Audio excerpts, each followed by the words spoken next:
Eora, a world where mortals live, die, and are reborn through the turning of the wheel, in a cycle of reincarnation, watched over by the gods. Our gods, some of whom love us more than others. Your home, the Adiran Empire, is treasured by Wodica, Our Lady of Law and Vengeance, the burned queen. But our goddess has lately turned her eyes from us, and our empire has suffered revolts, famines, challenges to rightful rule. We lack a common purpose, but we could find it in the living lands. A rich and lawless island settled by fugitives, wanderers, exiles, and us. Yet the more we free this place from danger, the more the land fights back. And now, as our colonists crowd into Paradise, the last safe city, the locals find themselves crowded out. Many years ago, you were born to a family in our Adiran Empire, and in a rare turn of the wheel, you came into this world, a godlike, touched by a patron god in the womb. To some, a blessing; to many, an abomination. You grew up an outsider, but I saw potential in you. Potential and an opportunity. And within my court, you found purpose. Now I call upon your vow to our empire and name you my envoy. Venture forth in the name of your homeland and secure our future.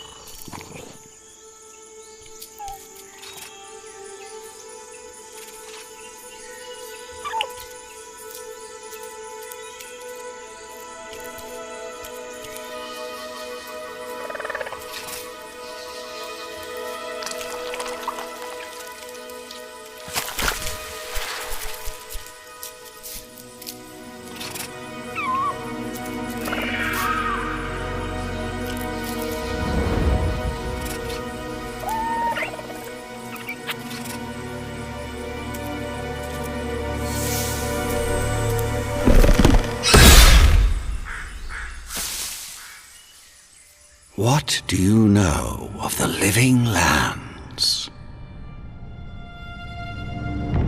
The rumors and tales are so vexing, they cannot be true, and yet they are. Those untamed wilds, overgrown with the most curious wonders, and the most dreadful abominations. There beats a dark pulse within the heart of that soil. Something vile stirs beneath the earth, seething with rot and decay. A corruption growing beyond everything it touches.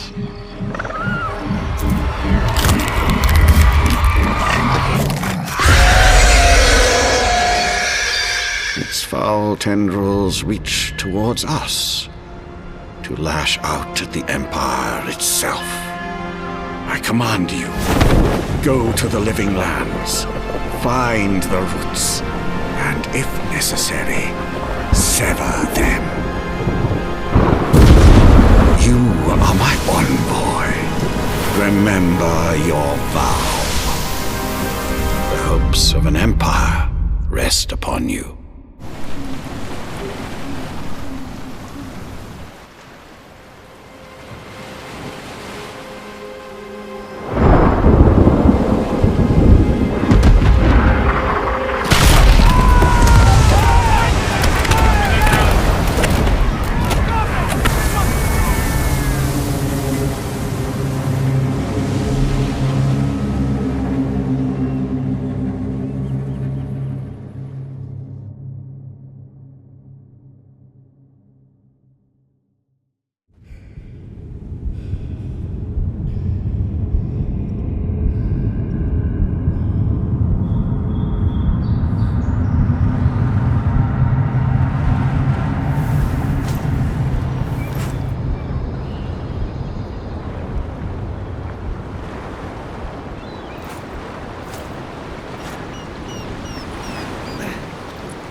You're alive! Thank the gods I pulled you out the wreck when I did. I wasn't about to let the Emperor's envoy die on my watch.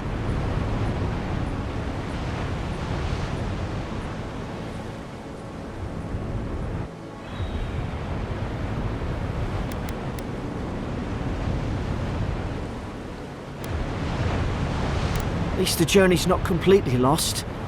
I heard the cannons. I couldn't... We... The name's Garrick, sir. Quarter gunner. 3rd Adheran Fleet.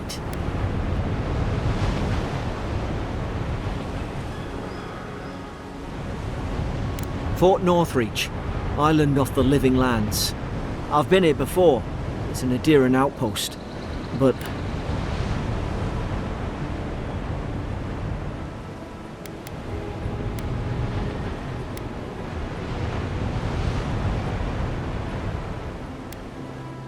Wish I could say that for sure.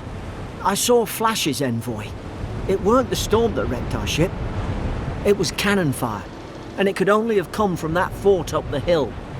It makes no sense.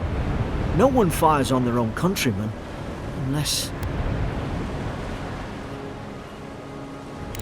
That's what I'm afraid of too.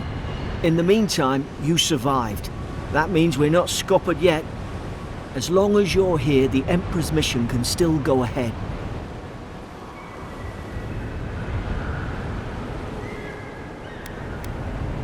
We may not be through with them. Adir's got an embassy in the port of Paradis. Once we make it there, we can regroup, figure out what to do next. I hate to say it, but the fort's probably our only chance of escape. We need supplies, and if our troops have been captured, they'll need our help.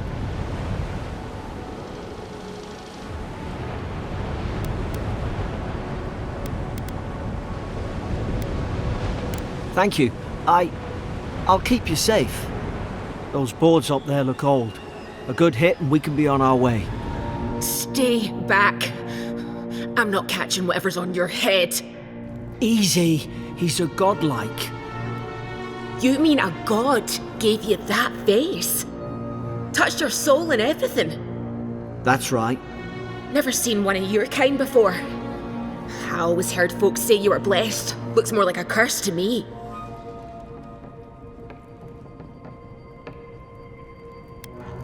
That's the Imperial envoy you're talking to. Show some respect. The Imperial? Shite, I should have known you were Adherans too. Funny you survived while all your friends here went belly up.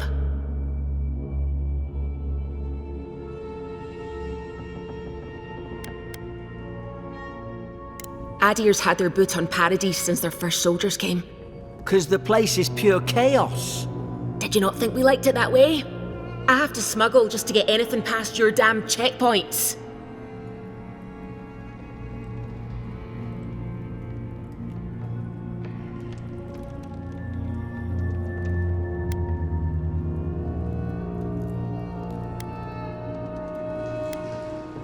I'm trying. Your friend's the one picking a fight with me. Paradisans will knife you in the back over a dirty look. At least we don't go mad and slaughter each other.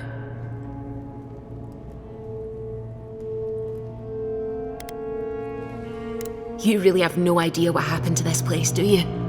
The day I came, I noticed the guards talking gibberish. Then the killing started. They went wild. Stabbed their mates in their sleep.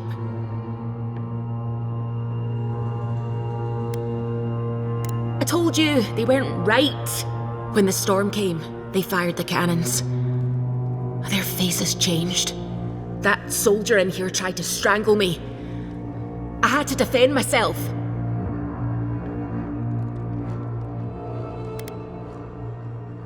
He still did it.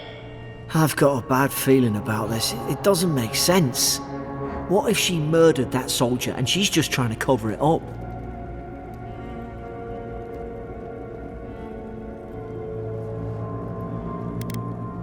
Look, we don't have to like each other, but we can all get out alive. I left my boat at the edge of the island. It should still be there.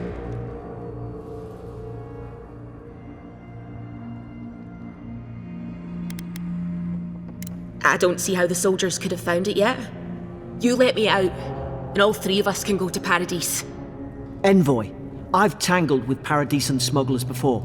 She'd say just about anything to get out of that cell. Her story's full of holes. What if the boat's not there? What if she turns on us? For fuck's sake, be reasonable. Don't listen to him.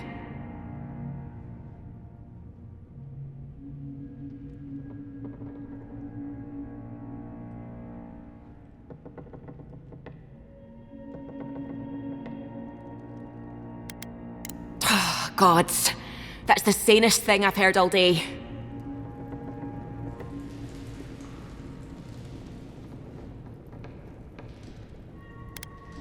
You're leaving me here to die!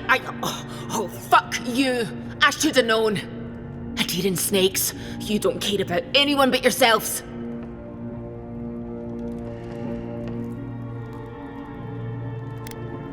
I should have known.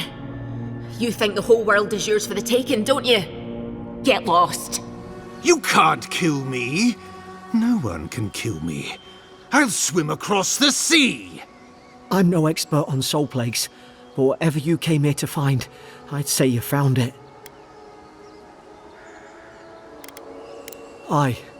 Maybe we could still get through to him. Who disturbs us?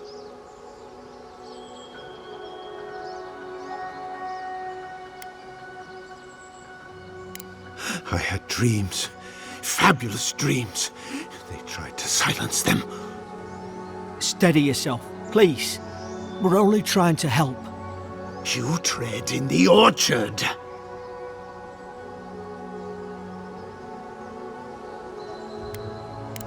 They sent orders for fire.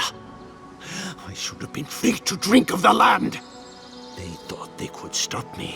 Vipers! Their venom stains my blade. He can barely string a thought together. How could he have killed everyone? Trespassers! Scars? What scars? They brought axes to cleave into the wood. And you return deaf to us. Forget it. They're not listening.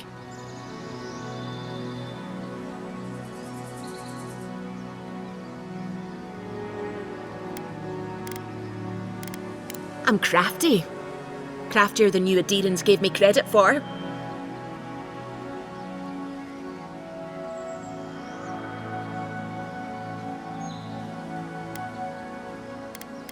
You left me to die. Why should you get to live? Feed the roots, kill the rot! You have returned. We felt your presence like dew on a leaf. We wake. Heed us. Envoy, you alright? Can you hear me? A voice? What did it say? Stay with me. It sounds strange, but I wonder if something in the Adra spoke to you.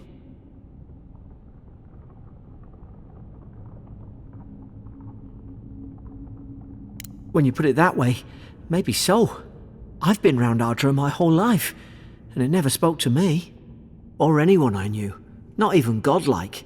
You've got some gift. Sure seems like it.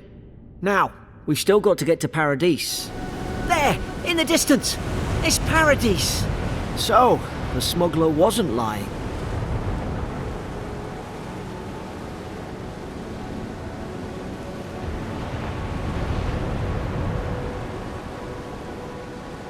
True. Glad we didn't take that chance.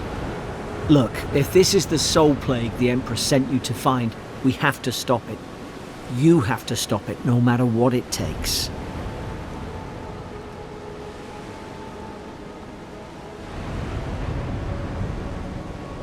I don't know how, but if anyone can find a way, it's you. Now hurry! The wind's picking up. Onward to Paradise! Suppose this is where I leave you then. I owe you my life, Envoy. I won't soon forget what you did.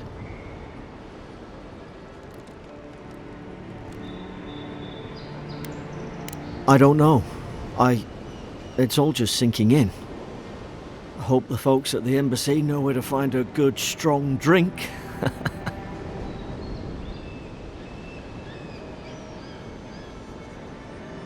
Same to you. You'll make the Emperor proud. I'm sure of it. Hey!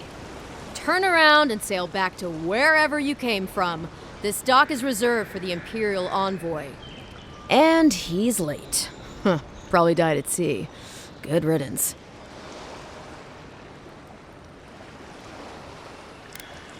Wait, you're the... Fuck. Nice. Forgive me, Envoy. I meant nothing by it. A slip of the tongue. Can we start over? Name's Cynric, captain of the local militia. We're a scrappy bunch, but we know our way around Paradise. Unlike most Adirans who couldn't find their ass with both their hands. Oh, present company excluded. They told me you were godlike, but I didn't know what to expect. Your face, it's so...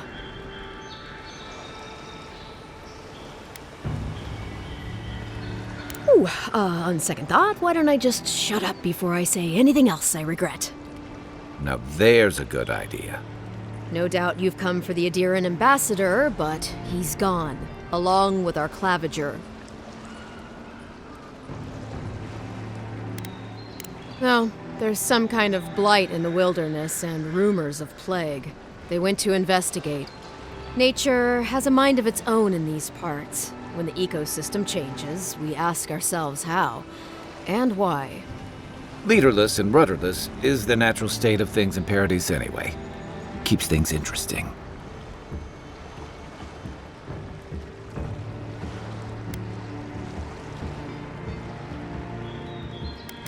They traveled northwest to the Strangle Route, past the old Pargroon Wall. You need to find the ambassador, and I need to find the claviger. How's about we partner up?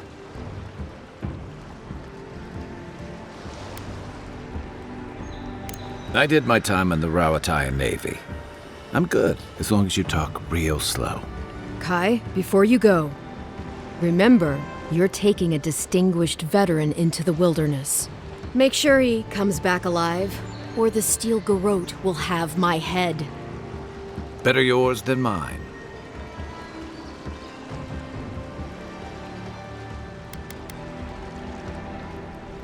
Right behind you. We've got to find your ambassador and my claviger before something else does. Oh, my savior. Oh, thank the gods. Your arrival couldn't have been more timely.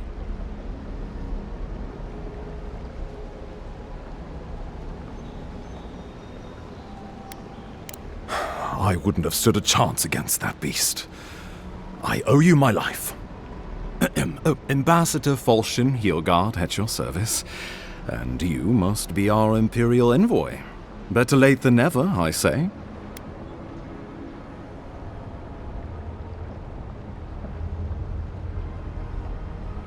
Keep it close until we're back at the embassy.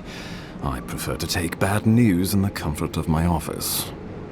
Aren't you going to introduce me to your capable companion? Can he be trusted?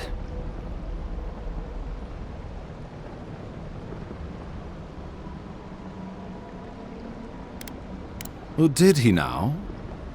A little faster, and we might have been able to save Claviger Aemon, too. Happy to have been of service, nevertheless. I'm charmed. I take it you had business with the Claviger? Poor fellow. It was the bear that killed him, of course. This wilderness has been a little too wild of late.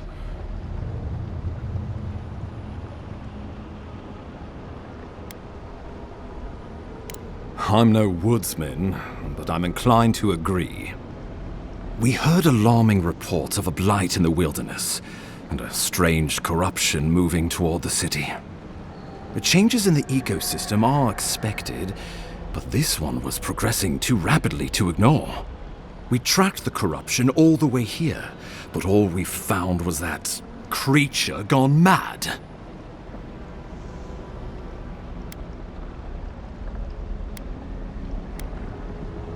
Did you? We lost contact with our coastal detachment days ago. I was hoping for better news. The situation is more dire than I imagined.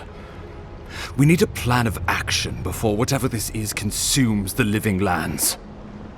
We are here. Come to us. Commune with us. We have waited for you. Come.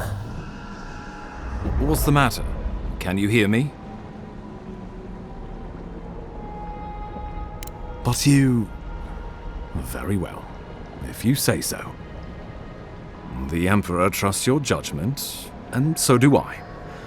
Whatever you think is best, I'll support it. You know something of our troubles. That much is clear. What would you have us do?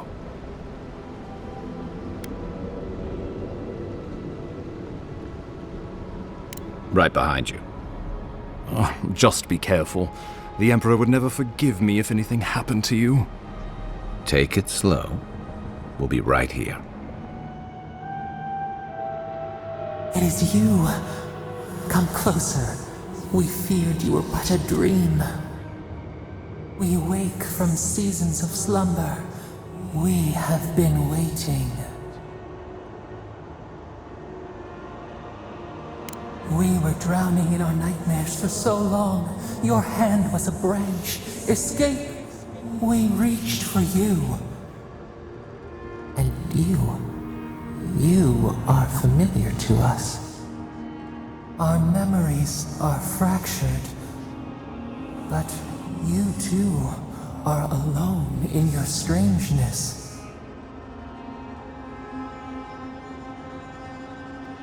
A rot eats at the foundation of this land.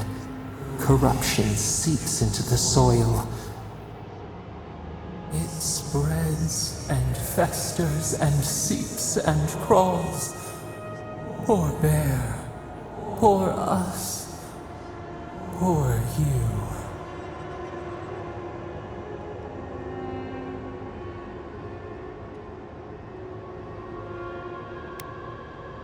No, not its fault. Fear hides behind teeth and talons. We are afraid too. We fear the rot. It spreads in the bear, the water, the wild. It is an infection. A foreign body invades, the host fights back. We feel the pain of this intrusion. It overwhelms us. If an animal sickens after a fight, as it howls and sings its agony, what do you do?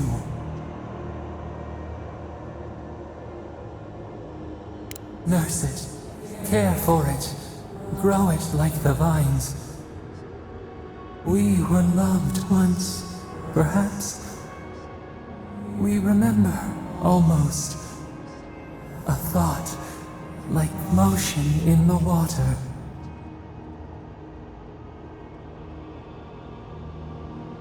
The rot festers. We could suck the poison out, let green things grow in its place, and we could give you the gift of our healing touch. But a favor for a favor. Would you help us in return when we ask it? A favor for a favor, then. This place shall heal, and you shall know our power. We tire. New again this world, new again words. We will find you soon.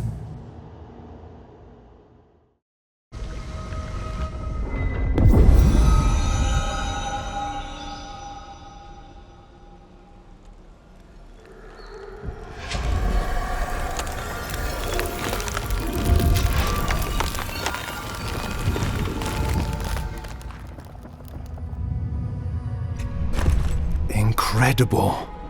Envoy, I don't know what you did, but that was miraculous. You all right? You look like you were in a trance for several minutes. What happened? What can you recall? Spare no detail.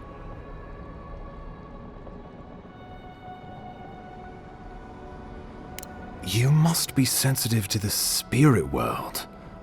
Some are gifted, or cursed, with such talents. Inquisitor Ludwine will need to hear of this. I've agreed to share my findings with the Steel Garrote, as long as they do the same. Not that she has any interest in ecology. Ludwine is obsessed with our security, sees enemies lurking around every corner.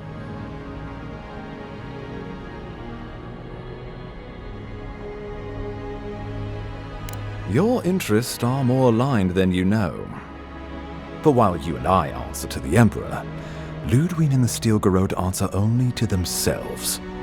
Stay out of their way, and they'll return the favor. We'll talk more at the embassy. I'll ensure the Paradise militia give you free passage into the city. Envoy, what you've done here is truly amazing. Let's keep up the good work, eh? Just watch your step. There are swaths of the city barely more civilized than this.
You should not be here.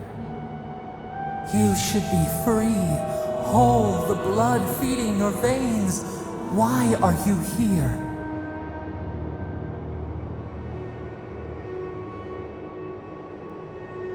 A space within emptiness, where the gods live and the dead wait. A cage, a prison. We feel the souls of multitudes, a current beneath the skin of this place. We could dip our hand in once, feel them near us. But now, we are trapped like wasps in amber. But you should be alive.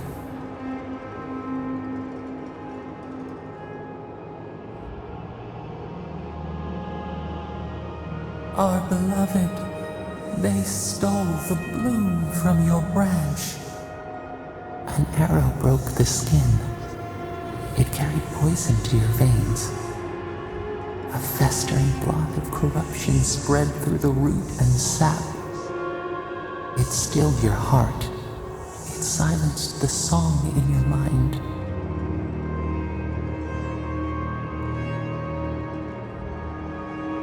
As many as the beetles and worms in the soil. But we do not want that. We could send you back. Just this once.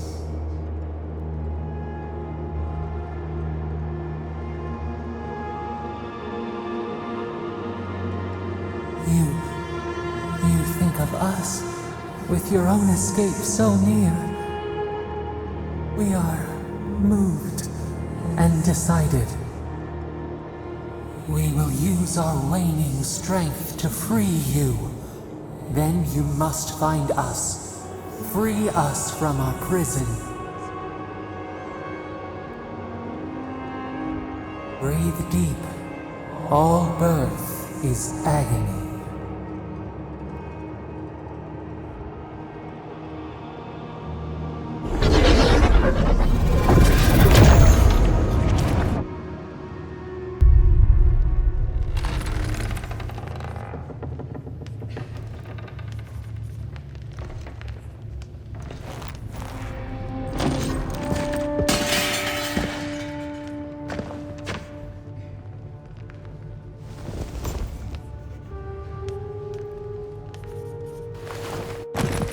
You're awake?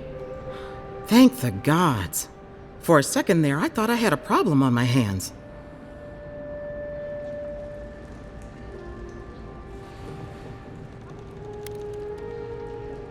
You're alive, somehow. That's what counts. Glad to see you with us.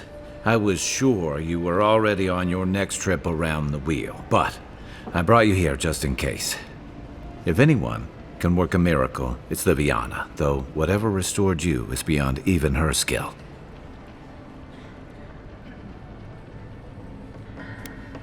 That's what everyone in Paradise is asking. The streets have been less murderous since your ambassador and his guards took up residence. But your assassination is bound to upset that uneasy peace. There's something I still don't understand. Envoy, you died.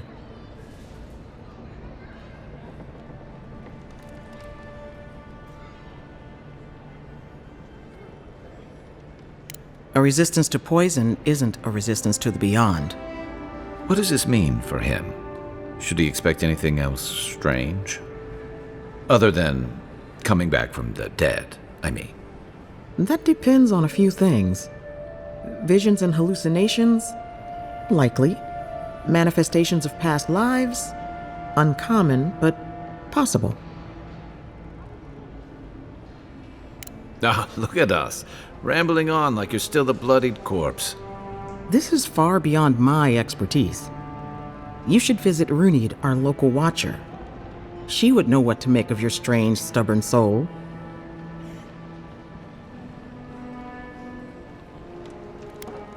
Well, she doesn't accept payment. All you have to lose is your time. A watcher examines the soul down to its very core. I can't think of anyone more qualified for the job.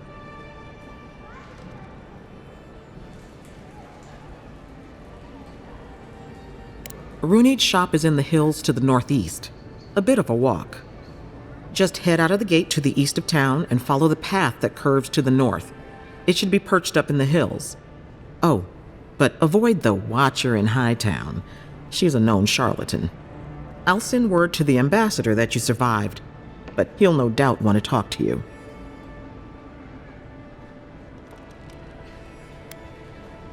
I hope you aren't thinking of confronting your killer.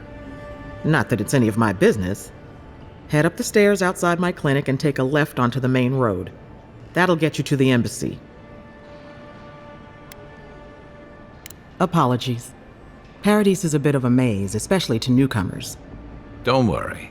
I know my way around. Which is why I should go with you. Your assassination is bound to have stirred things up. Don't mention it. Besides, I don't want this to blow up any more than you do. The sooner we solve your murder, the better for everyone. And we should talk back at camp. I'm hoping you can help me understand what just happened to you. Be careful, godlike. Runid has such power. God, such terrifying power. Oh, she told me such terrible things. I was a wicked person in my last life. Evil to the core. So many dead by my hands. Look, I just want to go back home. To the farm. How can I possibly face anyone now? Knowing what I know. I keep telling myself that that person, that murderer isn't me, but they were. They are.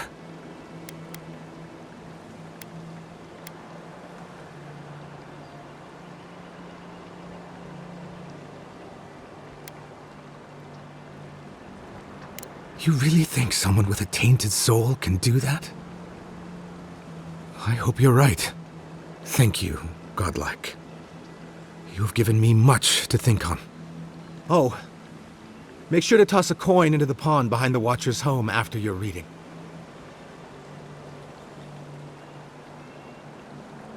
Why, it's tradition. Runid doesn't accept payment for her readings. So this is what people do.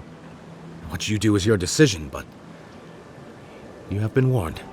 If it is a watcher you seek, then a watcher you have found. She's accurate so far.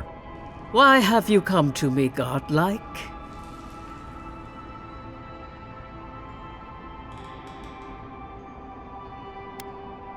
Help? No. I can open your eyes, but you must learn to see. Let's have a look at you then.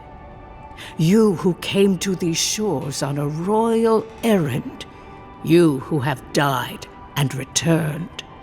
To open the door to your soul, we must first open a door to your mind. Now repeat after me. I stand on the shore between here and beyond.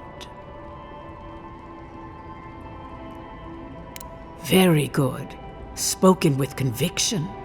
I dip my toe into bottomless depths. The lake is a mirror. The mirror is a door, and the door stands open.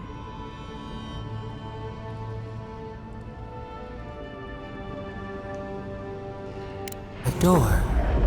A garden gate?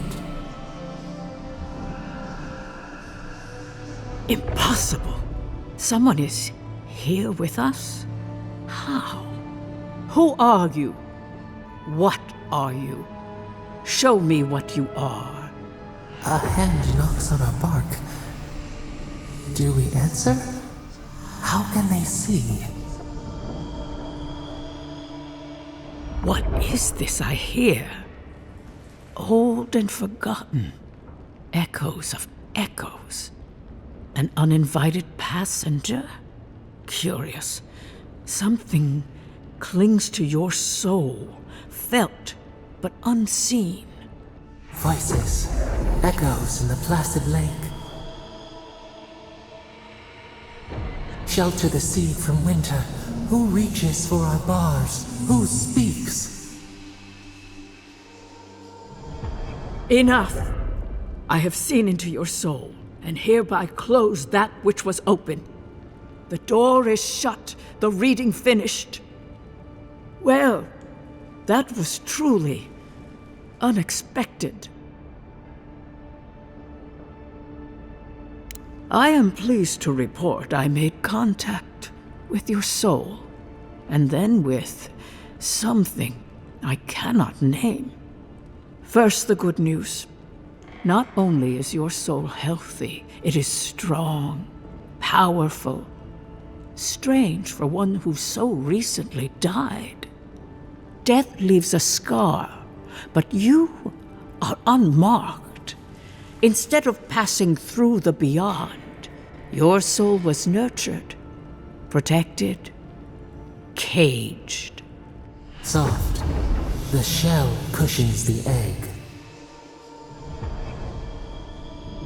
You only live because someone would not permit you to die.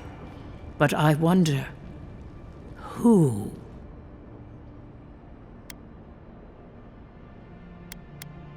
There are limits to my sight, Envoy. It has been years since I met a godlike. Their souls have a sonorous quality, like the music of a bell. A godlike soul sings together with the god that has claimed them, made them their own. It gives them power. Your soul, it has no chime.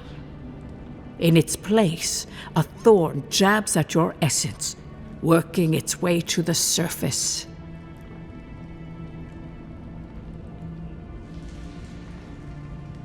I told you the good news. Now comes the bad, or the unusual. When you came into this life, a thorn pierced the fabric of your soul, and your soul grew around it, trapping and embracing the invader. A godlike's chime is a gift, a blessing. But a godlike's thorn? That may be a curse.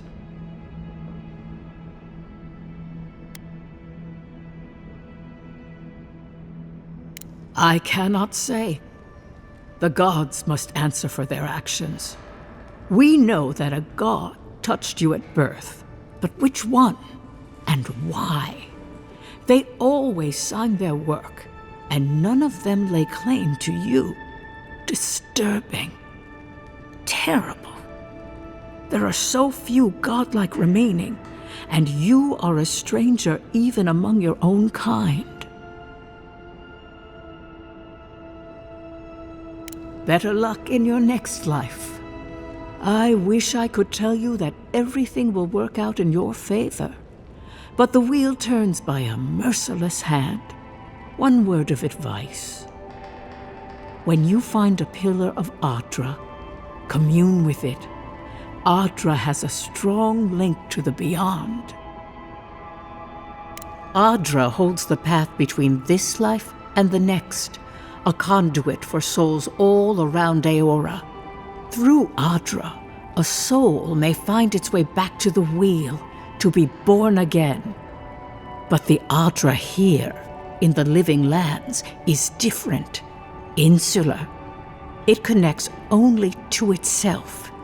Twisting vines, essence warping into essence.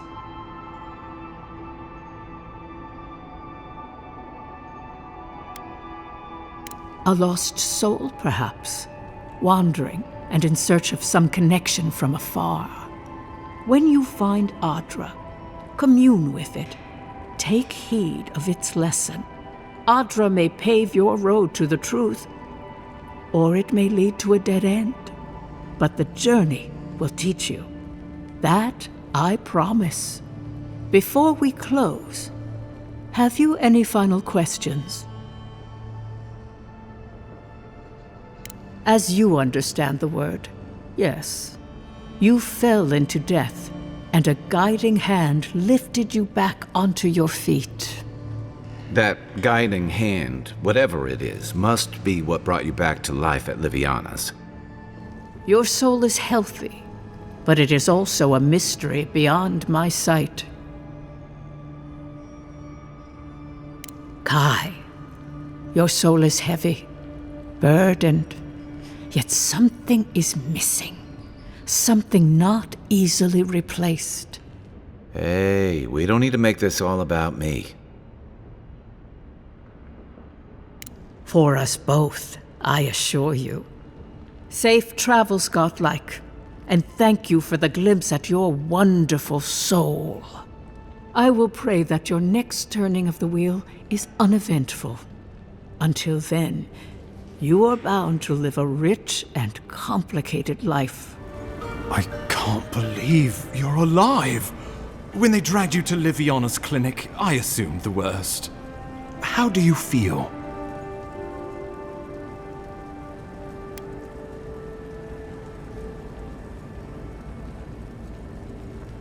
Not even death can slow you down, I see. But we'll return to the topic of your untimely demise shortly. Our first order of business is your purpose here in the Living Lands.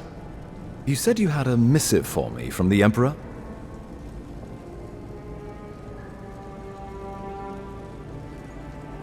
Very good. I'm eager to see what our Emperor intends. Now, His Majesty names you a loyal servant of the Adiran Empire, and an extension of the throne's authority. Thank goodness. At least someone understands the gravity of our situation.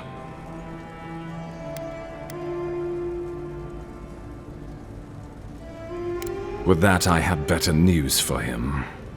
You've seen how wild the Living Lands has become, both in nature and in politics. Sometimes I think the island has a mind of its own. No sooner had you arrived than you found yourself at the center of our troubles.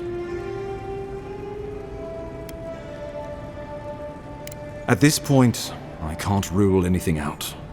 We're in uncharted waters. This embassy has no shortage of political foes, but the dream scourge is what keeps me up at night. You've seen firsthand what it can do in nature. We can't let it reach the cities. Thank you, Envoy. The island is in capable hands. Inquisitor Ludwig thinks the plague is a distraction. She's more concerned about these local rebels fighting against the Empire. They've sabotaged our work, killed our soldiers, and the final straw, attacked you out in the open.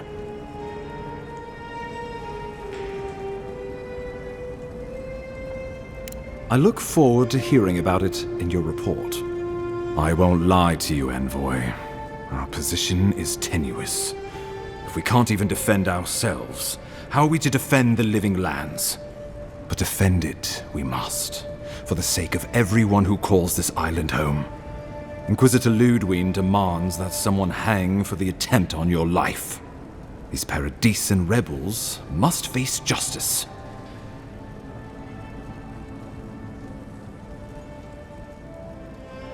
Ludwig goes where she likes, haunting the living lands like a vengeful spirit. She'll reappear when she chooses, and not a moment sooner. Let's make sure to give her some good news for a change. Not many get a chance to solve their own murder, you know. I know someone who could help. A dwarven tracker named Marius. Kith or beast, there's little he can't find. He's staying at the Grinning Ballarrock, not far from Liviana's infirmary. We just take the main road east to the market, then head down the stairs and cross the canal. Rough part of town, even by the standards of Paradise.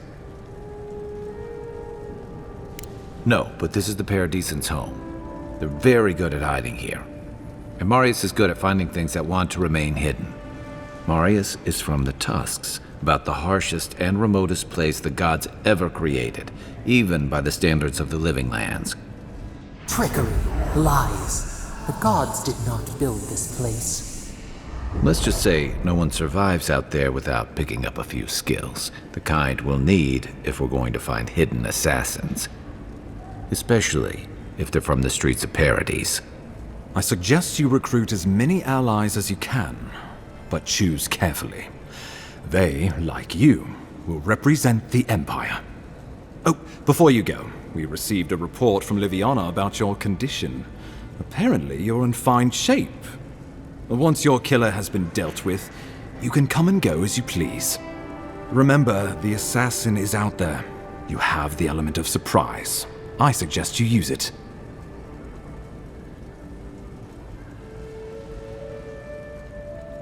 I admire your confidence, but there's no point in being modest with our advantages. We'll talk more of the Dream Scourge when you return. Until then, Envoy. How about we start with Marius at the Grinning Ballarrock? Besides, I could use a drink after all this. Ha!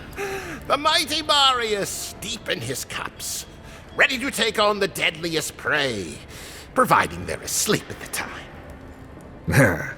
Right. Take another sip of my cool. Rude not to finish a drink someone bought for you.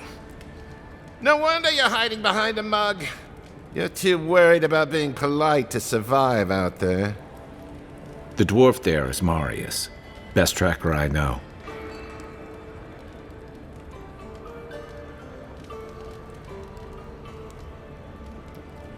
I heard you're from Solace Keep.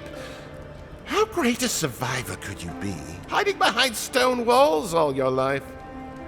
You don't know anything about me, you endearing Nimdut. So maybe go back and take another blessed day sip. But here you are. Tell me, how does one get kicked out of a place that never lets anyone leave? Dukte Dragu Sakasat Jitule. You want to talk so much, I'll cut you a second mouth across your throat.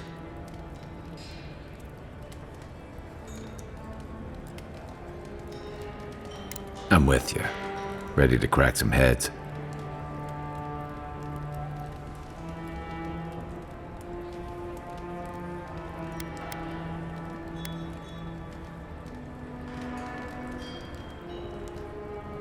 You stay out of it, Envoy. This isn't your problem.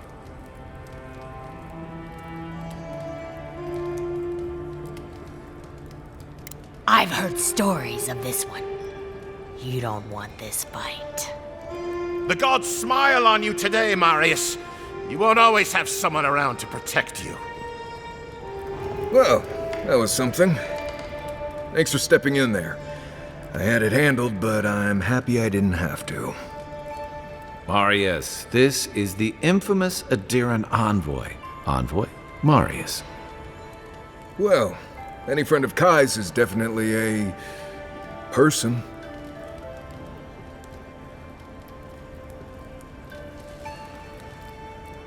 I need to see the scene of the crime, over by the town gates. I promise there's something left there we can use to track them.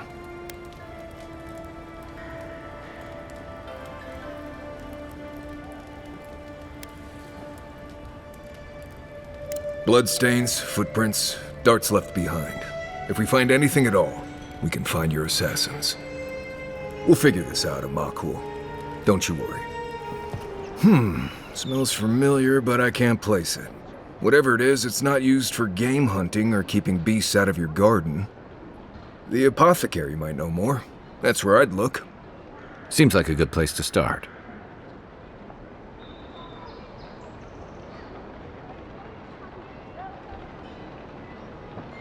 Go back to the market and up the stairs to the east. You'll see a large building with a big window on top.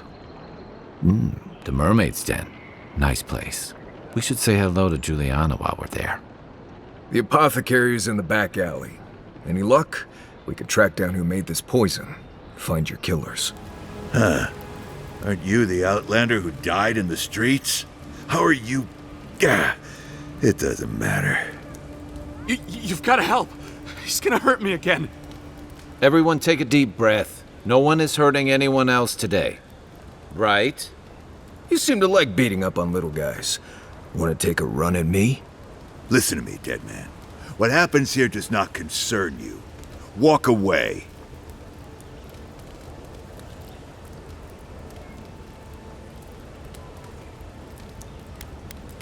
Ha!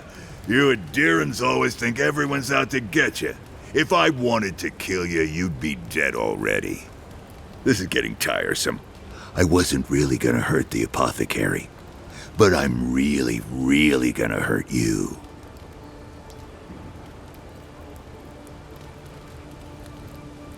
Slowly, too.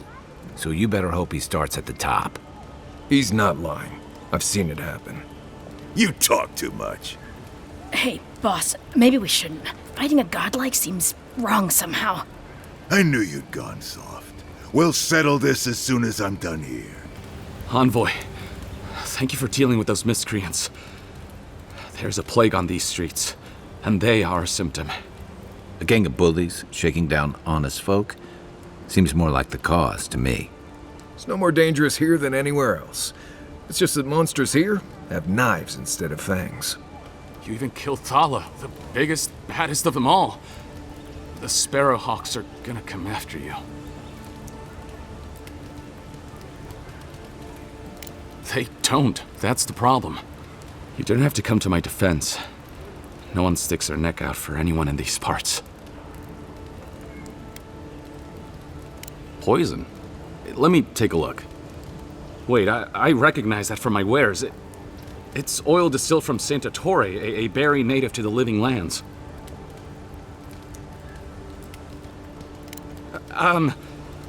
Relax. We're not here for you. You couldn't have known how it would be used, right? You better start naming names, Amakul, before my friend here starts to get vengeful. Please, I can't be seen talking to you. You need to get out of here right now. If word got around that I was ratting my clients out to the Adirans, it'd be the end of me.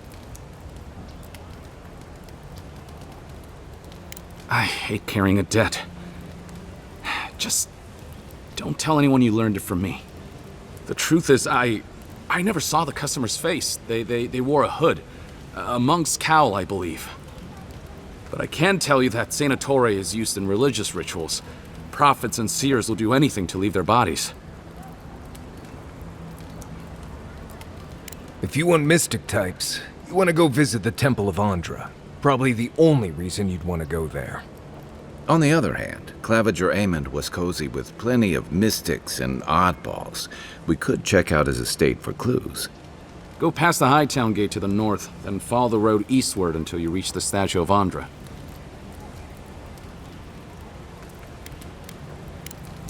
Easier said than done, believe me. I hope that I've been able to assist you in some small way. Good luck in your investigation, Envoy. Hail and well met. The Temple of Andra is open to all. Oh, You must be the Adiran envoy. How wonderful to meet a godlike in our holy sanctum. I take it you're here on official business.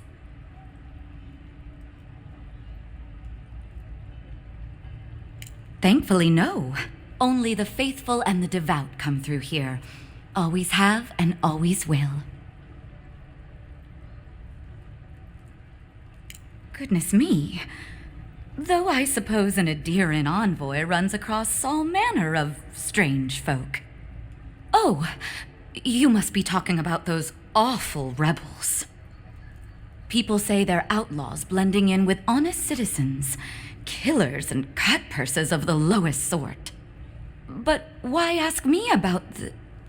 Wait, you're not implying that I'm involved with that lot, are you? Envoy, you're describing most of the district, plus anyone with access to a robe. This has exhausted my patience. A temple is no place for an interrogation.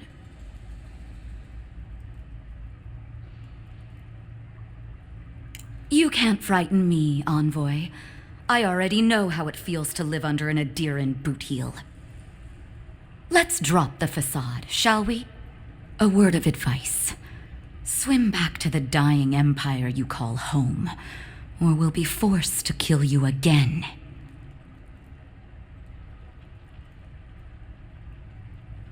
Then we'll just have to do better next time. Half the people in the city are with us in spirit. Not everyone is willing to take the risks that we are. Once I collect your head, others will rally behind us. And even if they don't, the satisfaction will be sweet. I hope this isn't how you usually make friends. Less talking, more stabbing.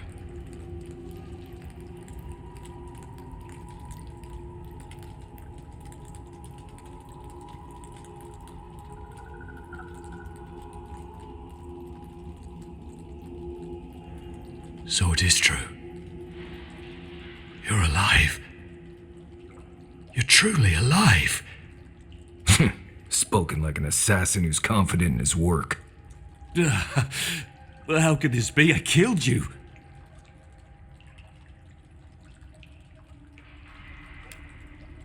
The gods had something else in mind for you. Stay your weapon, please. Hear me. Let me speak for Paradise. Then you can decide if we part as friend or as foe.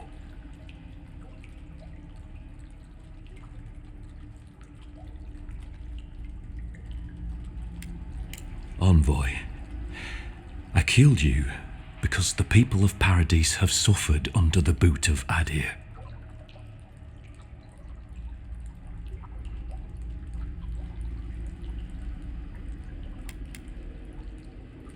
Because it was not the ambassador's face that appeared to me in a dream, but yours.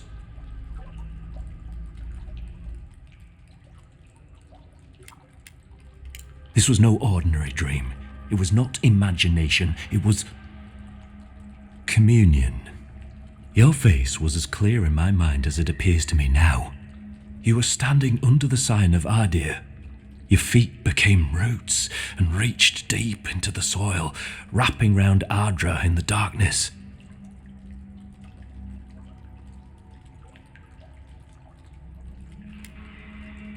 Dreams, visions, they can be confusing things.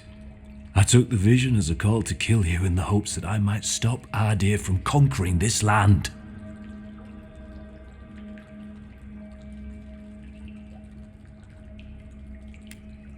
Yes, my life may be over, but I accept responsibility for my downfall. I cannot imagine what the gods want for us, but you are at the center of it. The proof stands before me. There's definitely something. It's written all over your face. The only thing standing before us is a bunch of well-armed people. Let's take this slow. No sudden movements.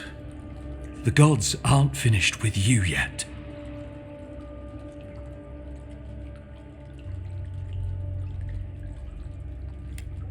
You tell me, godlike.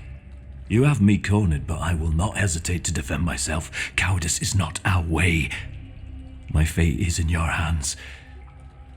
Do with it what you will.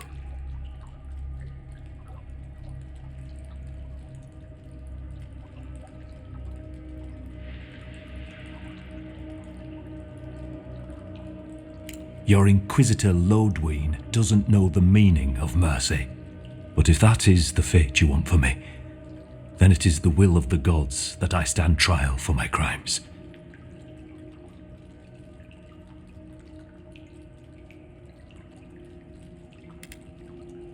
That is very kind of you, Envoy.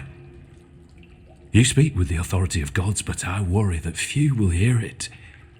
If you give him to the Steel Garrote, you might as well kill him now. They'll torture him before they execute him. I will settle the last of my affairs and confess to the guards. With any luck, I'll live to see another sunrise.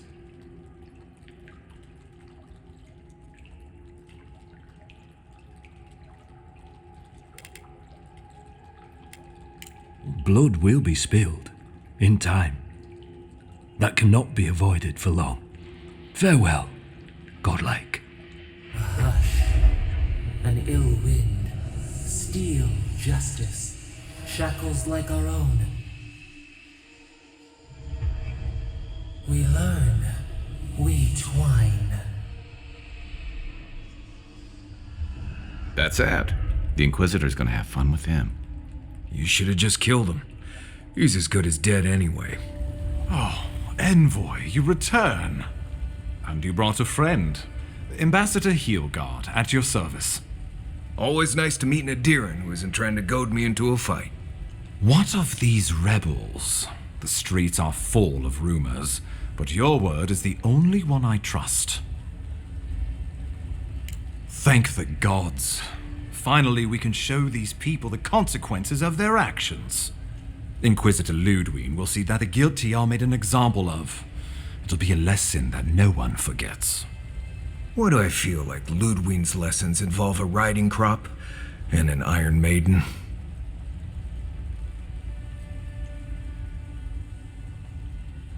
Impressive work, Envoy. Not only have you cheated death, but you humbled your own killer. From this day forth, no one will challenge our presence in the living lands. Our people are here to stay.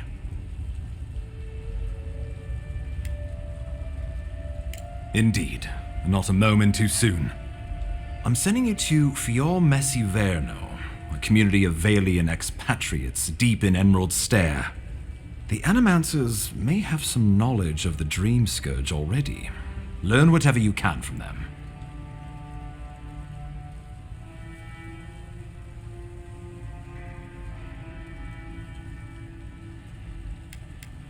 Answers. Nothing more. We need all the help we can get, even if it means appealing to Animancers. Nor should you be. Animancers draw power from the spirit world. Their dark research can twist, break, and even corrupt the very soul. The Empire has no tolerance for Animancers, and with good reason. Their work is dangerous, heretical. Animancers tinker on souls using clever inventions and ancient pillars of Ardra, siphoning essence like honey from a hive. They want to change reality as we know it, make us live longer, or cause barren lands to grow. For all I know, they might be on to something. Or, with a single miscalculation, they might destroy us all. Well, you know what they say about the enemy of my enemy? Animancers may be an unpredictable sort, but they are scholars and keenly aware of their environment.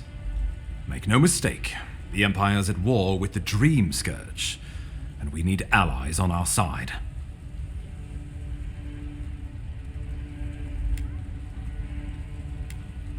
You're right to be curious. After all, animancy is the study of existence itself. Just don't get too curious. It won't reflect well on you in the Empire.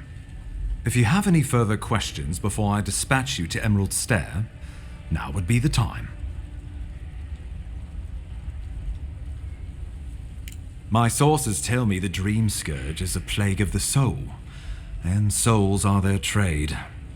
If we have anything in common with Animancers, it's a shared interest in curing the Dream Scourge. I believe that covers everything. Governor Vidaro will be your first point of contact. I'm told he's barely keeping the community in order. Seek him out if you need direction. Good hunting, Envoy.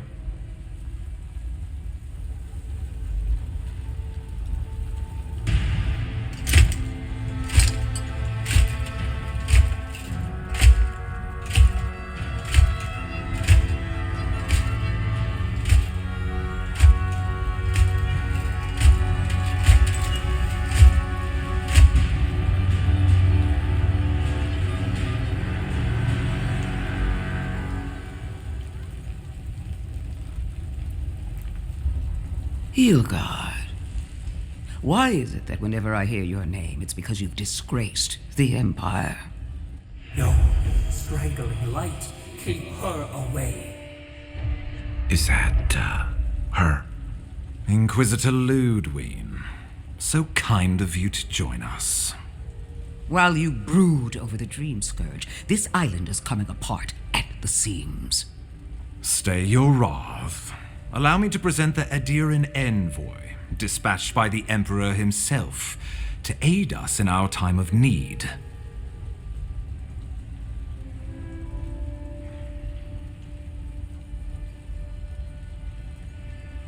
As does yours. Let me deal with him, and I will get back to you shortly. I can't believe you troubled the Emperor to send an envoy. Haven't you done enough to flaunt your incompetence? Under the circumstances, I thought it might be... Silence. You busy yourself with the Dream Scourge, a mere fever and chills, leaving the real work to me.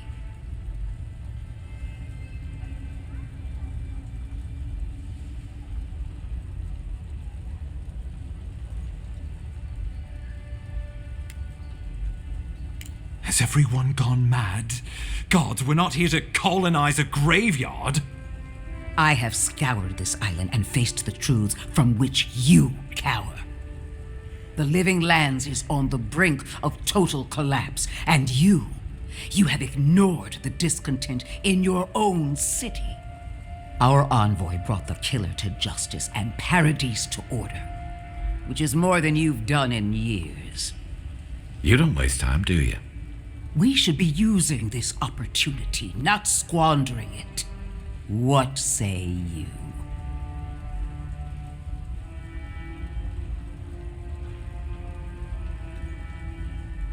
I've been saying this all along, but his solution was to go over my head, to summon help from across the known world. If you're done eviscerating me, you'll be interested to learn I'm sending the envoy to the Animancers of Emerald Stair. You are ridiculous. Emerald Stair is under assault by the very wilderness it claims to have conquered. The Animancers cling to pride and tradition even as they dig their own graves.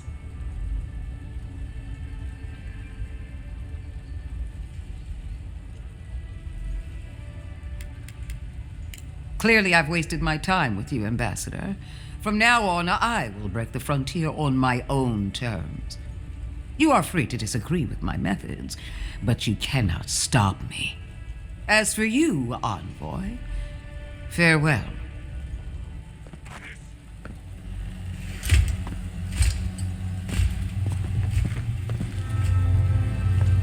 Knew this would happen if he turned himself in. Nothing we could do about it, though. She is going to be a problem.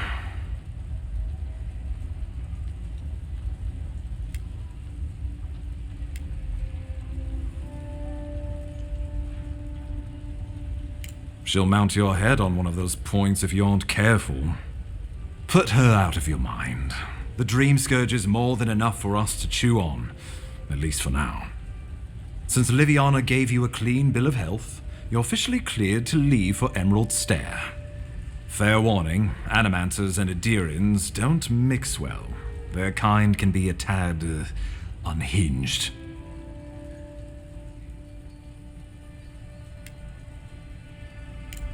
Easier said than done these days. They're a fun bunch. Crazy, but fun. Wonderful. Now I have to keep a tight grip on my soul on top of everything else. Should you cross paths with Ludwig, well, try not to. I have no idea what's gotten into her. Safe travels. I'm told Emerald Stair's beautiful this time of year. Envoy.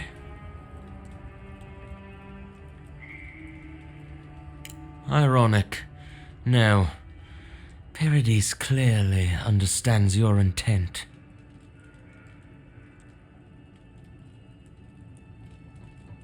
Careful, he could be a messenger.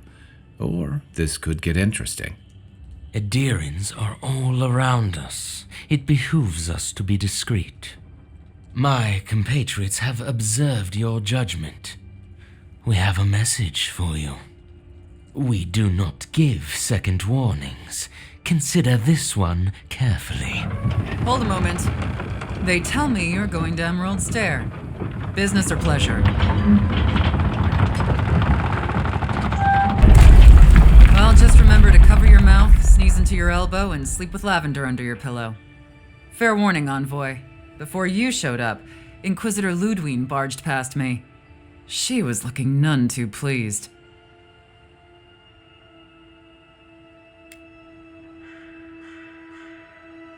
That'd be my guess as well, though it could be anything.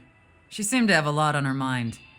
Anyway, I thought you should know Ludwig's on the prowl. Tread lightly. So Ludwig's somewhere out there doing who knows what. Wonderful. Hopefully, your handling of Egwolf brought us some grace with her. Can't say I'm sad to be leaving Paradis. I had no idea how tense things were with the Adirans moving in. And Egwolf's death won't help matters. You had to know that might happen. I mean, you've met Ludwig, right? Regardless, the Steel Garrote will see this as an excuse to crack down. I get the feeling they've been looking for one. Steel Garrote? I figured they're just more intense Adiran soldiers. They're certainly making their presence known. Can't say they're making any friends, though. I don't like that Ludwig woman. She gives me the vrikas. Yeah, I've seen floggings gentler than the scolding she gave Hilgard. One's tacking when the other's jibing, if you catch my drift.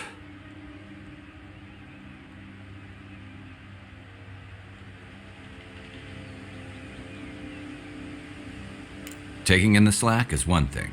They look ready to strangle each other with it. Then it's a good thing we're getting out of the city. Yeah. Much as Liviana misses our company, I wouldn't count on your mysterious friend reviving you a second time. Are you listening to that friend when you go all blank-eyed from time to time? Does your special friend talk to you? I mean, I had an imaginary friend when I was little, but they never brought me back from the dead. He means that with all due professional respect, of course. How do you know this friend doesn't mean us any harm?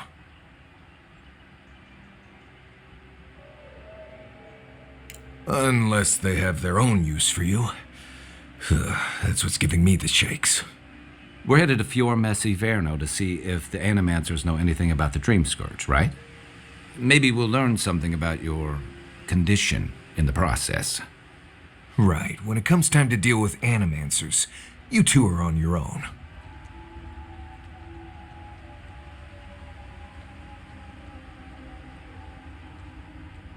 Most fun things are. They could stand around and have scholarly debates about souls all they want. Gives me a great opportunity to take a nap. I haven't been back in a while, but Fior is an interesting place. It was founded about 50 years ago by a disgraced Valian duke and a handful of animancers who'd soured on politics in the republics. Town full of nobles, scholars, and leeches, all surviving off the work of the farmers who grow food for the whole island. They're an eccentric bunch. You'll see. It turns out that academics are as ungovernable as the rest of us rabble. They don't understand what they're messing with. They can't tame the wilds with machinery. They've held it at bay, until recently. Their ingenuity, or madness, or heresy, take your pick, has fed a lot of people in the living lands. But, rumor has it, some unnatural blight is destroying their crops. We'll find out soon enough. And while we're in Emerald Stair, there's something I've been putting off. An old friend from my time in Thirdborn had a cabin out in the woods. Tama. He passed a while ago, but he left something for me that I never got around to picking up. But since we'll be in Emerald Stair anyway, you won't regret it. Emerald Stair's lovely this time of year. Even the Delumgon bloom. No matter what I tell you, you keep picking flowers from things that want to kill you. Hey, they love me. You just gotta ask nicely. Compliment their foliage. Right. Maybe buy them a drink before they choke you to death with vines.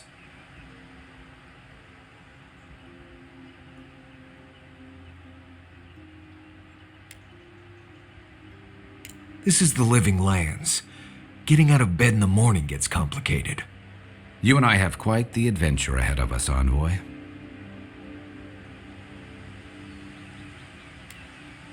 I have, things to do back in Paradise. It keeps me plenty busy. Come to think of it, I haven't been to Emerald Stair in a while, and the Envoy's never been. Know any good guides we could hire? None that could help the two of you.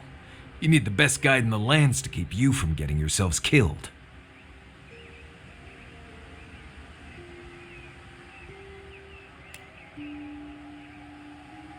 Now that you mention it, you're gonna need my help if you're traveling through the lands with this Nimdut. I have 2 rules. No campfire songs and no hugs. That last one's non-negotiable. I hear wiggle room on the singing. If we're done being ridiculous, we should get some rest.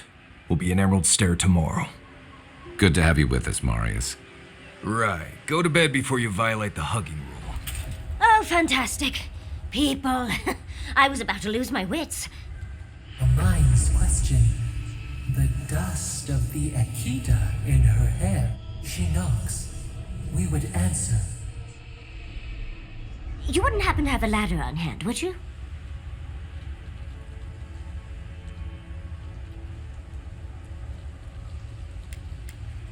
No ladders, Envoy. Wouldn't fit in the packs.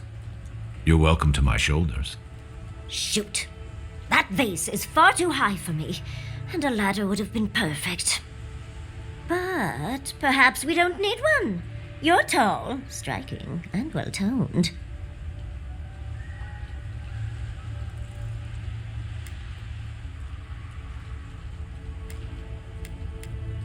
If you keep encouraging her, she's going to climb you. Watch out, Envoy. She seems to have a thing for you. Careful, darling. I already have a lover. A good one. Skilled with his hands. He always carries a ladder. But, sadly, he's busy helping the Animancers in Fjord. And I need this vase now.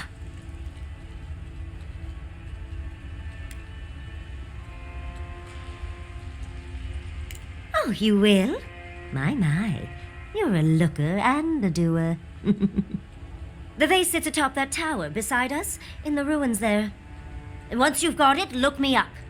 Yatsley, wizard extraordinaire, godless expert, and a Balrog in the bedroom. Word of advice, give a wide berth to the governor's manor. Giata's about to tear that poor man a new one.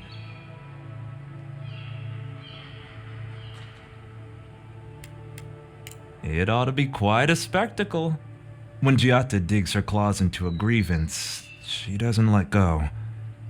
She came storming up the hill with a wheelbarrow full of spoiled crops. Then the shouting started. Animancers fighting? This I have to see. This isn't the first time Giata's put the governor in his place, but it might be the last.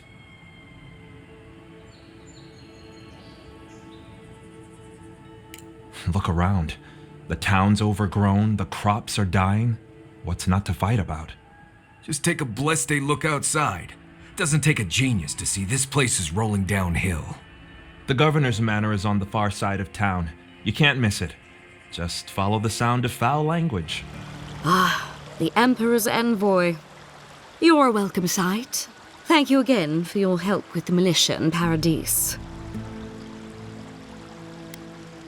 If you're here to speak with Vidaro, I'm afraid you'll find the governor is quite beyond reason. These Valians and their love of animancy. Good. Perhaps he will listen to you. I am not fashioned for statecraft. Still, I think the governor is too stubborn to be persuaded even by the Emperor's finest. When diplomacy fails, the Steel Garrote will be ready to ensure the safety of Adiran interests. Barter for peace, prepare for war. We all have our part to play, envoy. Until later. How can you ignore what's right in front of you? The Dream Scourge is here, in the soil, and it's killing us. Oh my goodness. Are you a godlike?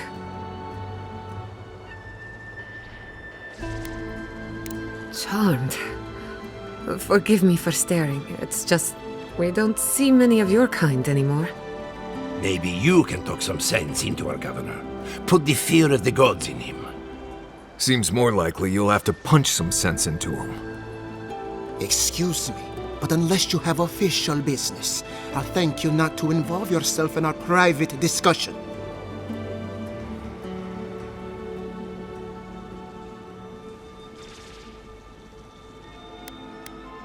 Did you hear that, Ignacy? You should be taking notes. Ah, of course. The Adiran envoy. Ambassador Hilgard sent a missive telling me to expect you.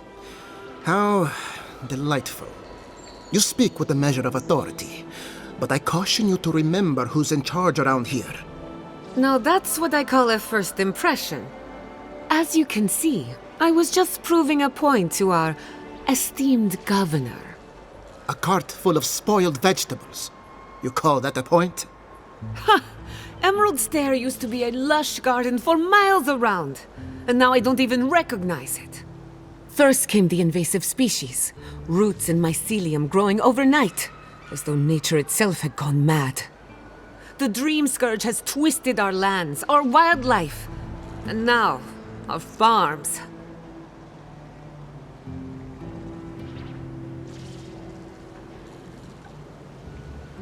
Then there's no time to waste arguing with bureaucrats. We definitely agree on that. I believe that we can restore the land, bring back its soul and its sanity, cut off the Dream Scourge at the root. Our governor would rather ignore the problem. He doesn't trust animancy as his father did.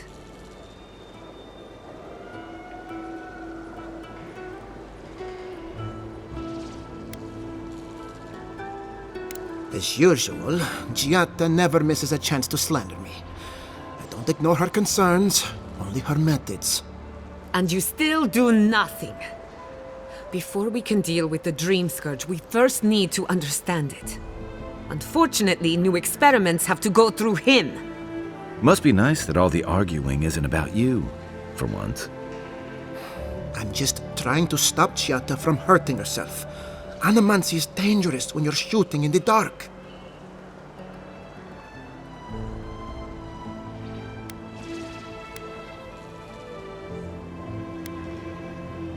I see you're unfamiliar with animancy. You don't appreciate just how dangerous that could be. Are you going to tell him about your family's basement? Or should I? How dare you use that against me? I know it was an accident. But look what it cost you. We can't let it happen again. While we argue among ourselves, the Dream Scourge is tearing the living lands apart. Tearing our people apart.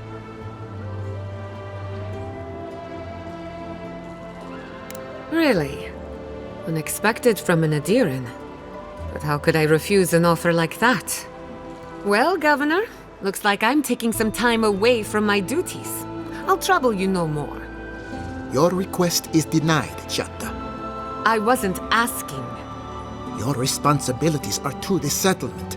Turning away from them sets a precedent that I cannot allow. Everything I have proposed has been for Fior, and you still refuse to cooperate. Under the circumstances, I don't have much of a choice.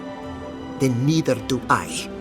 Giatta Castel, from this day forth, you are banished from Fior Messiverno. Banished? What? Ignacy, we can't lose our brightest animancer in the middle of a crisis. Your pupil has gone too far, Quilici. Take her and leave. You're still a guest in my town, but to us, Giatta is an outcast.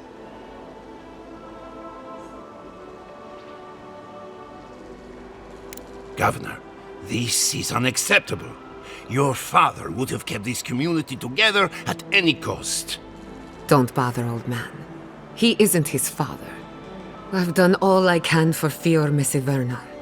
But you haven't even tried. Now limp back to your giant house like a good dog.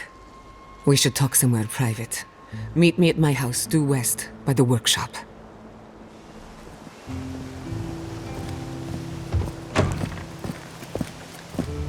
I'm sorry you had to see that. What an asshole. Giatta, some manners, if you please. I thought she was being polite. We're on the verge of extinction, but our governor is too busy protecting his fragile ego.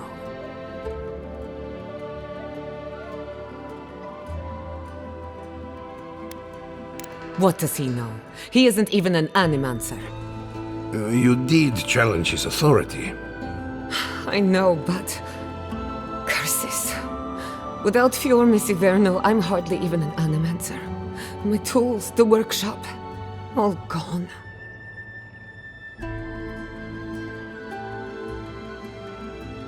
I wish I could take credit for Giatta's stubbornness, but she learned that on her own. Thanks, old man. At least now I'm free to study whatever I want.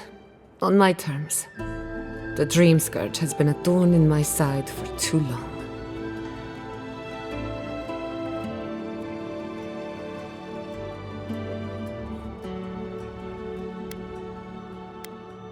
I have plans for this island, and they don't involve the Dream Scourge.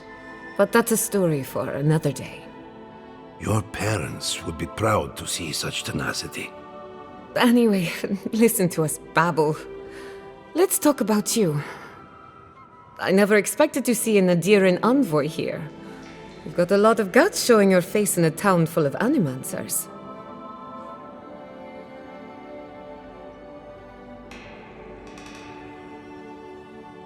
Likewise, they should be educational for us both. Our first order of business is the Dream Scourge, but I'm also curious about you. There aren't many godlike left these days.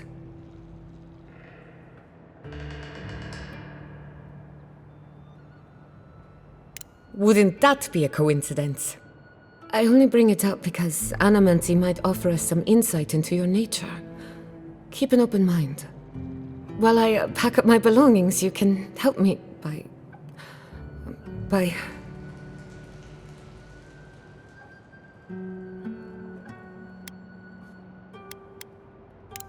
I don't even know.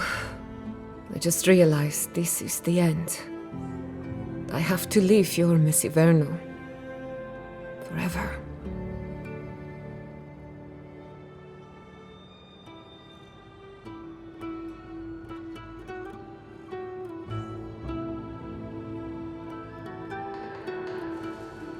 As much as I would love that, we're already out of time. When it comes to the Dream Scourge, we haven't been allowed to acknowledge the problem, much less act on a solution. Today, that changes. I need help from the animancers around town, but as you can see, I'm an outcast.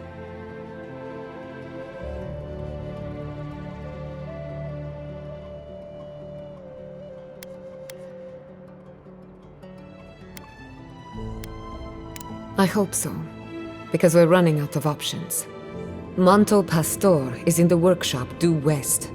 He's got an invention that can help us. Elia Rossell is an authority on the undead. Her methods are controversial, but useful. She lives in a cottage southeast of town. And then there's Yvette and Remy, our philosophers. You'll find them at the docks, southeast of Fjord. Each of them owes me a favor. Drop my name and they'll tell you what they know about the Dream Scourge.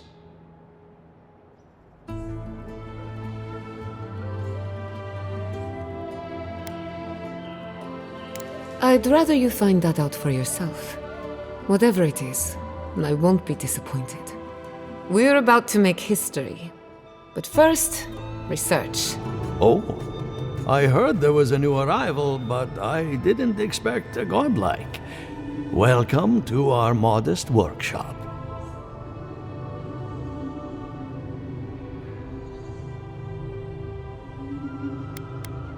Well, maybe to you, but I was educated in the great laboratories of Spirento, in the halls of experimentation. But you didn't journey all this way to hear me reminisce about the old country.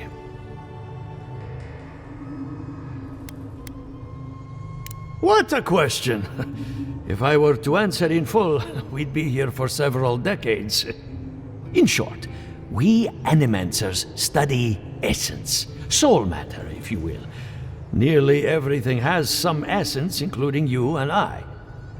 Here in Emerald Stair, we use essence to enhance the crops, power our machines, even animate corpses.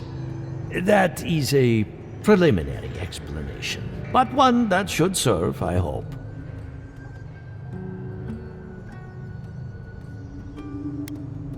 More than most, but less than I would like. Unfortunately, I cannot do a lick of research while my equipment is underpowered and overworked.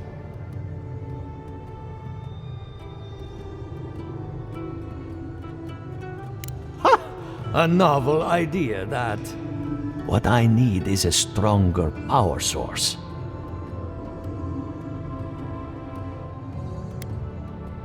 Perhaps if you can help me find an appropriate battery of essence. I could use a large single block of Atra, but harvesting it is difficult in this environment. Oh, wait. One of our rangers reported that an Adragon recently died in a western grove.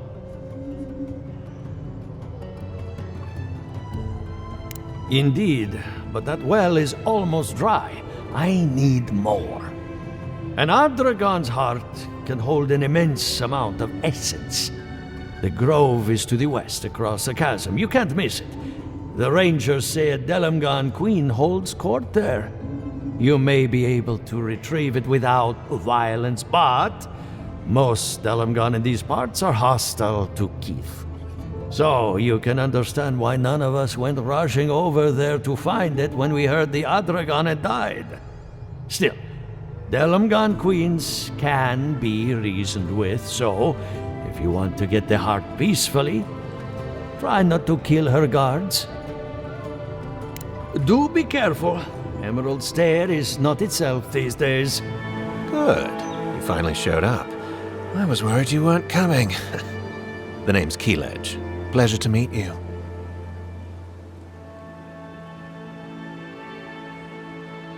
Hilgard sent me to Emerald Stair to keep an eye on this place. I had orders to make contact as soon as you arrived. I won't talk long. He only wants me to let you know I'm here. If you need to get word to the ambassador, I'm your man. Depends on the day. Hilgard told me to blend in, observe, and contact you. Now, I think I'm just supposed to wait and report back in a few days. I'm worried about drawing attention from Ludwine's crew in the meantime. I think they're up to something.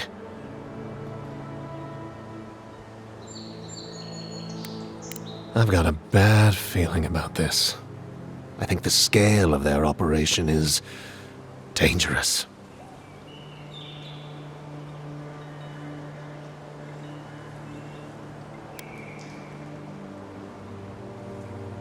All right. I suppose I can do that.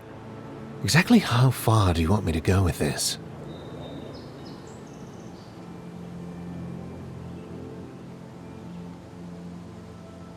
I'll do my best. Until later, Envoy. A welcome visitor. It has been so long since one of your kind has walked in this grove.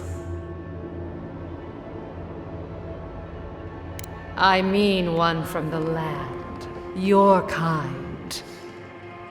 But why have you come here?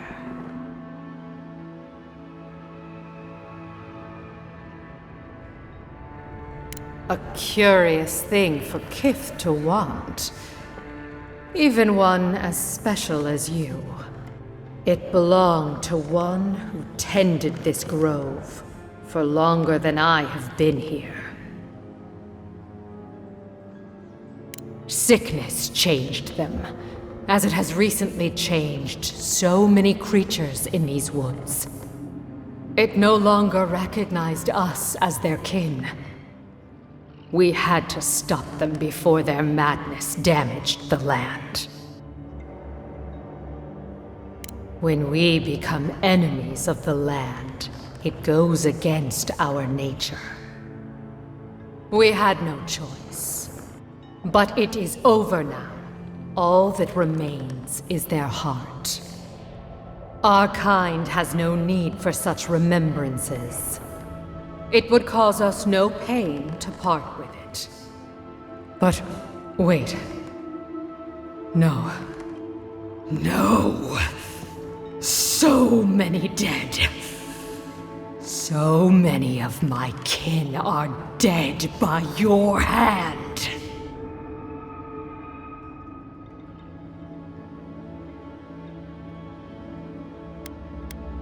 The time for words has passed. For an Adiran, you're very resourceful, and a more than capable companion for poor Giada. With any luck, I can tell you a great deal.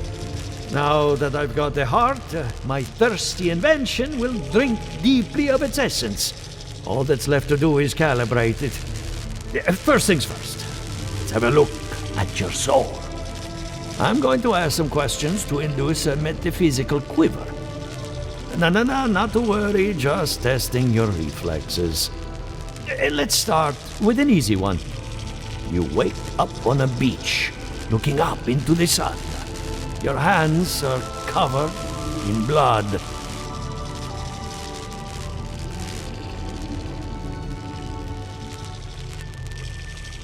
All right.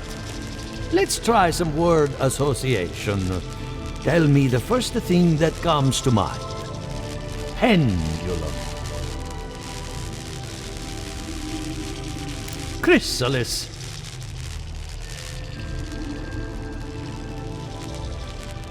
Hands reach through a mirror. They clasp you by the throat.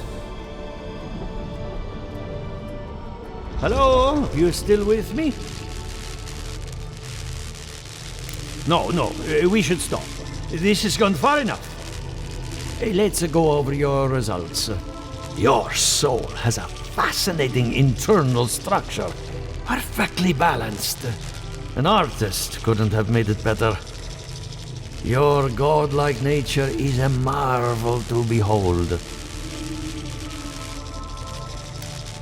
Usually all it takes is a mirror. Not my area of expertise, I'm afraid. What I see is something entangled about your soul. An outside presence that both is and isn't a part of you. It's old, dark, and rather tricky to pin down. Very interesting. The stress of war can leave a mark on the soul, but this is different. Quite different. Fascinating. Thank you for getting my machine calibrated again. But you came for Giata's theory of the Dream Scourge. Between the two of us, she's on to something. Our farms are in great peril. The essence has been drained from the land. Diverted, like the flow of a river.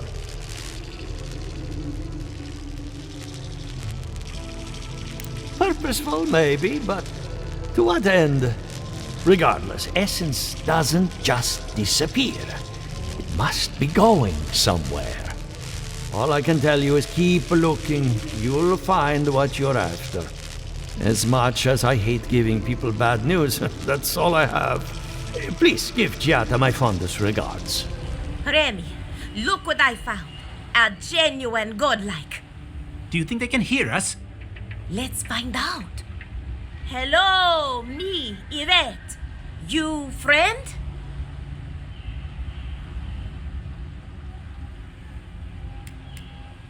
Remy, take a note. The endangered godlike's vacant gaze betrays an unquenchable thirst for violence. We heard that Giada partnered up with an outsider, but I had no idea you were a godlike. Fascinating.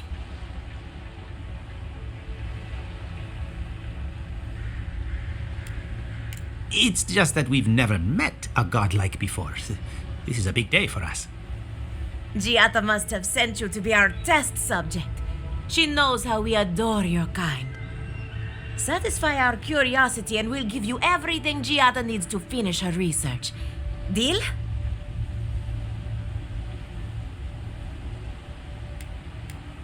The information wouldn't be worth anything if we just gave it to her freely, now would it? Let's begin the examination. If you could choose, who or what would you be in your next life? Next time you go round the wheel, you might not get so lucky.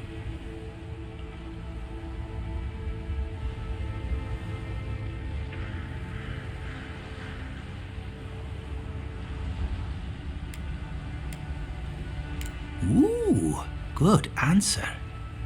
My turn. Some would call you blessed. Others would call you cursed. The fact remains, you were touched by the gods.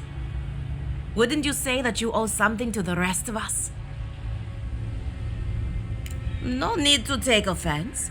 We merely seek to learn. Oh, I thought of another. We all know that godlike can't reproduce. How do you plan on leaving a legacy after you're gone?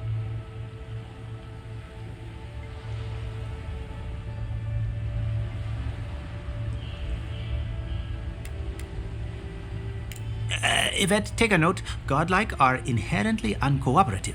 Approach with caution. I think that covers everything. Thank you for that brilliant insight, Godlike. You're a credit to your dwindling kind. So, Giada wants to know all about the Dream Scourge, yes? Such has been her research of late. Do you want the good news or the bad news?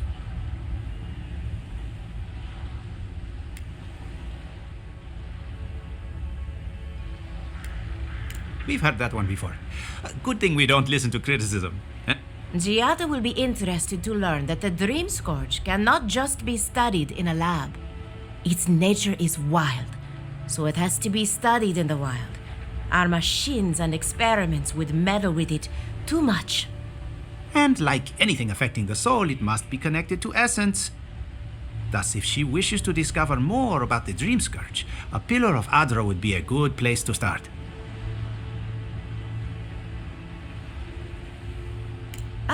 Of course. The idea is a bit high-minded. Adra acts like a pathway for souls as they rejoin the wheel. And the Dream Scourge is a plague of the soul, is it not? So, just as Adra channels essence, so too may it provide a key to discovering more about the Dream Scourge.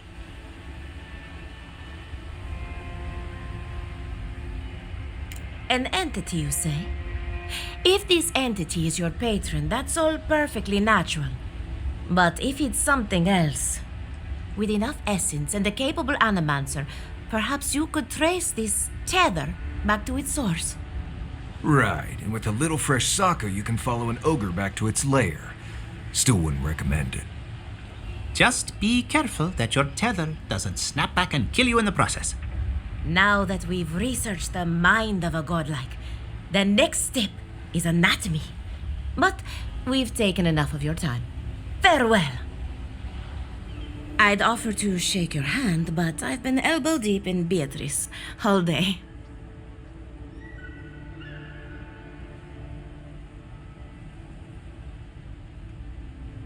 Beatrice, you know, the one with her viscera on display? As you can see, this is my reanimated corpse farm. We can smell it, too. I'm trying to demonstrate the value of undead labor, but of course nothing is ever that simple.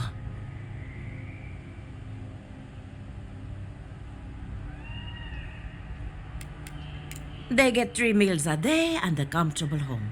What more could they ask for? I've certainly dealt with worse. Now, Beatrice, she's being a real problem, if you can believe it. Would you be a dear and reach into her guts? Feel around for anything that doesn't belong.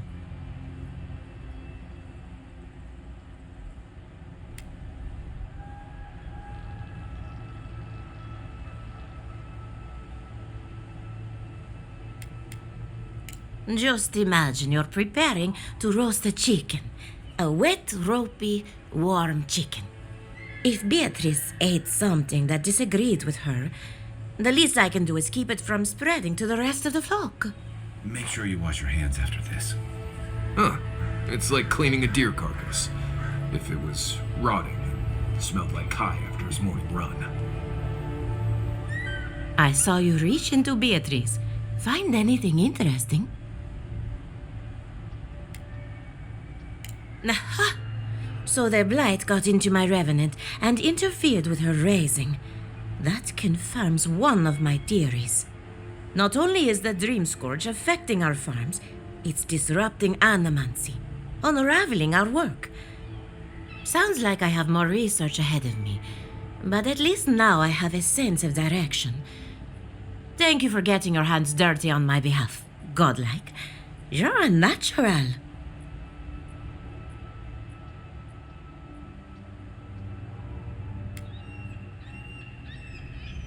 Giatta Castell wants my professional opinion. What an honor. I have a few theories, but no firm conclusions.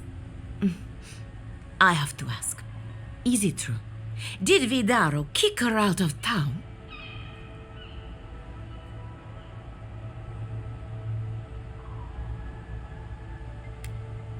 Especially when a renowned animancer is shouting at the top of her lungs in the streets of yore. Very well. I'll tell you what I know about the Dream Scourge. But first, I need some help around the farm. I'm up to my ears in chores around here, and the Revenants can only do so much. They can't do complicated tasks, you see. Anyway, I'm afraid the time has come to put down poor Silvo.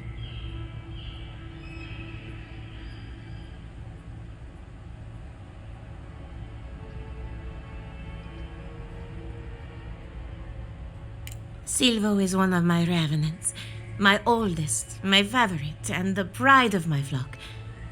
Someone needs to put a poor fellow out to pasture, and I just don't have the heart to do it myself. Well, it's already dead. That's the hard part done right there. When a revenant goes bad, there's only one option, final death, and poor Silvo's time has come.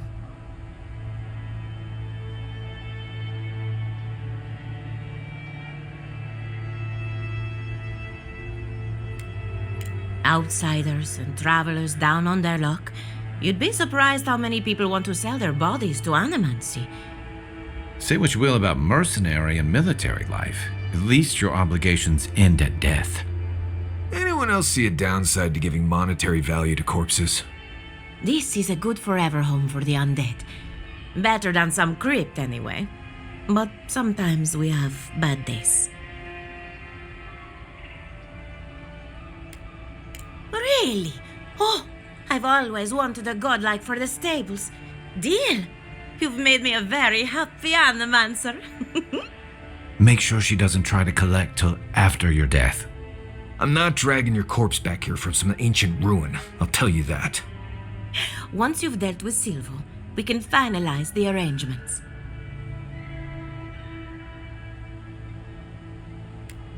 Thank you for understanding. You can find Silvo in the barn. He's blocked the door somehow, but the window should be open. Just be gentle with him. He's a good boy.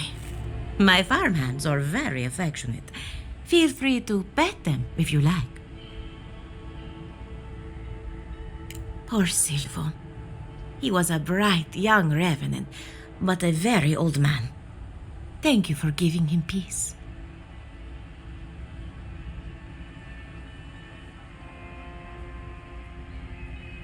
So, the Dream Scourge. I've been keeping an eye on the readings from my fields. This plague, as we know it, is a recent development. But I believe whatever causes it is older by far. Maybe even as old as the living lands. The exotic plants and animals, the twisted landscape, the Dream Scourge. They have a common ancestor. There's something about the essence in the living lands that's different from anywhere else I've seen. And end up like Giata? No, thank you. The corpses, they need me. Not to get too superstitious, but in these troubled times, the arrival of a godlike is no coincidence. You are meant to be here. Toward what end, only you can say.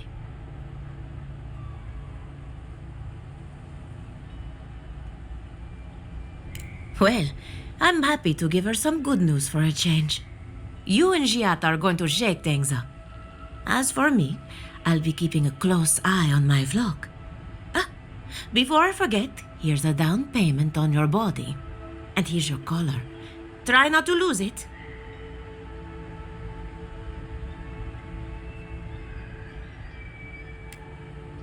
And I've always wanted a godlike to show up at the Harvest Festival. You're going to love it here. Hopefully not for a while, though. Are you as excited to get started as I am? Because I'm very excited.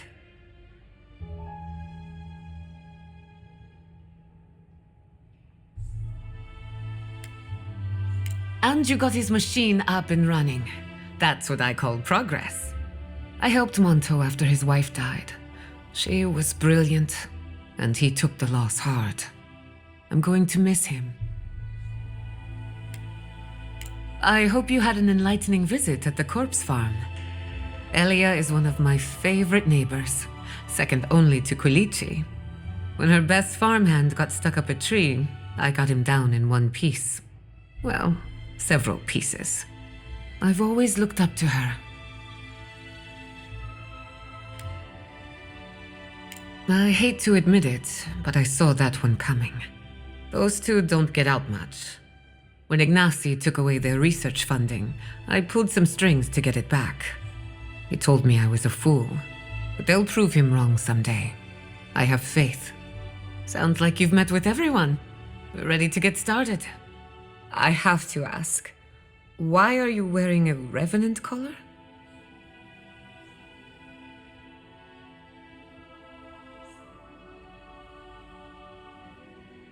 Good for you. Hopefully she offered a fair price. So, did you learn anything of particular interest?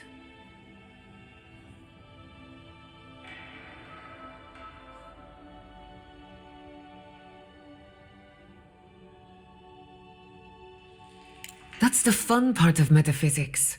Everything is strange, but nothing is new. Look at us. Barely even started, and already we're making progress. Monto's machine is working, Elia will keep an eye on her revenants, and Yvette and Remy are providing us an alibi.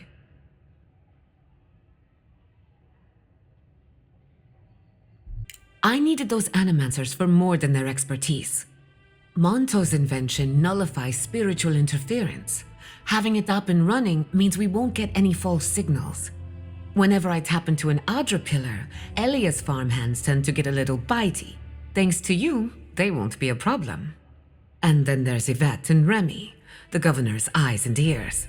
In exchange for privacy, I gave them a test subject. I'd call that a good day's work.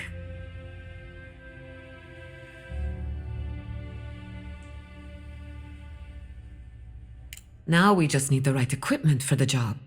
When my parents died, they left me their life's work. An invention like no other. The phantasmal focus. Think of it as a spiritual tuning fork, or a dowsing rod. It has many functions, some more obvious than others. The problem is it's in the basement. I haven't gone down there since the accident. Since they died. I can't blame you for avoiding a place like that. I would get it myself, but I'm not ready to face what's down there.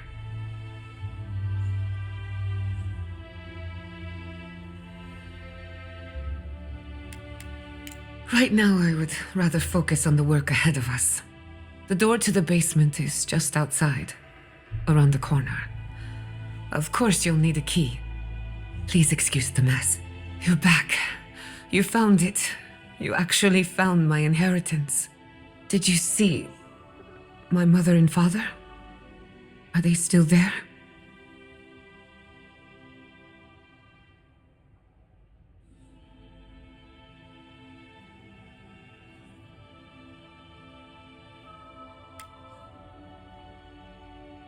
I'm sorry.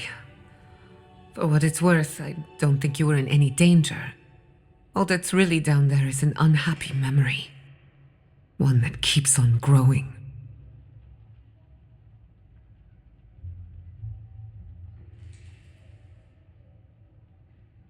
My mother had an idea about how to use the essence of the living lands, and it destroyed her. My father. Our family.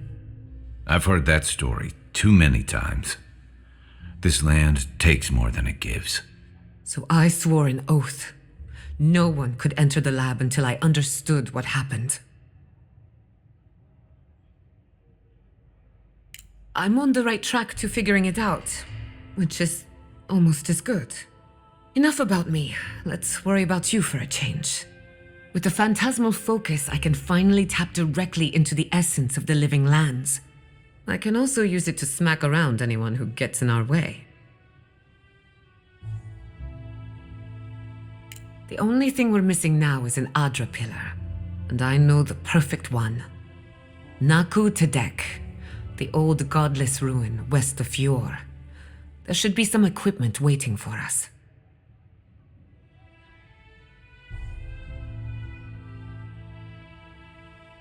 Before we head out, let's make the most of our time in Fjord. No telling how long we'll be gone. I almost forgot. Someone gave me a letter for you. They said it was for the envoy's eyes alone.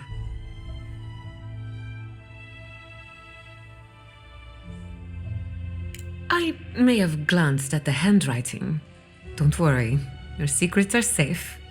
And I hate to be a problem, but I do my best work in small groups. Chalk it up to performance anxiety.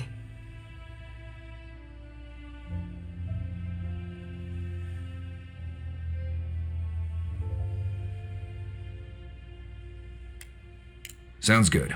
I need to do some hunting anyway. Once we're all together, we should trade ghost stories. Best way to get acquainted. In the meantime, let's be off. Well, here we are on the precipice of discovery. Armed and ready for mischief. I'm 2 out of 3 anyway. Before we get started, indulge me. What are you excited to learn about?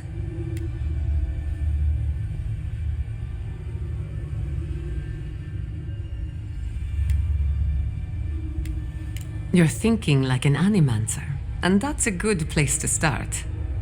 Now, I'm going to tap into the pillar's dormant energy and give it a good shake. In layman's terms, I'm chumming the water and daring the dream scourge to show its ugly face.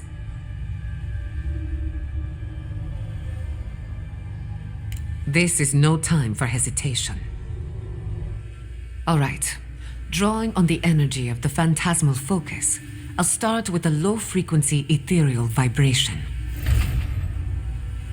I've got nothing. You? Like I could go for some pie.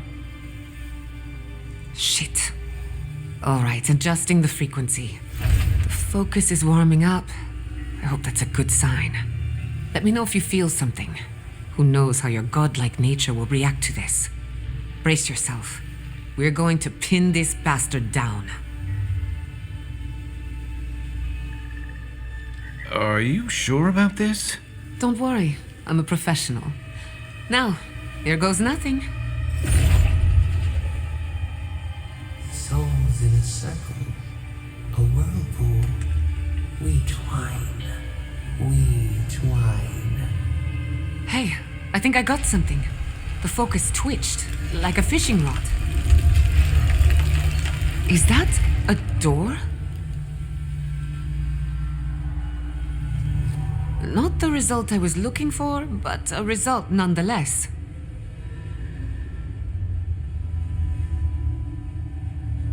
Don't be so sure about that. Remember, I'm an animancer, not a locksmith. Right before the door opened, I detected something in the Adra. I was right. The Dream Scourge has a point of origin.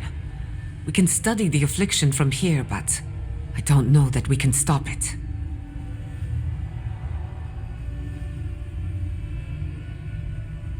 My thoughts exactly. If we want to stop the Dream Scourge, we still need to learn more about the source of the affliction. I hate to say it, but we'll get better results at the base of the pillar, where the energies are more potent.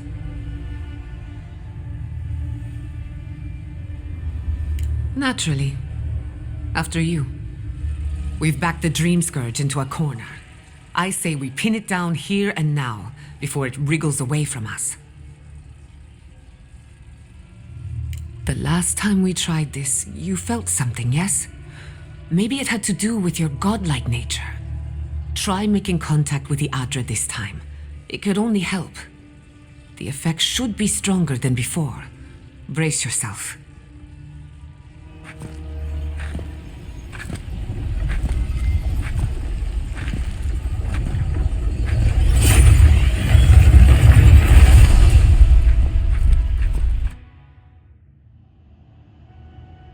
You are here. You who bring us kind words and soothing thoughts, we welcome you. The mourners are gone now. Only the memories remain.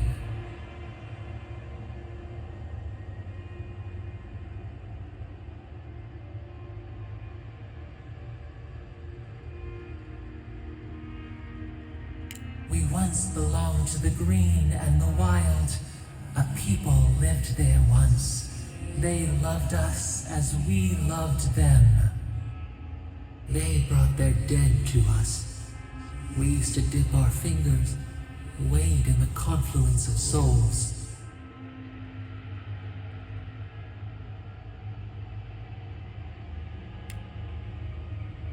We dream, the land stirs. We become. They brought their prayers to us. We answered.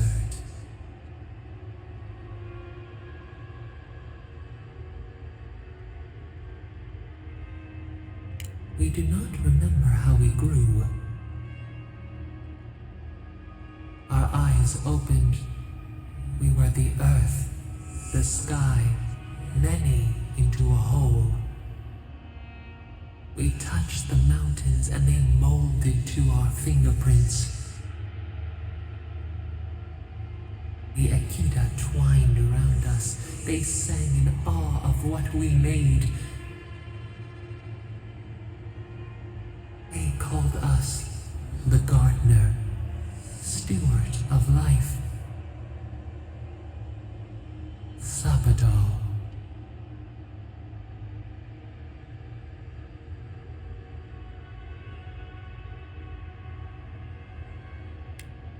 Our spark found you when you dreamed in the womb. Godlike, they said. But we have felt in you the seed of connection. We have sought you, called to you. And you reach back. We have not known the joy of companionship in so long.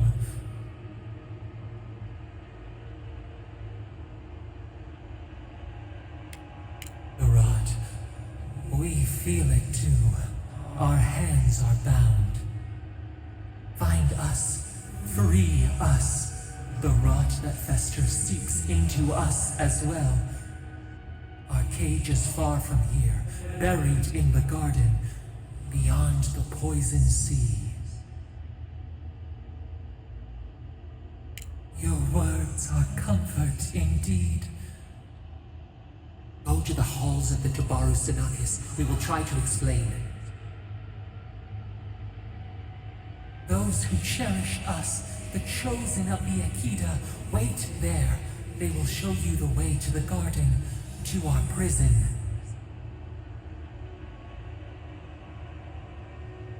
We will cleanse this rot with you once our hands are unbound.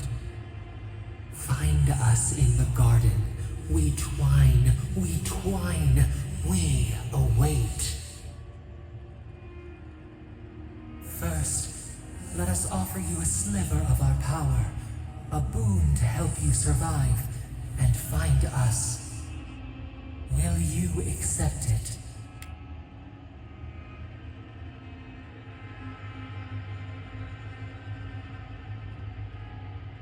Take it with our blessing. Now hurry to the halls of the Tabaru Sinakis. Bind us. Free us.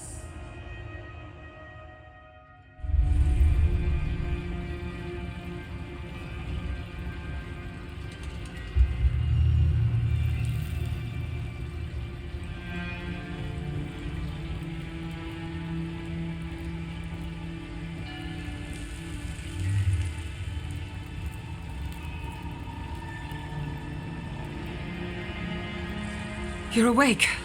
Finally. We really pushed the phantasmal focus to its limits. You were out a long time. We gotta start bringing pillows. For a second there, I thought... Actually, never mind what I thought.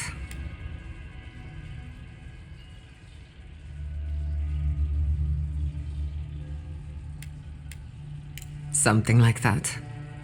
While you were out, I got some clear readings of the Dream Scourge. I've tracked its origin to the center of the living lands, somewhere deep in the untouched wilderness. You've heard of it. Fascinating. Maybe someone knows about this garden of yours.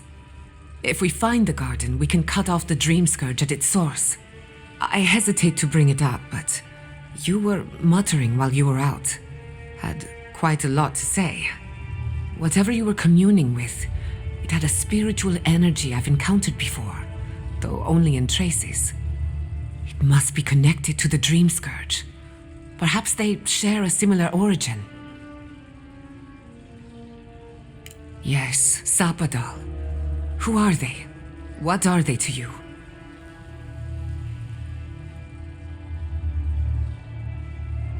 I'm sorry? Sapadal is a god? But that's impossible. How could we have missed this?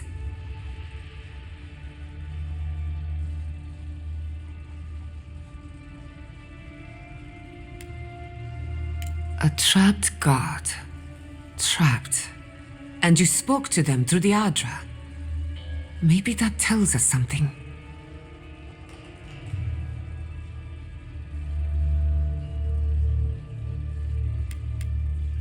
Sorry, I'm getting ahead of myself. We've long theorized that all Adra is connected, but that changed when Animancers came to the Living Lands. The Adra here is severed from the rest of Eora, connected only to itself, or so we believe. If Sapadal speaks and works through Adra, then the Living Lands is their prison, their tomb.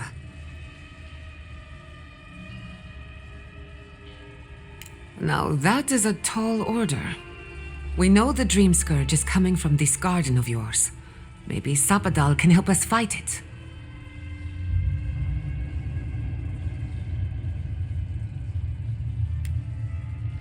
Indeed.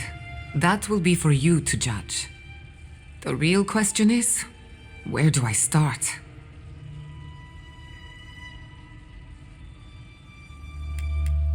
Welcome to the crew. Thank you. I've been working on my own for so long that I'm not accustomed to sharing the burden. We'll find the source of the Dream Scourge in the garden, but we have to find the garden first. Then that's where we start. Let's return to Fiormes Ivernal. Banished or not, maybe I can squeeze a few answers out of my colleagues.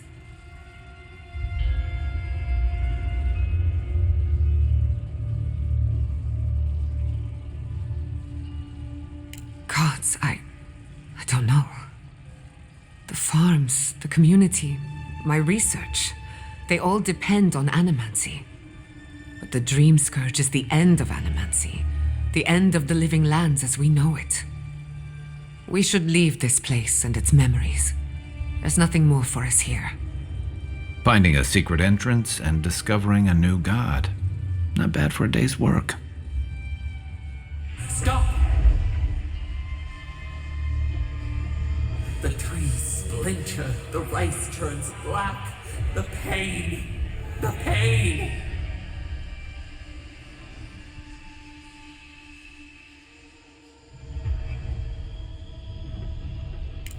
They trample the farmlands. They tear down the gates. I lost you for a second there. Something the matter?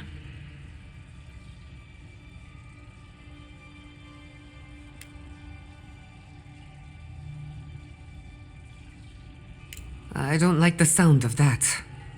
Let's go. You take the lead. Come on, there's a way up those stairs. What happened? Who did this? It's all gone. The city. My home.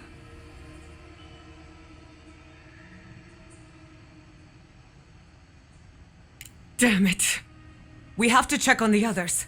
At least let me find Quilici. Any survivors would have evacuated to the farms north of town. Come, there's not a moment to waste. Envoy? Oh, thank goodness. For a moment there, I thought we'd lost you in the attack.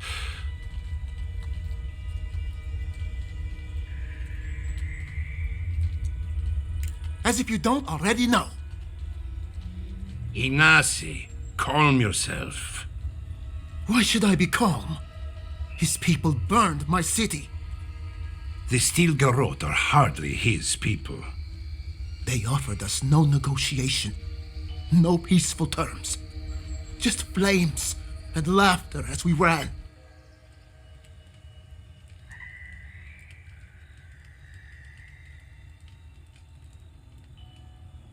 Don't be naive. Anyone who serves under an Adiran banner is complicit. Your Inquisitor is determined to burn out anyone who doesn't conform to Adiran ways. We agree on one thing. The Steel Garrote have declared war on the living lands. That sort of thinking is precisely why my father fled the Valian republics. What happened here is no coincidence. Their forces already have an unshakable grip on Paradis. This attack was meant to weaken us. No doubt they will circle back to finish what they started. Tell us, what of your research into the Dream Scourge? Assuming our governor wants to hear it. I may have spoken in haste before. Pardon? The very notion that the Dream Scourge had blighted our farms, it was too awful to acknowledge. Are you being serious right now? I am. The sanctuary my family built was falling apart on my watch, and I wasn't strong enough to bear it.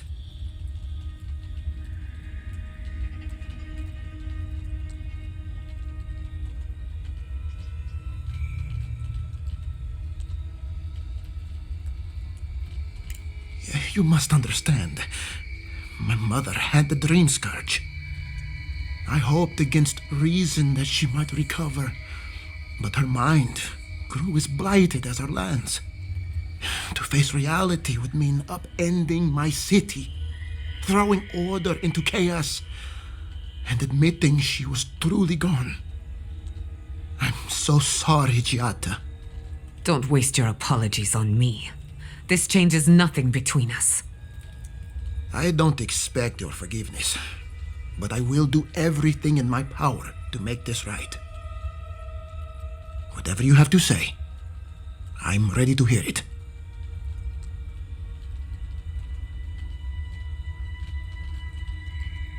You want me to do the talking? Very well. The evidence is clear.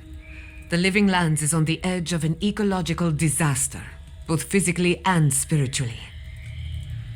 We may know the origin of the Dream Scourge. By following it back to the source, perhaps we can reverse the damage. Now for the bad news. An undiscovered god rests in the heart of this island. Until we know more about its nature, we are powerless to stop it. But this is madness. When I said I was ready for the truth, I didn't mean... Quilici, tell him it's madness. Envoy, is it true?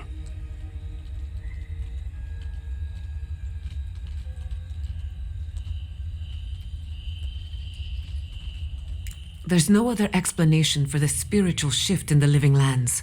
Something that slept has awoken. I believe there is still more to learn, but a disturbance on this scale could explain the changes to our ecosystem. First the Dream Scourge, then the Steel Garrote, and now, what does this god of yours want us to do? Pray? This is no time for a theological discussion. Our survival hangs on a knife's edge. We can't remain in Emerald Stair. There is no reason to stay, unless you count picking through the ashes. We should relocate to Thirdborn. It's the only settlement that can take us all. No. I say we go to Paradise.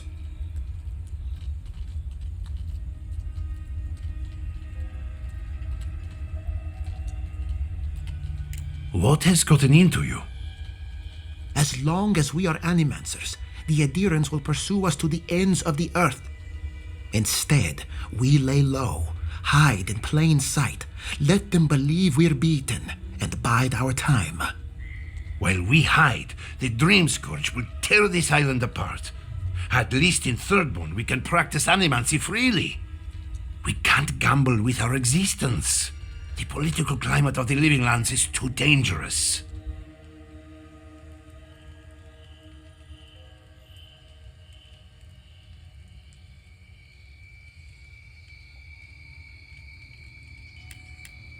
Thirdborn has its own problems. Paradise is more secure, but it would mean living under Adheran rule. I don't like our options, but that shouldn't stop us from committing to one. Thirdborn's full of hardy types. Lots of former soldiers and mercenaries. A rough bunch, but good to have at your back. It's also farther from the Steel Garrote's base of operations. That's where I'd make my stand. We'll be proud to lend our strength to theirs, as Animancers and as fellow expatriates. I have my misgivings, but you helped my father leave the republics. I trust you to help us again. What of you, Envoy? Where does the hunt for the Dream Scourge take you next? Oh, I do. Yardsley? Don't tell me you are getting swept up in all of this. Oh, really? You should know better, darling. Any talk of the Akita, and I will appear. If you're looking for the garden, I can probably lead the way. You're already aware that I'm the foremost Akitan scholar in the Living Lands, and... Godless scholar, my dear. No one outside of academia uses their proper name. Ah, right. Layman's terms. Thank you, darling. Well, to make a long story short, I think I can lead you to the garden. 30 years of research, and I think the answer lies in a ruin called Naku Kubel, which is in Shatterscarp, so we've got to get there now.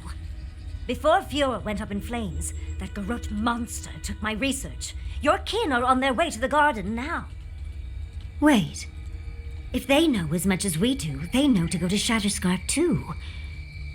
Oh no. I've got to warn Temerity. Meet me in Thirdborn, all right?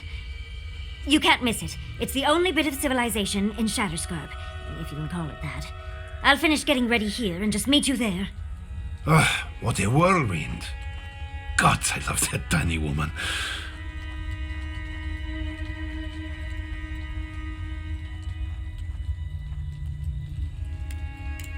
Naturally. She's feisty, passionate, loyal, determined. My life would not be the same without her.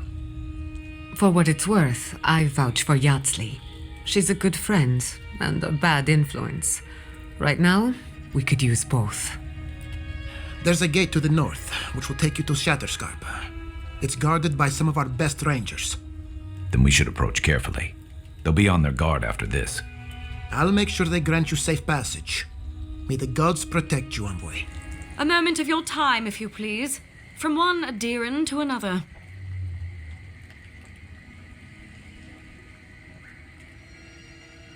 I go where the Inquisitor commands, just as you go where the Emperor commands. So, did you enjoy our little bonfire? Inquisitor Ludwig was pleased with our efficiency. You irredeemable fucking swine! Keep her on a tight leash. No need for this to get out of hand.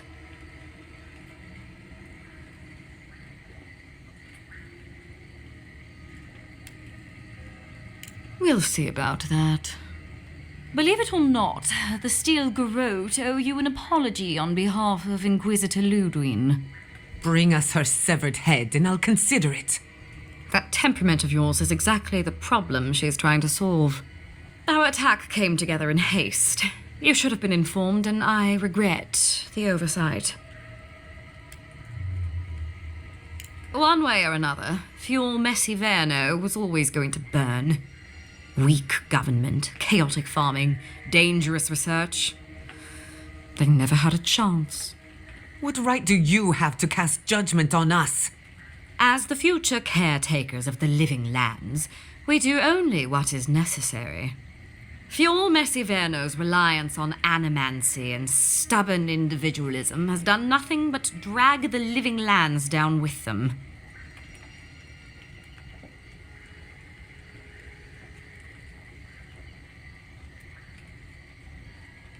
Help takes many forms. Look, I'm only telling you this because you deserve to know Ludwig's intentions for the living lands. If Heelgard cannot maintain a grip on the living lands, then the Steel Garrote will simply take it from him. You see, the Steel Garrote answer to the Burned Queen, not your floundering empire. And we will break from Adir if that's what it takes.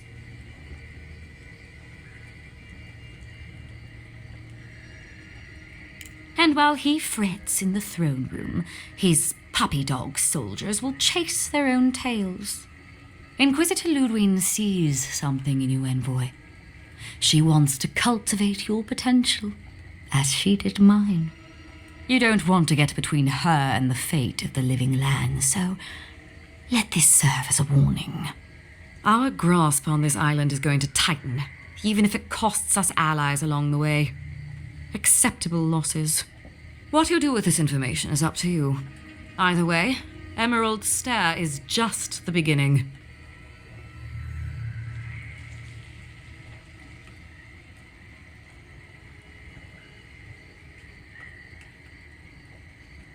Feel free to prove us wrong. The Steel Garrote love a challenge. Before I let you go, a little bird sang in my ear that you're going to Shatterscarp. Word travels fast. Of course, that would have been impossible with these meddlesome rangers in the way. You didn't. I took the liberty of removing them.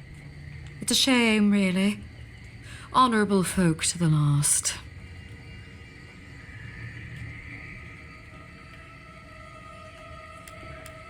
Ludwig told me to open a path for you by any means necessary, and that's exactly what I did.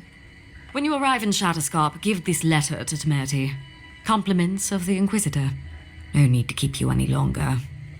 Let's hope our next meeting is under more favorable circumstances. You know, there's a depraved part of me that was hoping you'd make this interesting.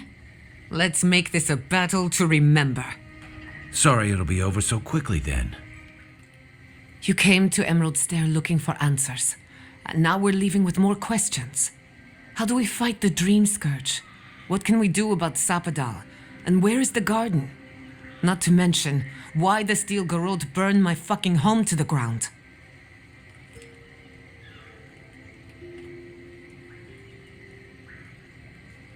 Then we had better prepare to fight back. I will not forget Fiorme Siverno. Everything it was, and everything it could have been. And I will never forgive. Never.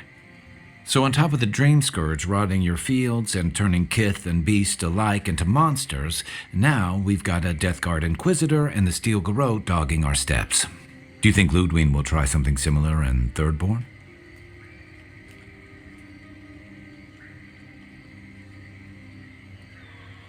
Thirdborn's a rugged place that attracts rugged people. Lots of Rawatayans, scramble routes with no prospects back home, washouts from military or mercenary life, sailors in search of steady ground.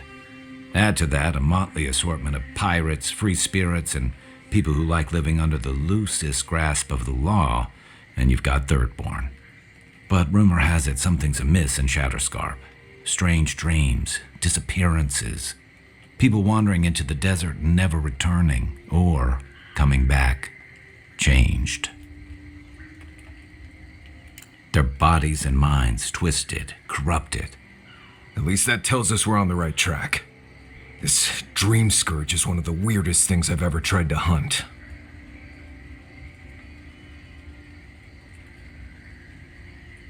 Right, the garden. Sure. Everything we learned in Naku Tadek points us to the garden. Thirdborn is just a stepping stone. But we don't know anything about the garden. It could be a myth or a metaphor. Whatever the garden is or isn't, it's our only lead. We find the garden, we find the Dream Scourge. Yatsley is a master of the unknown and the unknowable. No mystery eludes her for long. If there is a path to the garden, Yatsley can lead us to it. I'd follow her anywhere. Or maybe that god poking around your soul could give us directions. Ask for directions. Why didn't I think of that? Kai, that's brilliant. Whatever Sapadal tells us will be filtered through a lot of metaphysical noise, but it couldn't hurt to try. This is so exciting. Sapadal? It's Giada. Giada Castel. If you're listening, could you please tell us more about the garden? Castel. Why does this name sing to us? A voice through murky water. The garden stifles the notes we cannot reach. The branches bind. Did you get anything?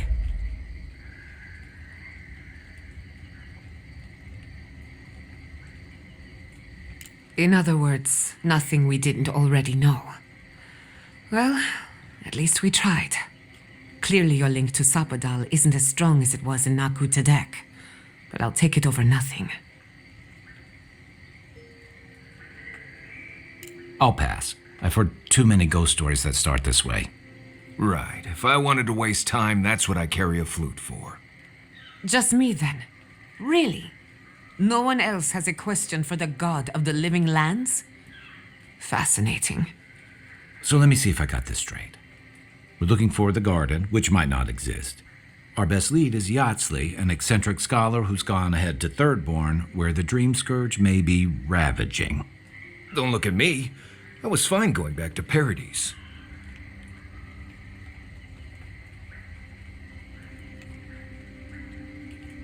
Stop. You're aggravating my ulcer. Listen, I hate to ask this, but while we're in Shatterscarp, there's something I need to do. Something I owe Tama. There's an old battlefield near some Pogrunan ruins.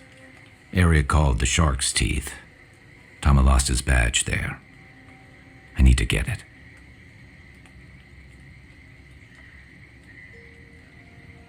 Thanks. Takes courage to go back for something you lost. I wouldn't have it in me. Get some rest. Sleep is good for the soul. Maybe this doesn't need to be said, but I don't blame you for what happened to Fiorme Siverno. I just wanted you to know.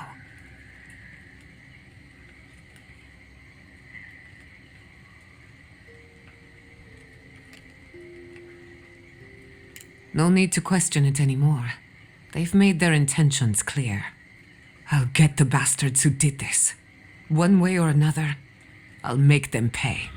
Another Adiran, Kutabao. Hold on. This isn't one of mine. Or Ludwig's. You must be the envoy Hilgard told me about. Well, you picked a damn fine time to show up.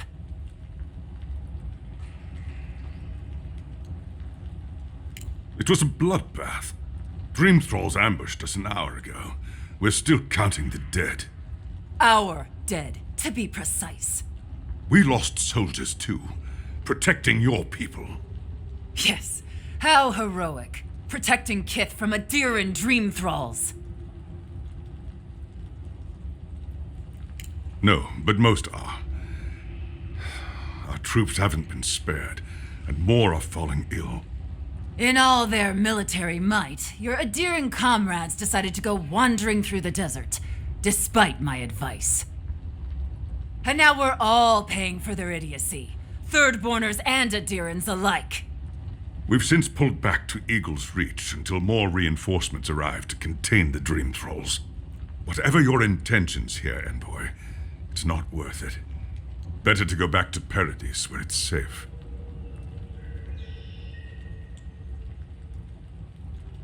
No, we cannot. No matter how many we lose. At least one of you has the backbone of a Rawatayan. Maybe you'll do all right out here. We've been through a lot already. This isn't our first terrifying ordeal. Look, Envoy. Kith aren't too keen on Adirans at the moment. Rumor of what happened in Fjord is already starting to spread. Just watch your back, all right? I sure hope so. Hold it right there, Adiran.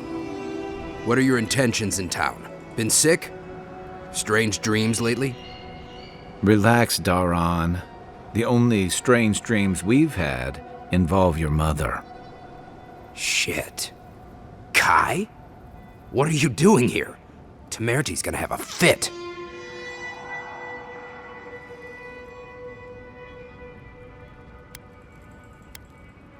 Save your threats, Adiran. Kai knows what he did. Huh. You're with the Adirans now? I'm with the Envoy, and we're against the Dream Scourge. And you should respect our authority to protect Thirdborn from unknown dangers like you. Come on, Daran. They slew those Dream Thralls for us. I doubt he could have done that if he was sick. I, for one, thank you. We couldn't take him on our own. Are you smoking Svef? The Adirans raised Fjord. We'll be next. So, how about you quit wasting it and let us in?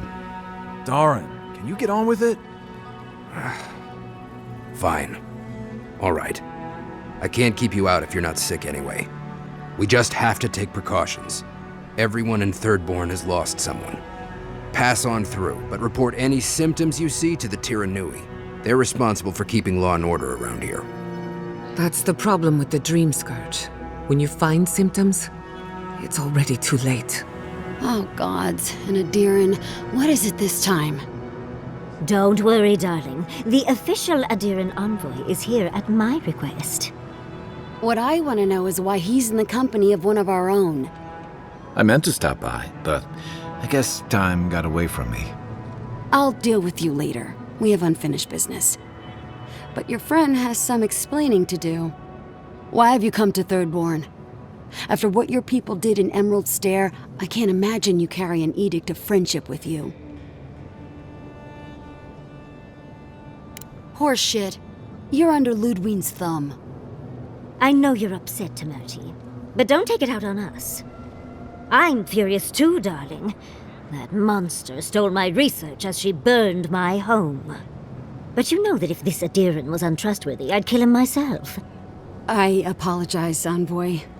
Eagle's Reach is a slaughterhouse. Dreamthrall siege our gates day and night. People are hungry, and I have not slept in days. So my temper is a powder keg, I'm afraid. I am trying not to explode. This isn't a courtesy visit, is it? I assume you're here delivering a message on behalf of Adir.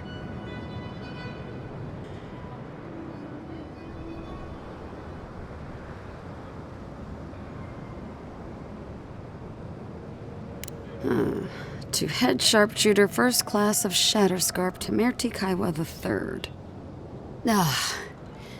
Ludwig wants the ruins of Naku Kubel, or will suffer the Steel Garrote's wrath. Just like Fior Messiverno. Another shit atop the pile, then. Not that I can do a damn thing about it.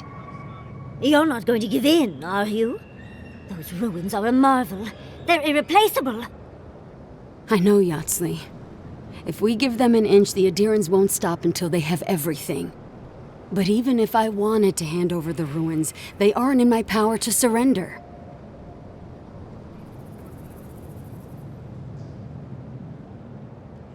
Trust me, I am very aware of all those things. You might even say I've been fighting for those things.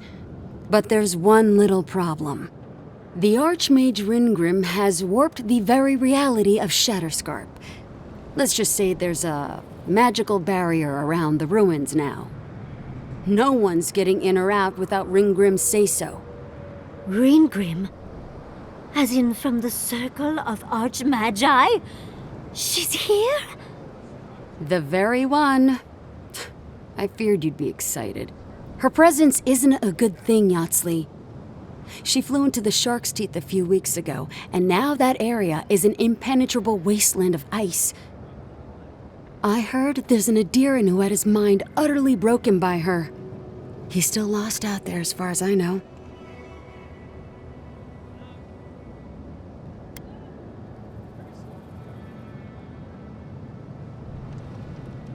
The Queen of Terror. She's a perfect match for a Death Guard. But why Naku Kubel specifically? The ruins have stood for centuries, and there are plenty of other places to look at dream thralls. The Circle of Archmagi don't get involved unless there's something they can gain. They're not really known for their altruism. Look at the Siege of Craghold. And that was just so that Lengrath could try and show up Consulhot. The truth is, I'm up to my neck in catastrophes. Between the horde of dream thralls pounding on our gates and trying to keep peace with Adir, I've had to station guards on our borders to control who goes in and out, just to keep everyone safe. I never thought I'd say this, but the Archmage is the least of my concerns. So, Ludwig wants the ruins, but even if I wanted to give them over, Ringgrim controls them. And good luck getting an audience with an Archmage.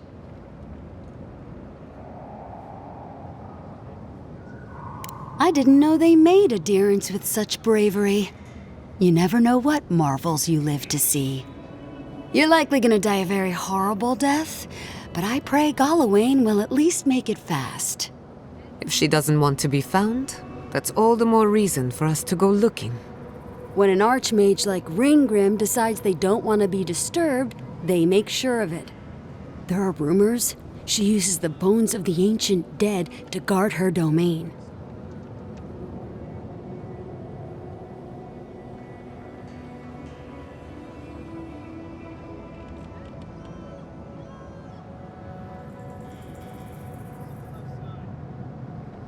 It's definitely practical, I'll give her that.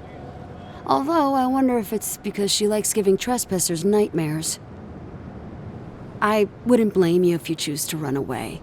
But, if you want to find Ringgrim, head east of here, go past the Pargrunen ruins, and when you see the ice, you're there. And Yatsley, be careful. If Quilichi lost you, he'd never forgive me. Oh, don't worry about me, Temerti. If my spells fizzle, I can always give a good lashing with my tongue. That's what I'm afraid of. Good luck.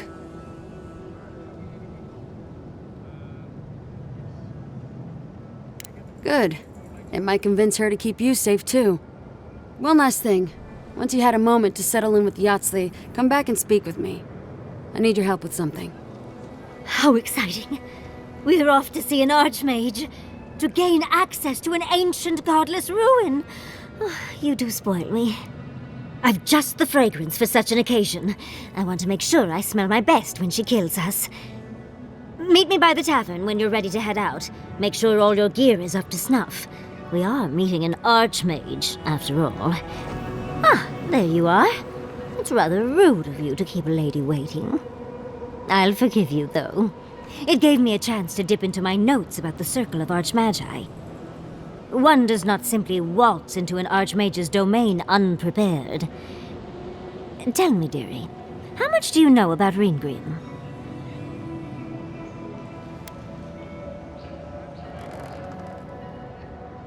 Well, with her skill in spellcraft, she certainly could do so if she wanted to.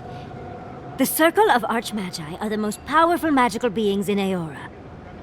Whatever the reason, the fact that she's here at all is significant. Oh, Aldra's titties. The Circle sent the Archmage of Terror. Oh, she's just brilliant.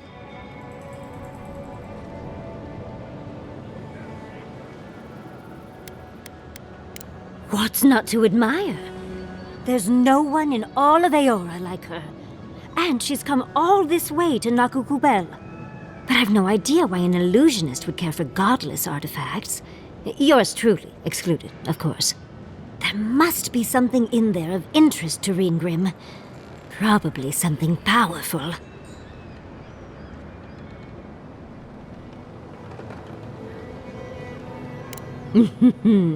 I knew I liked you, darling. I'll be with you every step of the way. Those Steel Garrote bastards stole all my research about the Godless. They'll get to the garden first over their dead bodies. I can show you the way to Ringrim's domain, but we should travel lean. The less of us there are, the less likely she'll take notice. You'll need me to get you in the door, so who's staying behind?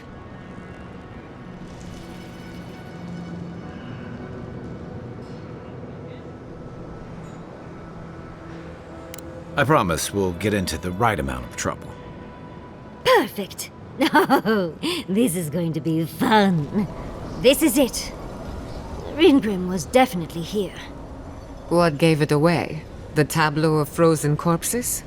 The Archmage of Terror is many things, but subtle is not one of them.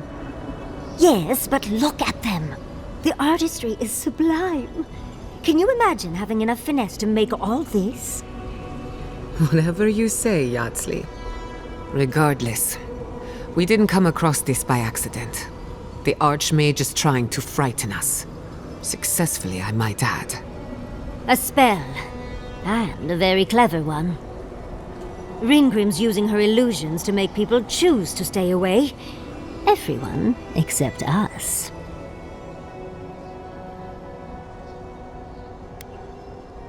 Of course I probably can. All spells have a counter. You just have to know what it is. But we can figure that out later. Right now, we have to focus on what's at the end of that passage.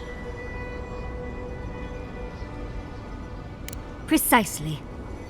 Chances are we'll die, but if we don't, we stop Ludwig and get into the ruins. So, win-win. I like our odds, especially with you around.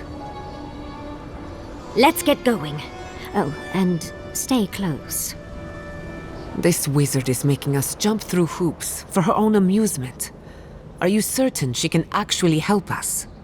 I think it's part and parcel of being an archmage, unfortunately. Maybe she's trying to teach us something.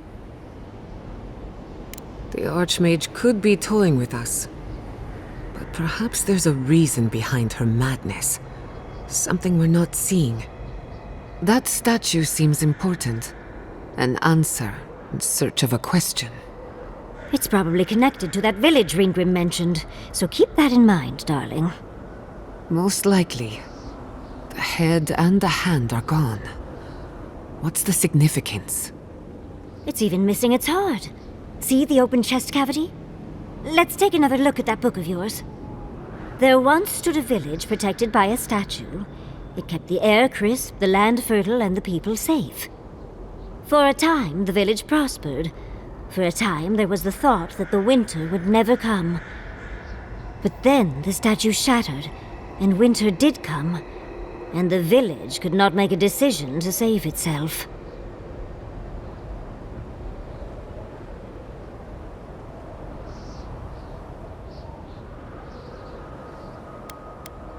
She's an archmage.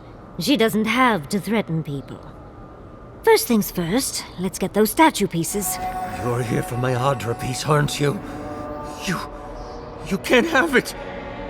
Well, it's a pleasure to meet you too, dearie. I'll die without the Adra. Please, don't take it from me. I don't want to die.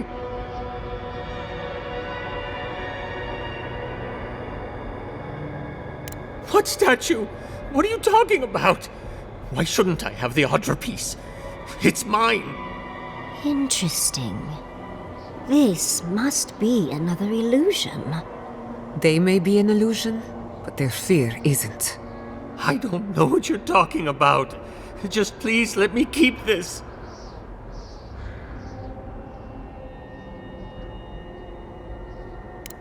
I don't remember anymore.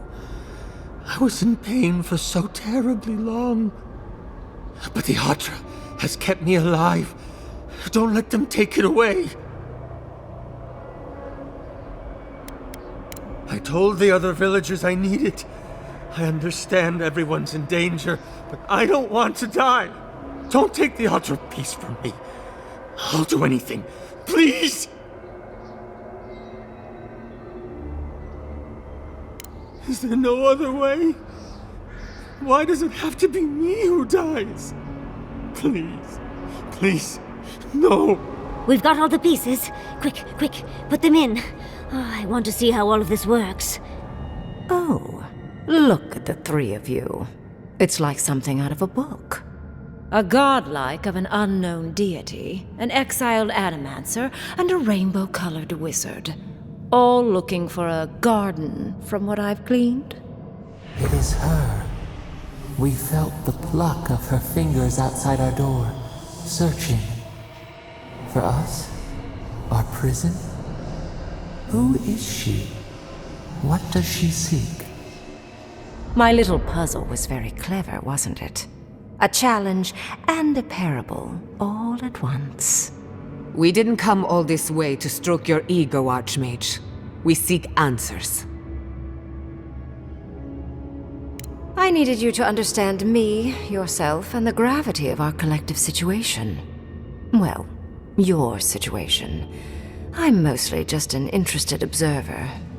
I've never seen a godlike with your appearance before. What did you think I was trying to tell you with the puzzle?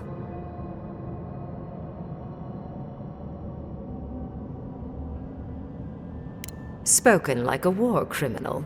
Well done. Yes, when there is a tectonic shift in history, people always die. The point of the parable is quite simple. Sentimentality is a privilege.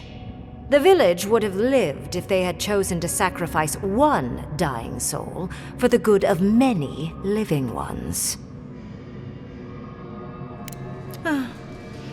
I hardly know, honestly. When you've lived as long as I have, it's easy to lose track of individual lives. More than anything, the whole challenge was for you to understand how I think. No one truly matters in the long run. Not even me, or the other archmages. It's what we leave behind. What matters is that our lives buy the world more history, more beauty, more time to create interesting things. Do you understand?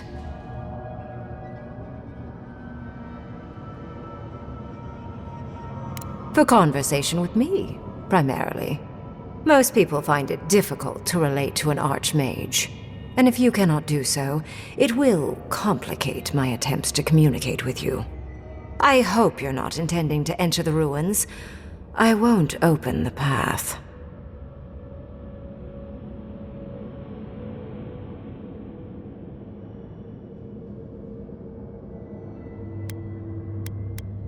Somehow I don't think that's happening. The Death Guard might certainly try, but... no. I came to the Living Lands because the sickness here, this dream scourge, fascinated me. This plague shouldn't exist. It can't, and yet it does.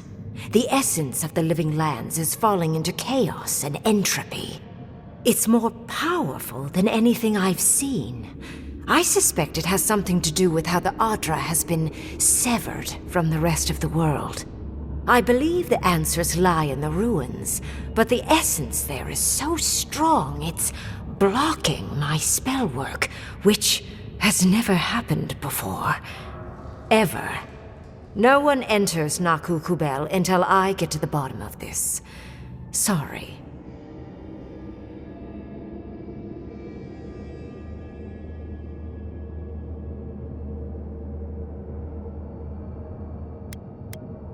I'm fascinated by the implications. What about you is so special that you can enter the ruins and I cannot? You have my interest. Show me if you live up to it.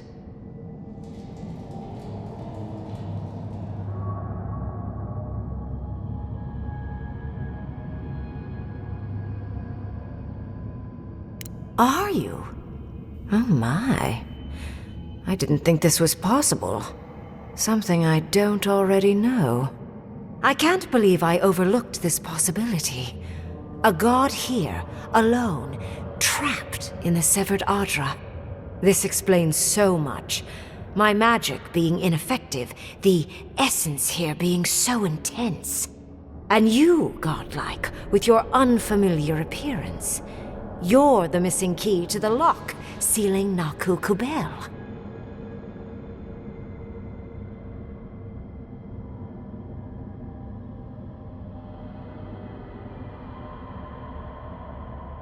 Don't take this the wrong way, but in a different life, I'd have flayed you for my study. You are a godlike of this strange, isolated, possibly miserable god. A piece of them resides in you. I have no doubt that like will recognize like. You will open the gates to Naku Kubel, and I will study this metaphysical aberration up close. Go. Find your so-called garden. Report your findings to me. Perhaps there is more to this than either of us alone can see.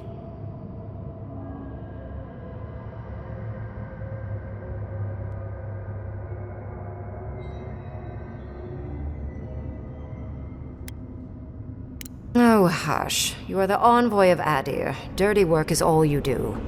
I wish you luck on your journey, if you believe in such things. Just keep in mind that countless dream thralls are on the same path. I'm sure you'll survive. If not, well, lovely to have met you. Let's hope you remain unscathed. And you, Orlan, you seem a clever one. Take my grimoire. It will allow you to dispel the barrier I have set before the ruins. You have talent. Not any mage can dispel my illusions. Perhaps when this is over, we should speak again. You want to speak again? Yeah, of course. Can't wait. She gave you her grimoire. Be careful with that thing. Who knows what it can do?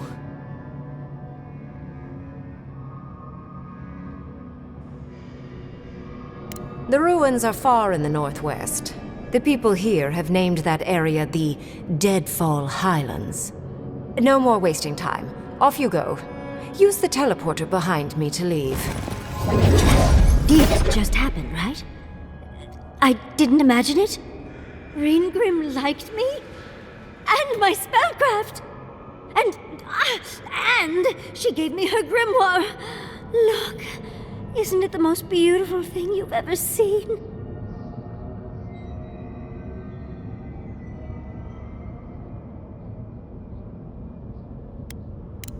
You were incredible! Thank you for trusting me. You, my dear, have a promising career ahead of you. Oh, Quilici would have been so proud if he were here. I cannot wait to tell him. With Ringrim's grimoire, I think we can go to the ruins and find the garden. For once, we've outpaced Ludwig. A rare advantage. I say we use it. Then there's no time to waste. I must prepare for Naku Kubel. As must you. I've dreamt of exploring Naku Kubel for years. To find out what happened to the godless who built this and why they vanished. Of course, but we can take a little look around, since we're here already, can't we? We found something like this in Naku Tadak. What's their significance? These are magfolk. They're often found in many godless ruins, but they are definitely not godless. That's no surprise. The magfolk are responsible for taking many lives.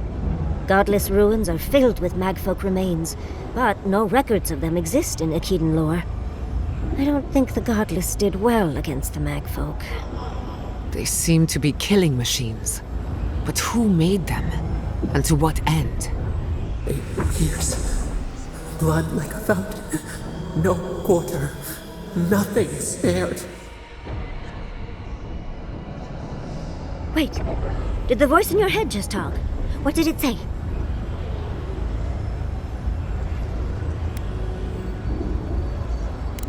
I'm not surprised.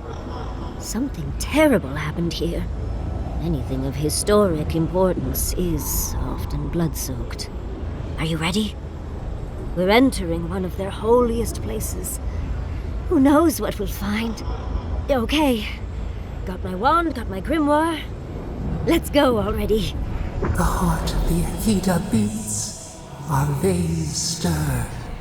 You are close. Seek the ancient kith who dwell here. They will show you the way. You don't belong here. Why have you come? What business do you have in this place? Tell me, before I strike you down.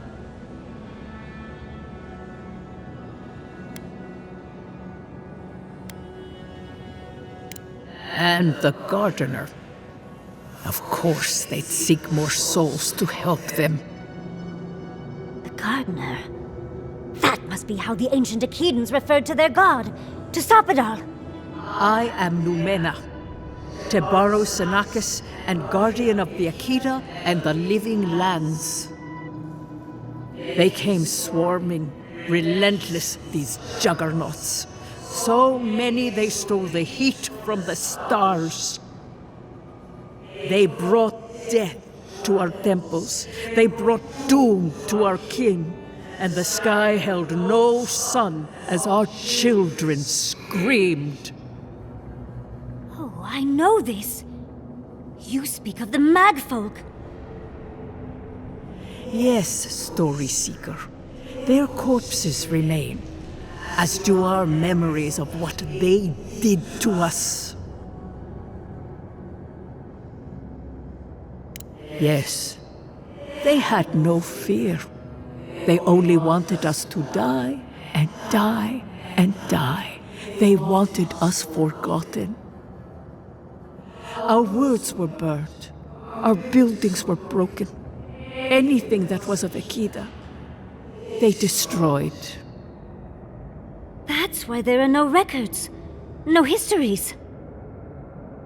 We fought so hard, but we fell too. Then they trapped our gardener. Trapped. A sepulchre of endless night. Bones beneath roots. Stop this.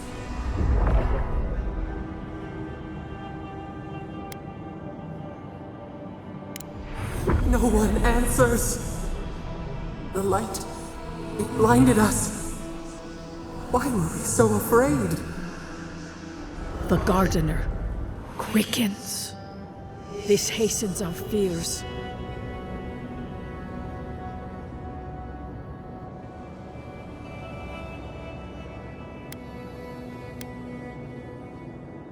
The gardener was afraid, yes.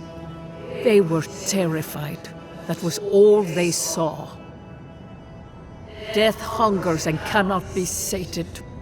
That which killed the Akita wants more slaughter still. So our gardener calls then, begging one more time to be set free. We wait. They know. They understand. Why do they hinder you? When the gardener calls, there is no turning away. But you will prove yourself to us through a series of trials. Survive these trials, and you will know the way to the garden. First is a trial of strength. Demonstrate your might against our ancient dead, and earn the right to face the second.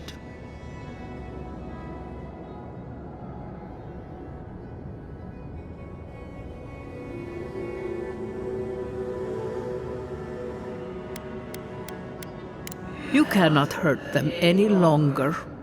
You can only offer them rest. Go now.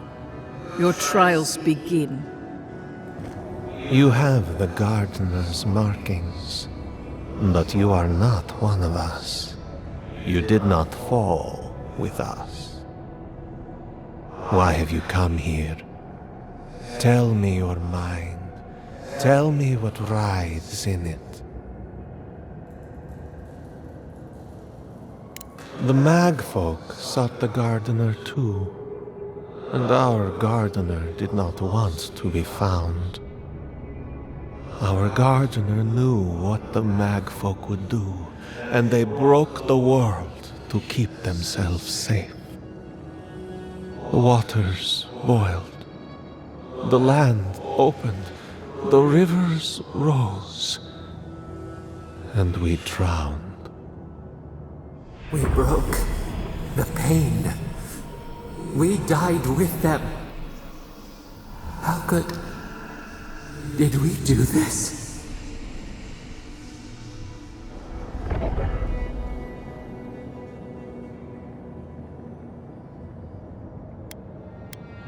We bleed, they bleed, the Magfolk strike. How could we pierce the vein? We cannot, we writhe.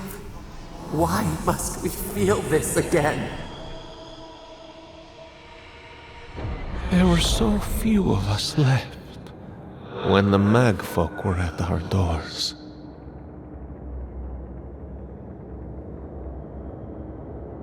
How could you know of this? Yes, their ways are strange and volatile, and you will need to show wisdom to navigate them. Their ways are not the ways of people. You want a path to the garden? Pass this trial of the mind. Show me how clever you are. We will know the breadth of your wisdom before we let you learn what our gardener truly is. Somehow you've proven to have strength and wit. We now see what you represent. We know the truth of you. We cannot risk you causing another calamity.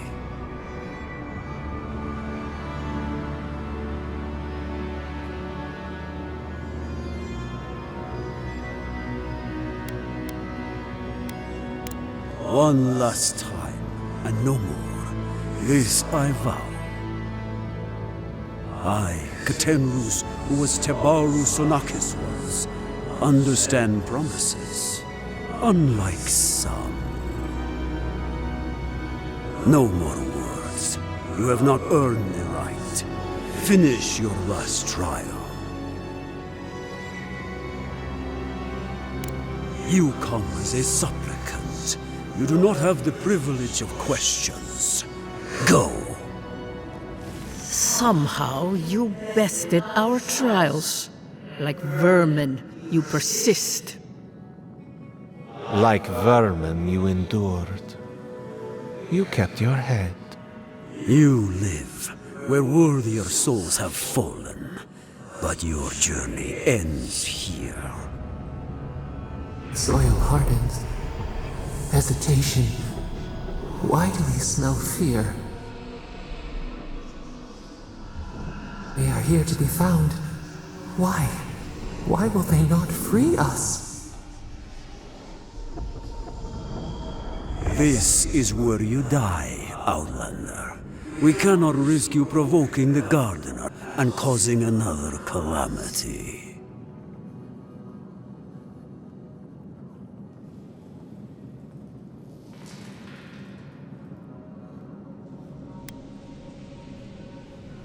Be that as it may, we still won't risk another.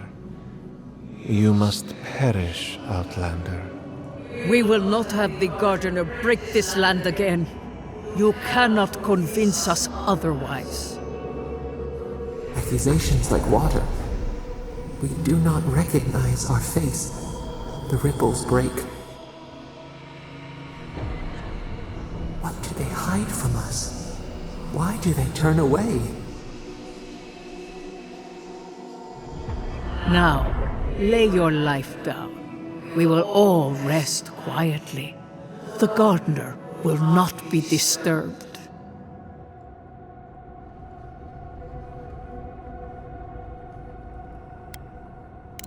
We only do what we must. So be it. Prepare yourself. Wow. I've never seen an Akedan device like this. These mechanisms, they mark the locations of important sites. It's a map. Ever closer. We must speak of this. A map? I can't believe it survived all these years. Just waiting for the right hands to pick it up again.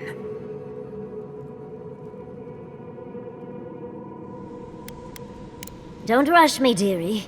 Akedan isn't easy to translate, you know. So close. We reach.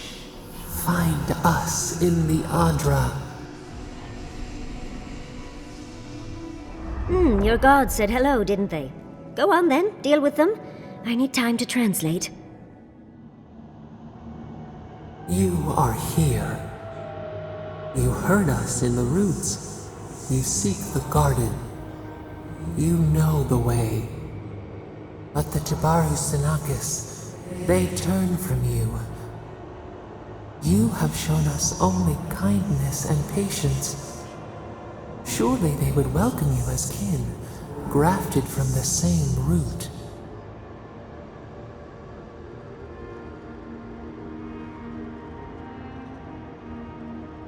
As painful as a wound reopened, yes. We were theirs and they were ours, and we told them to protect the wild and the green. In return, we promised to protect them, and we were true. Always, we protected them. We will not remember.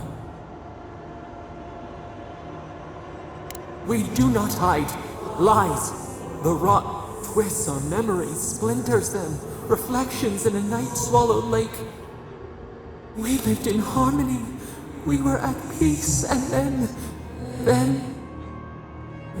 they came with metal bodies and murderous intent. We tried to stop them.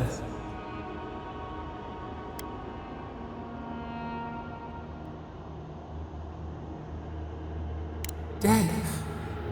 They're dead? No. Happy. They were happy. We loved them. They loved us. No! We did not want them to die. We loved them. We tried. We loved them so much. We did not cause pain. The spirits lie. We love them most. They twist our words. We will show you. Let us offer you another gift, a seedling of power.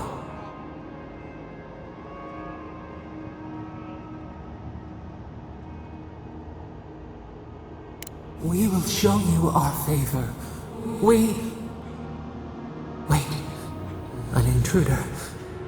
The piercing light. She draws near. The wire. A razor in our throat. Stop her! We writhe. We bleed.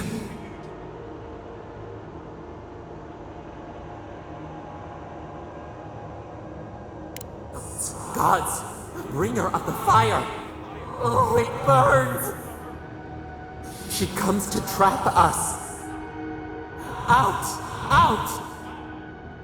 Send her out! Set us free!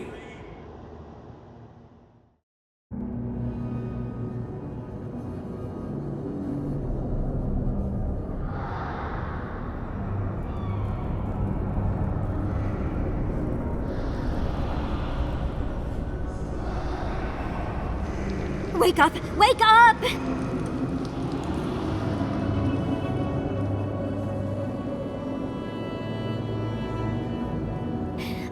What happened? Are you all right? What did you do?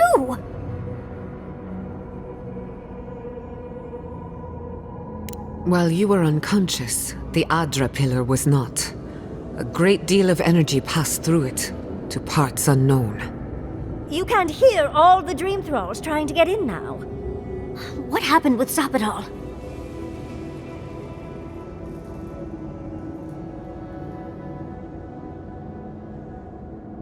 Once we get past all these dream thralls, I'll be excited to see what scares a god. They're flooding the area, so I think it's a great time to leave. Now! The map points us to Galawain's tusks. We'll find the way to the garden there.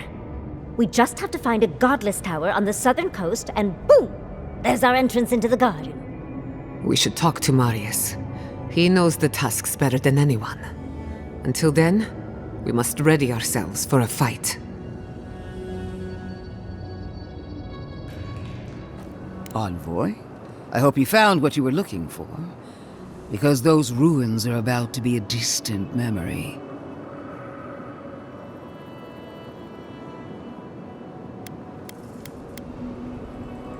And the Dream Scourge. Yet you walked away unscathed. Fascinating. This is a spring from which the Dream Scourge flows, injecting poison into the veins of the island. No, a cleansing fire. Poison or cure? The same poison we burned out of Fior Messiverno. The only thing you burned was hope, and I am determined to get it back, even if I must take it from you. Charming.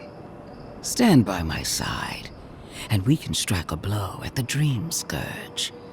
And at Sapadal.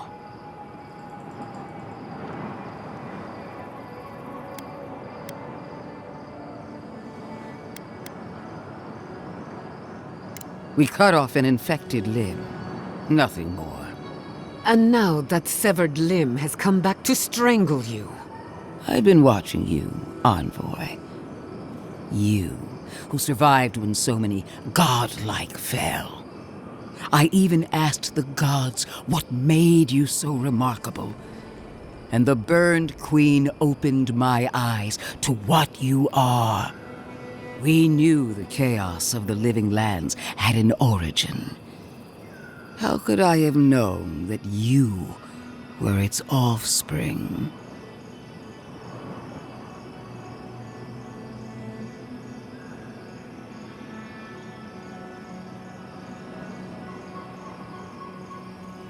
With good reason. Why should a tool know it's being used? There are 2 plagues in the living lands.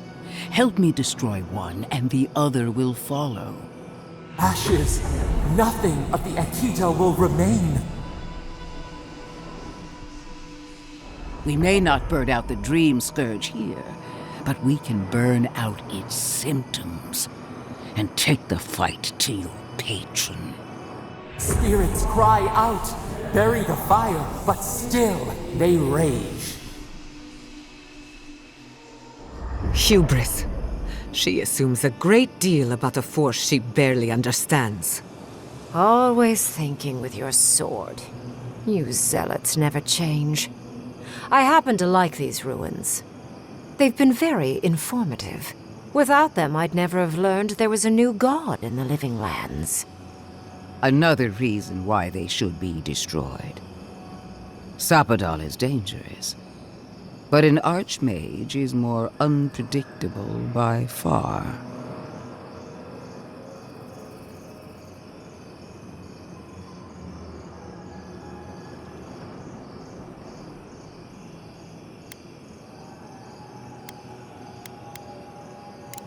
Oh, really? Watch me. The lives of you adherents are as inconsequential as any others. No offense to any of you. The ruins, on the other hand, are absolutely singular. As such, you will not touch them. Stomp your feet as much as you like. Your opinion doesn't matter to me. You forget your place, Archmage. No matter. I am happy to remind you. And I will end you, Inquisitor. I will seal your unlife in ice for an eternity. Do not for a moment think that you possess any power here. You, and more importantly, your people, will regret all of it.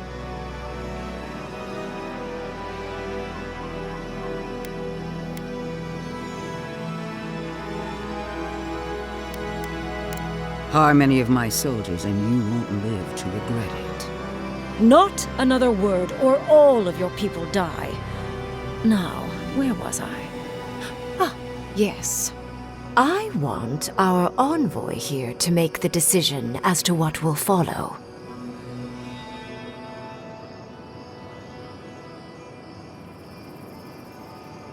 Oh, you have claws, and the courage to use them. I do love that. I have an alternate solution to the problem at hand. This should be amusing. I am not talking to you, am I? Don't interrupt me.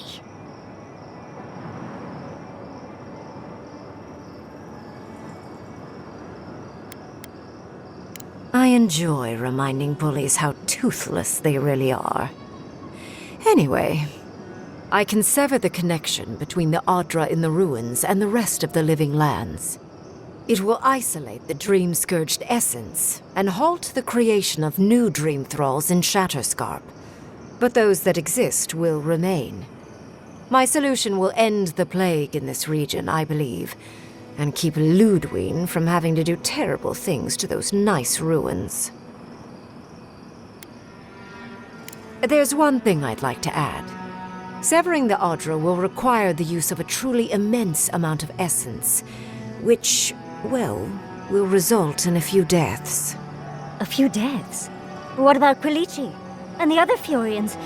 And Quilici? Gods, you're right. Gentle sleep. One moment, day.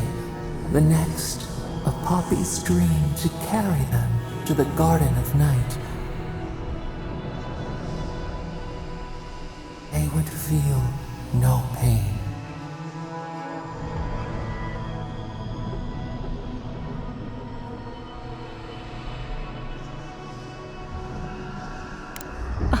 I'm so very glad you recall.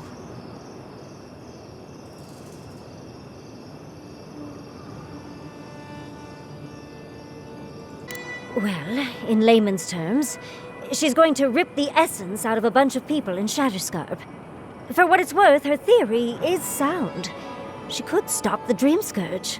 In Shatterscarp, at least.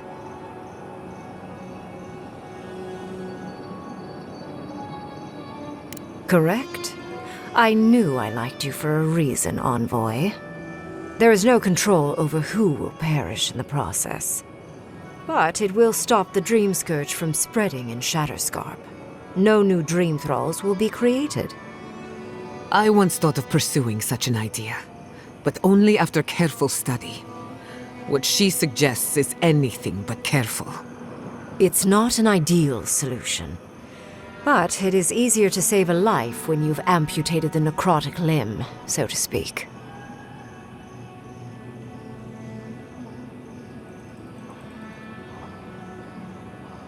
At least I'm not the only rational voice in this debate.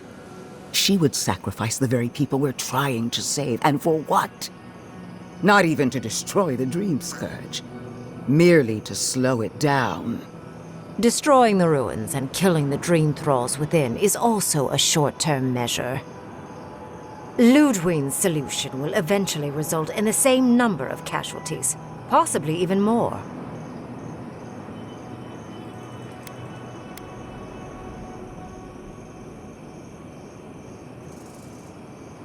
Unfortunate, But such is the reality of our situation. So long as the Dream Scourge exists, more people will become infected. And the infected will take more lives, and this will continue indefinitely. She has no idea what the consequences of her actions might be. And neither do you. Envoy, I want to show you something.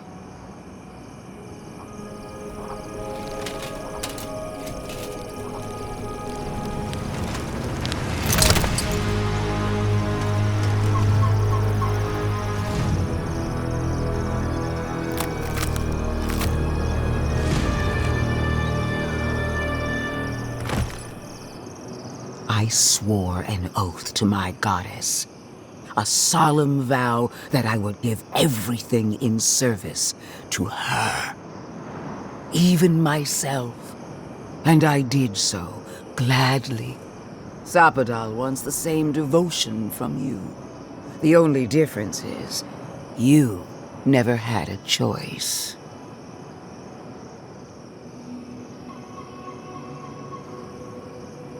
And what makes you so sure the decision is truly yours? Sapadal has been whispering in your ear, guiding you, influencing you. You owe Sapadal nothing, and yet they demand everything. That is not devotion. It's cruel. What an amateur. She accuses Sapadal of what she intends to inflict on you. Don't fall for it. Yes, quite difficult to decide whether to believe your new god or the angry skeleton actively threatening us. Godlike. I leave the choice to you. Both options will bring harm. The question is, which will bring more good?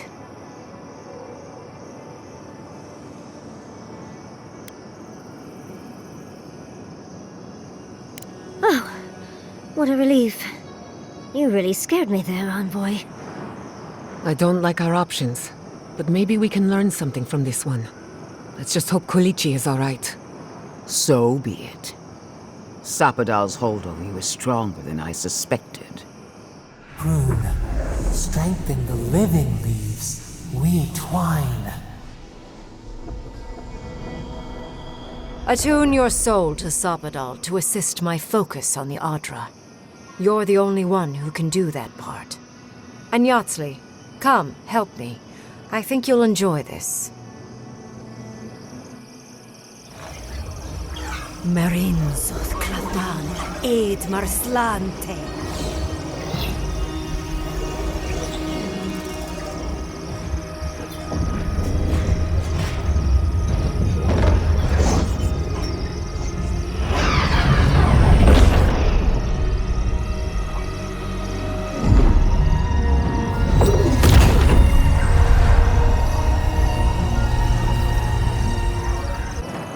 I am delighted to have been right about you. I was hoping you'd have the cold logic I wanted to see. We've dealt with the Dream Scourge, but you'll still have some cleaning up to do. Now that I know this was all because of a new god flailing in their cage, the Living Lands is no longer of interest to me.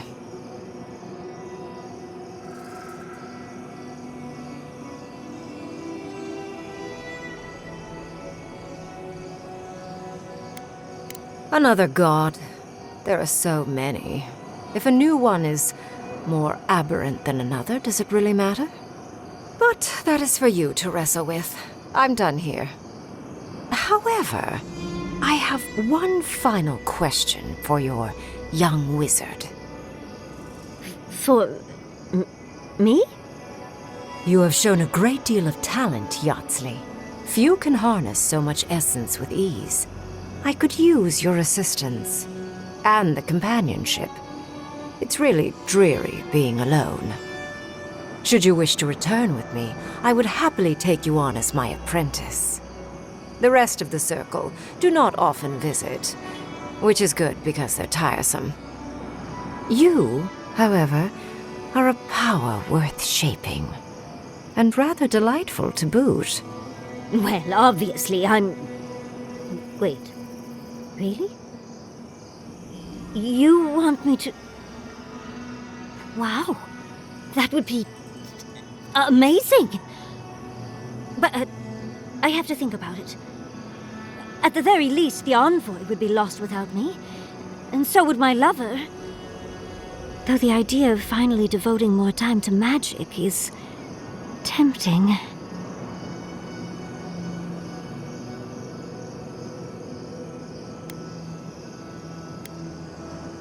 Yes, my work will still be there even when this world is in ruins.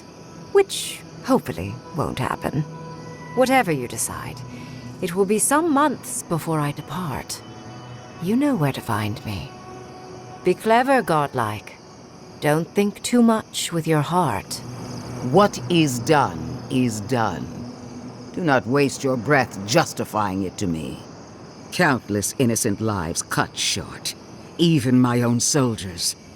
And for what? Make no mistake. There will be a reckoning for the chaos you unleashed here. At least now I have a better idea of who is pulling your strings.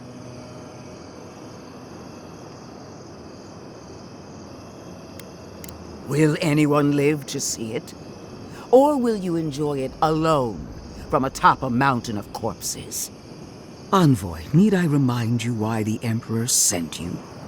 To burn out a threat at any cost. To impose order where chaos reigns. If you and Heelgard are too spineless to remember your allegiance, I'll have to finish the job myself. All I wanted to do was protect Shatterscarp. Give it the chance that Fior Messiverno did not have. Instead, I'm left with one dead settlement, and another dying one. So you destroyed its people by the dozens. May the dead forgive you. A word of warning, Envoy. You and I are running out of opportunities to save the living lands from itself. I allowed you to dictate the terms of this meeting. I won't make that mistake twice.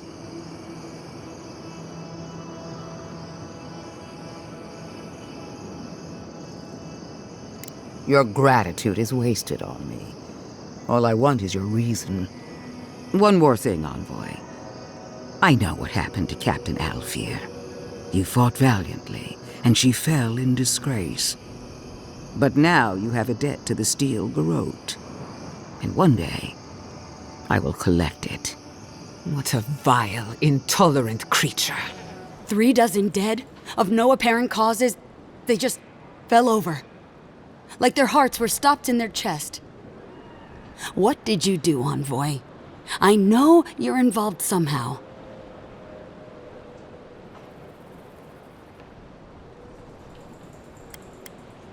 It amazes me that you have the courage to say that to my face. Dozens are dead, Envoy. Their loved ones scream for them. What was all this for?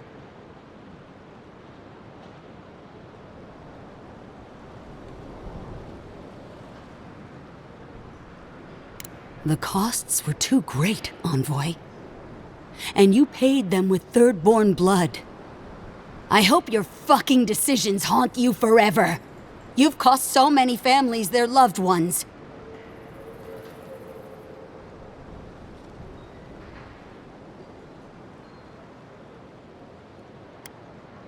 You have my permission to go anywhere else.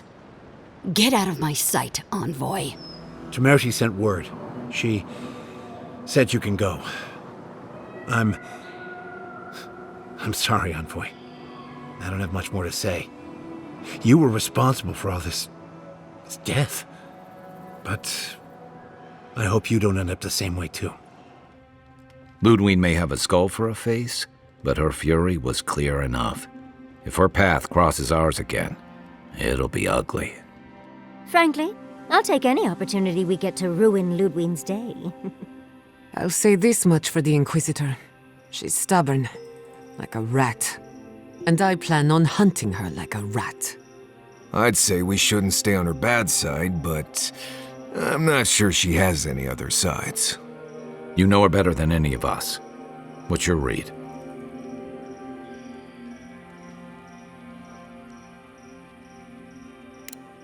Focus, people. Try not to think about how we're up against a dead woman who threatens the entire living lands. Yeah. Instead, think about the soul-corrupting plague that also threatens the living lands. Well, the joke's on her in any case. Ludwig won't get very far without that map. She'll be scratching her skull. Somehow, I don't think she'll let that stop her for long. And Ludwig definitely strikes me as someone who doesn't leave food on her plate.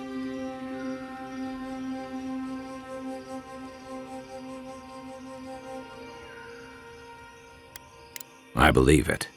And we'll cross that bridge with you when we get to it. Ludwig and her steel garrote have the numbers and the power. But we have spunk and a map. And that might just be enough to find the garden before she does. We're all competing for the same thing. A place we barely understand, with no guarantees of what we'll find there. Still, I am determined to reach the garden, above all else. Well, that's just a pile of Sokka.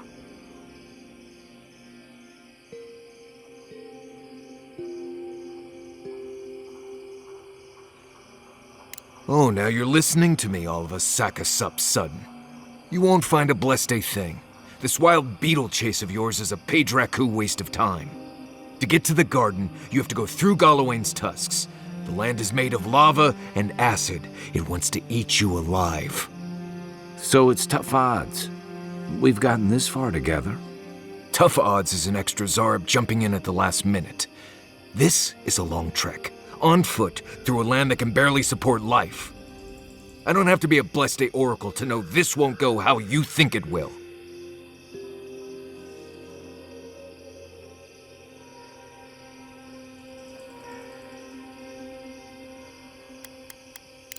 I don't know, Nimdut. I do know whatever I come up with is better than do whatever the voice in my head tells me to do. I'm done here. Do whatever Blessed Day planning you want to do. You don't need me for that. Let's just take a breath, Marius. You don't mean that. Nope. I said what I said. Come get me when it's time to go. Poor Marius. Something's really rattled him. I've never seen Marius like this. Something's going on with him, but I don't know what.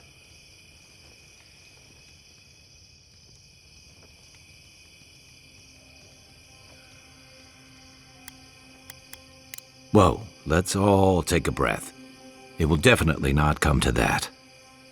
Well, hopefully Marius will be okay soon. We have to get going if we want to get to the garden before Ludwig. We won't get far unless we look after each other. Now's your chance. I know what you're gonna say. Marius, you need to slow down. Think about your feelings. Well, I don't want to think about my feelings. So just let me be alone for a bit.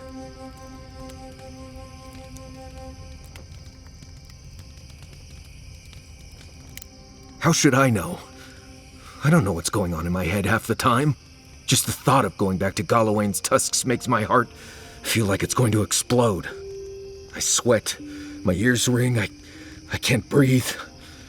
When it seems like we're really heading there, I feel like I'm dying. Right. Thanks. I understand not wanting to go back, but why can't I just thinking about it makes me feel ill. I need some time alone, Envoy. I need to get some rest. I'll be ready to go when the time comes. As I live and breathe, the faithless Envoy. Ludwig finds your loyalty a touch diminished. If you're looking for the Inquisitor, she's hunting a lead to the garden through its twisted silver roots. The tower calls, and it turns, and it calls, but for the roots we go, if not for the roots. The roots say your name, Envoy. They say you told them to do it.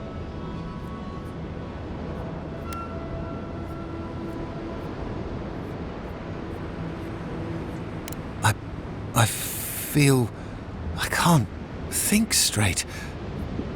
Body's full of roots, pulling me.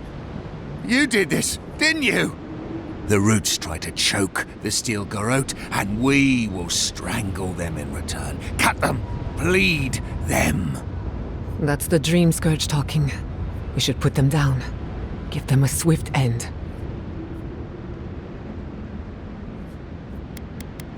Knew it! Knew it! Knew it! Roots hold you. Roots in your heart. Come and die.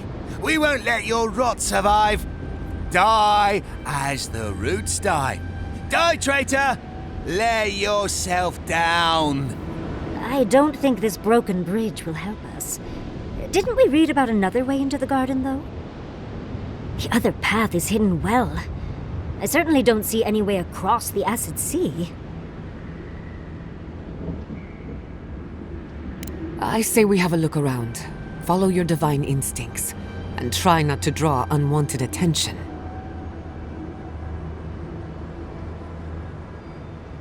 To Solace Keep, then. Not a moment too soon. With any luck, we can outpace the Steel Garrote.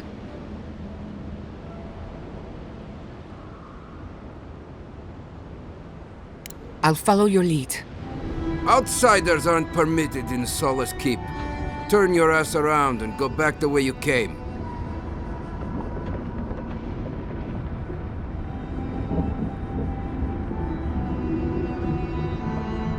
I could care less if you fought Magren herself. Death is better than catching Mihala's ire. It's a violation of Tenet 3 of Nandru's 9 creeds. No person excepting wardens of the Pargrunen shall be granted safe harbor without express permission of the council, heretofore established by Nandru, the first warden, or without the attestation of an established, honored warden of the keep.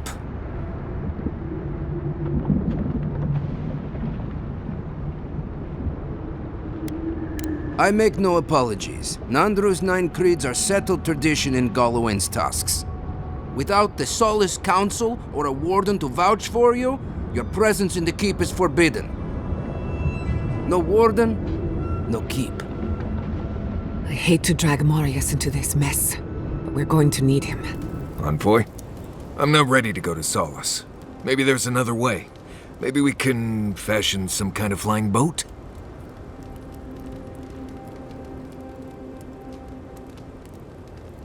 Fui tu meio, Envoy. I don't know. There's just so much.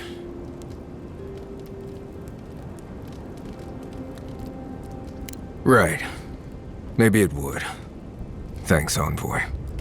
I feel this fear inside. This heart pounding, can't breathe. It's like I'm dying every time. I've been bit by core vipers. Fallen into old spike pits, drank cure water from a Zarup shaman. And it never felt like this. It's as if the thought of being here, of returning home, is the deadliest thing I can imagine. And it's getting worse.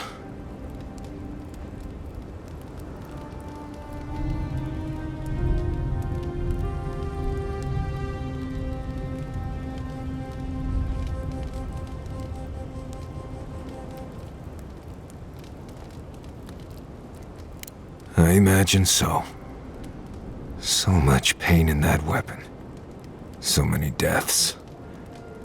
Just touching it would probably reduce me to tears. It's more than just going home, I think. It's everything. The politics, the people, the way I left. I betrayed the traditions I was raised on, and I don't know why. I've seen that island off the coast all my life, and I grew up hearing tales about the garden. But it always felt like a legend, like those old tales about the gods.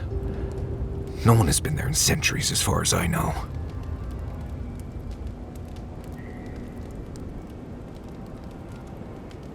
Do you blame me? A magical place Solace has been sworn to protect since it was founded, and no one can go there? Sounds to me like a good way to get a nosy kid to stop asking questions. There is something that's bothering me. Specifically, if you can spare a moment. Since we entered the Tusks, I've been getting these flashes of memory. Like there are answers in my head I can't get to. They seem to be about a village, somewhere north of Solace. Fear and Sorrow, but also answers. Thanks, Envoy. It might be nothing, but it'll be nice having backup whenever I go to find it. Anyway. You again! I told you the first time. Ah, Fuitu Meyu. It's Cosmine. Just let me handle this. Marius? No. You must be a ghost. A curse. That would be news to me. You're alive. You... Asshole! You show your face now? Now?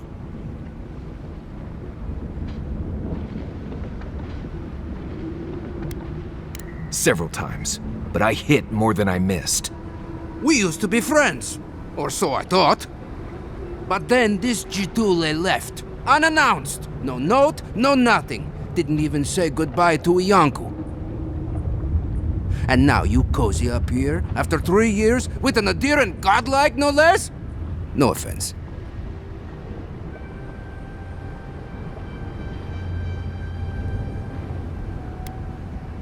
I can't allow that. You know the rules. Outsiders cannot enter without express permission of the Council. Or with an honored warden. Which you are not. I shouldn't even be talking to either of you. It's forbidden.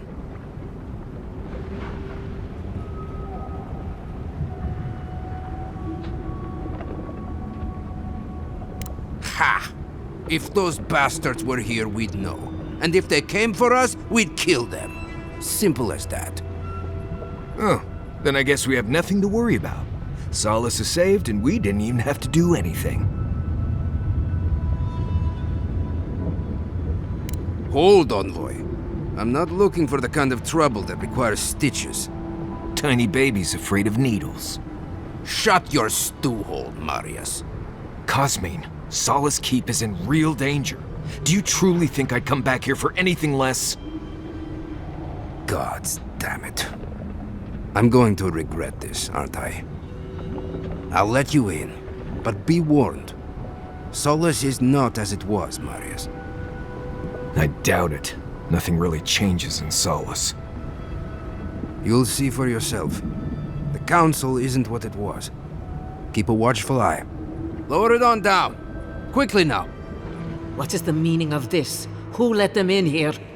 They're here because I vouched for them. Marius, you're alive. There were rumors you died, Marius. We mourned you. You shouldn't have returned. I trust you came back to us for good reason.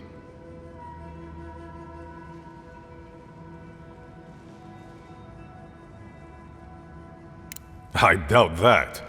There isn't an inch of this land the Wardens do not patrol, day and night.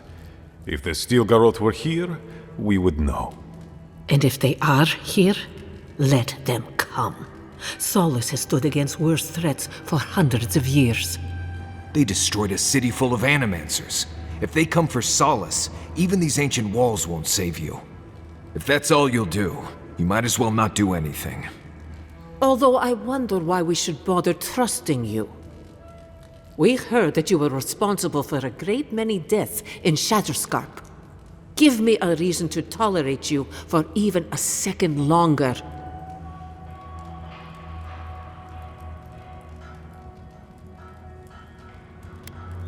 Nor I to you. But you've brought us news. Now I'm curious.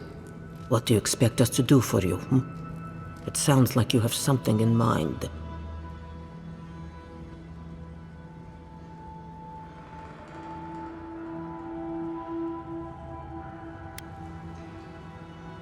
There is no dream scourge in Galawain's tusks. Nor has there ever been.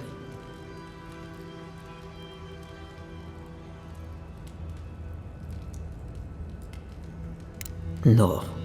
The soul of Nandru protects this place, protects his wardens.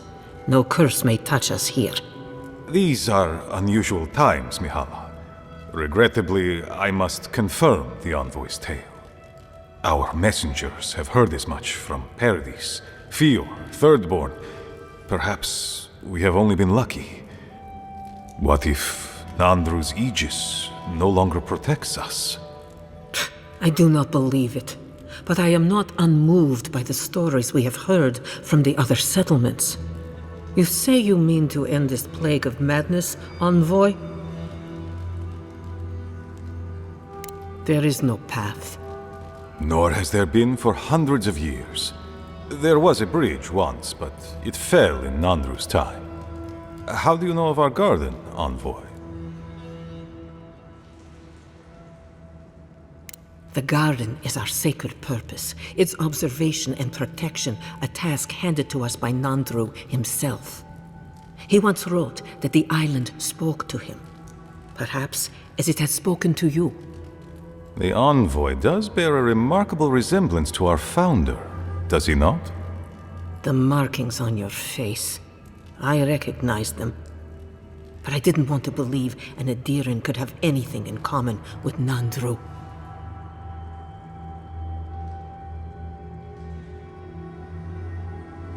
Enough.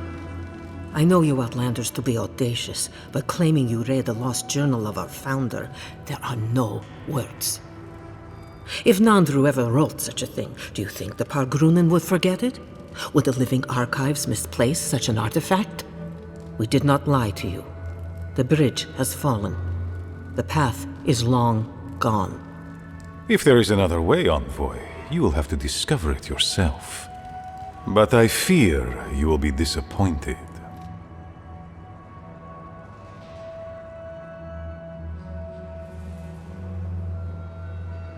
It has and always will be our duty to watch over the garden. Even if we knew of the potential of another path, we couldn't tell you. Your facial markings might be similar to Nandru's, but we will not change our ways for an accident of flesh and cartilage.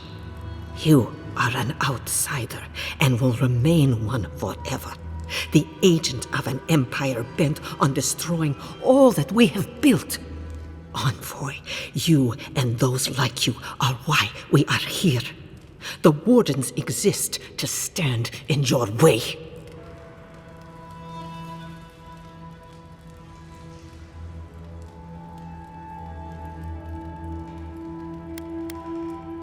Goodbye, Envoy. Kostya, see the Envoy out of our halls. Enough time has been wasted on inconsequential matters. With all due haste, Mihala. And Marius, don't stay gone so long next time. If this is the kind of warm welcome I can expect, I can't wait to come back. Follow me, envoy. Right. I warned you they'd be useless. Or maybe I didn't, but I thought about it.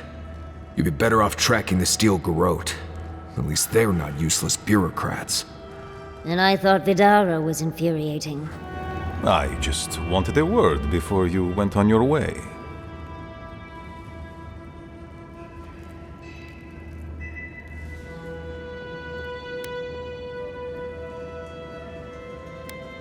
I wanted to apologize for what happened in the council chamber. The situation here is desperate. We have more mouths than food. The old sicken. The young suffer. But Mihala, well, she's a devoted warden to her core. I think she'd rather we starve than ask for help.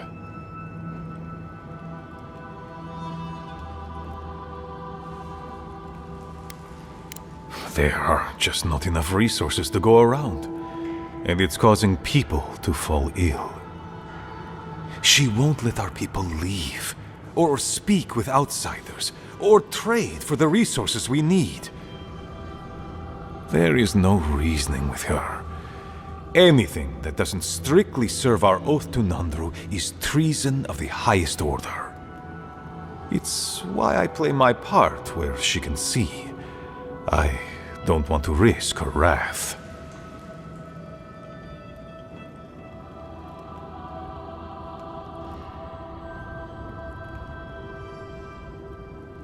She's a zealot. She forgets that doctrine is worth less than living. Much like your Inquisitor Ludwig, I suspect. Two sides of the same miserable coin. Mihala has firm principles, and I respect the strength of them. But it's all so pointless. If we stay in this keep, we will surely die. Neither our oaths nor this keep will prevent our people from starving. Change must happen. We need to leave the keep. Do you understand me?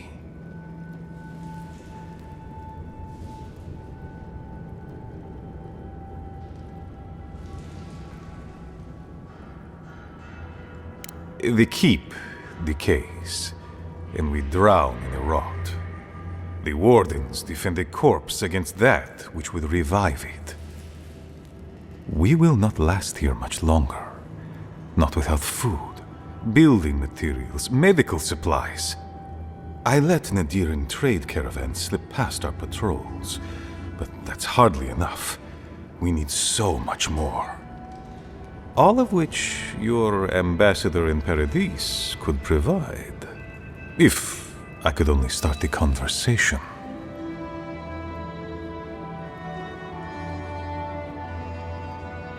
Information. You're looking for another path to the garden. I don't know if there is one, but I know who might.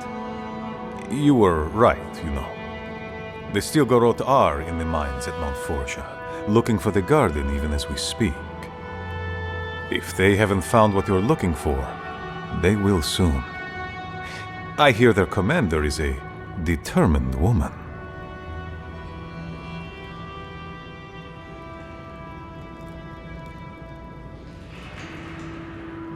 Mihala would have had us rushing headlong to our deaths fighting the Stilgarot. She does not care about how the situation could advantage us. The garden does not matter to me. Whether it's you or the Stilgarot who find it, I don't care.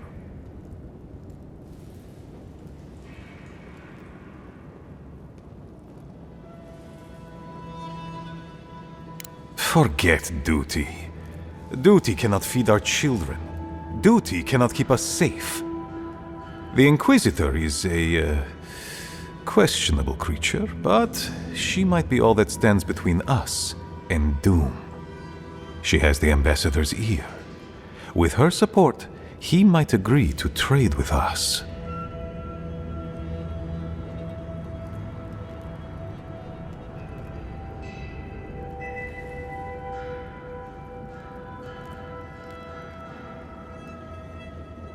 It doesn't matter how reasonable he is if I don't have his ear. I am an aging dwarf from a small, fanatical order on the ass end of a volcanic wasteland. Against Mihala's wishes, I have written to him many times. He refuses to lend his ear. But if a powerful ally were to speak on my behalf, there might be something I could offer him. Something like the keep. You give them the keep? Have you lost your Sunday mind? I understand ridding yourselves of the keep, but to help the Stilgarot, disgusting. The keep. Its inane traditions. None of that means anything to me. I want to offer up Solace Keep to Adir and the Stilgarot in exchange for goods and gold.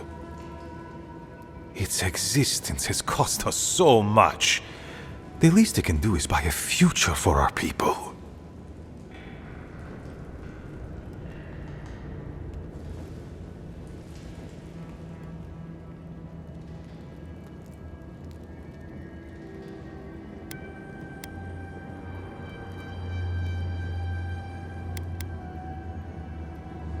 That is my most fervent hope, Envoy.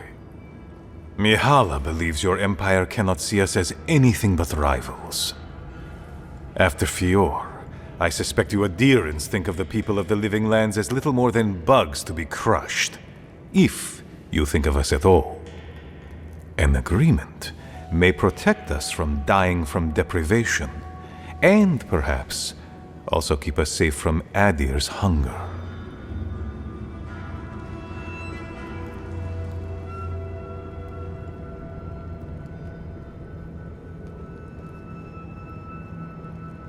It might seem a foolish idea, but better to be a fool who tried than a coward who did not.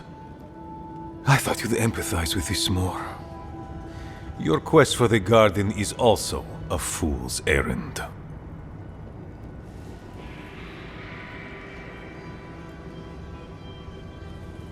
You are not the first person to have said that.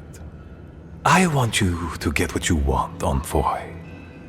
My hope is that you don't kill the Inquisitor before I get what I want too.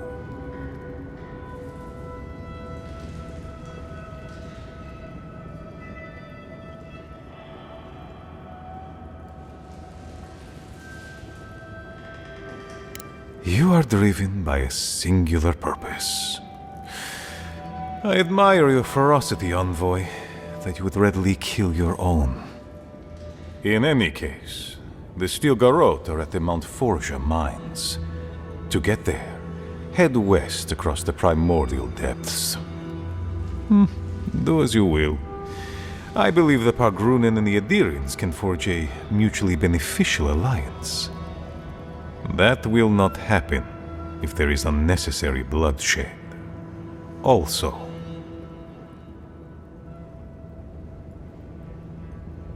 well, if you happen to head north, you might pass by the Living Archives, a monastery dedicated to preserving our history. The monastery hasn't been in touch in days, and I can't spare a warden to check on them. Please, look in on them, if you can. Right, I get it. He wants us to run his errands. I do, Marius, because I trust you. And by extension, I trust the Envoy. Is that so outrageous? You were missed here. Whatever the front I put forward may have led you to believe. You have a funny way of showing it. I wouldn't ask if it wasn't serious, Envoy.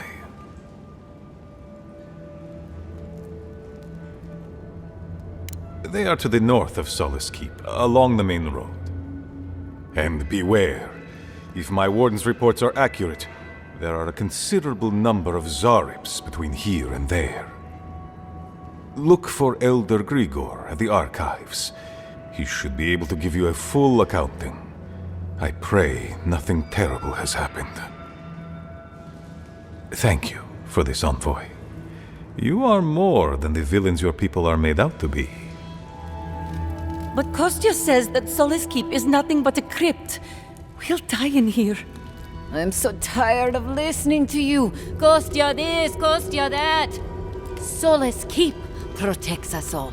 I don't want to hear another word. An outlander. Don't mean to be disrespectful, but we'd prefer not to deal with your kind. What's wrong with talking to the Outlander, We need outside opinions. We need medicine. You're sick, Mother. Pargrunen affairs are Pargrunen affairs. We don't speak of them to outsiders. Even if it costs you your life, Mother? You'd rather die than ask for help from an Outlander? Kostya has a lot to answer for. Poisoning our youth's minds with these ideas.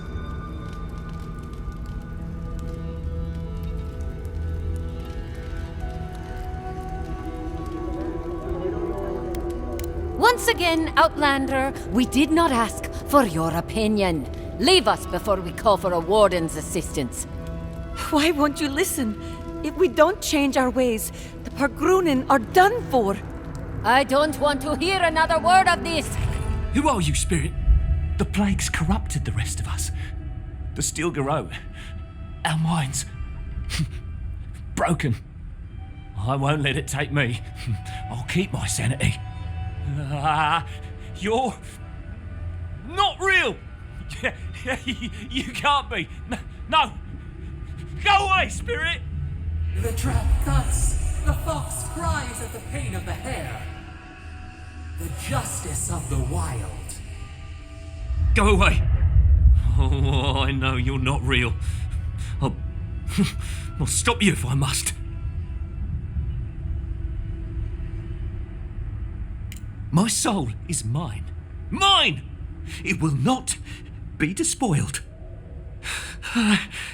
What was that prayer Ludwig taught us to banish the visions? Fearsome Woodica, by your withering gaze, I bind this tricksome devil. Oh, God, it's still there. I see the canopy of a tree inside your soul. No! Stop looking at me!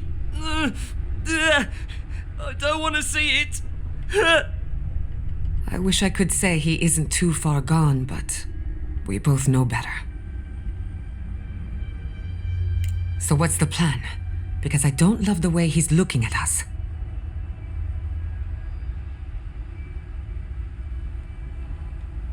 None shall pass, she said.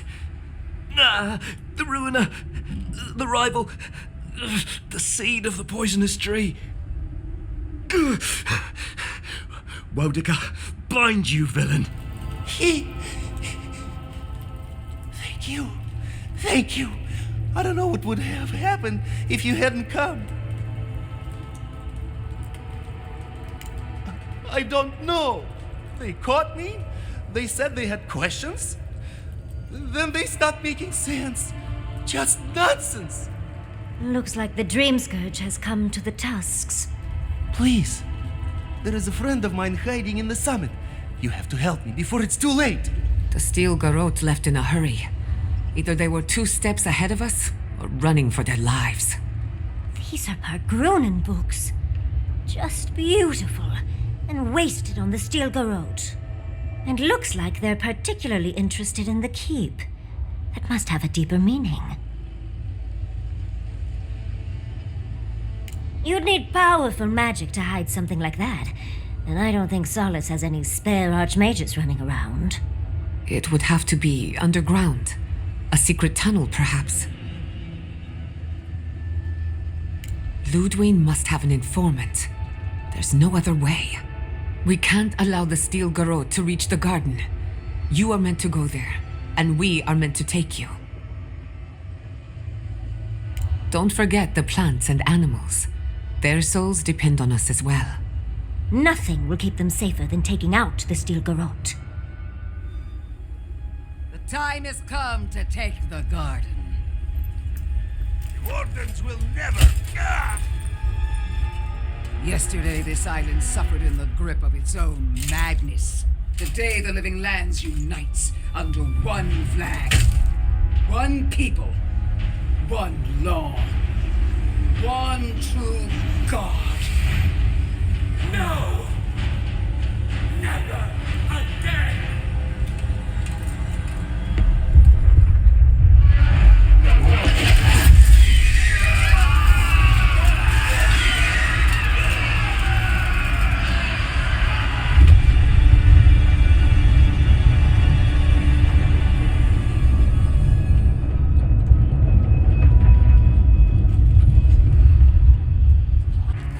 So here you are. Sapadal coaxed you toward the garden, a spider luring a fly to the safety of the web. Who spins? Who rides? She weaves a trap of steel. Look at my paladin's envoy. Look what your god has done to us. I should have realized it sooner. The Dream Scourge is Sapadal's weapon. A cudgel to drive us out of the Living Lands.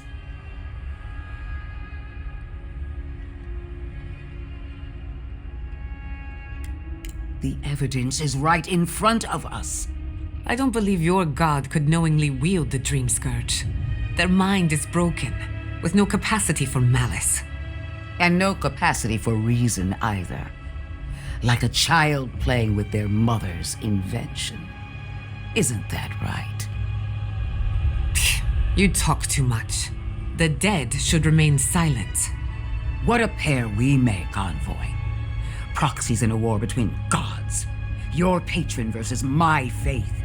A war that ends here and now. The choice is ours. Do we trust our own judgment, or do we gamble it all on the monster whispering in your ear?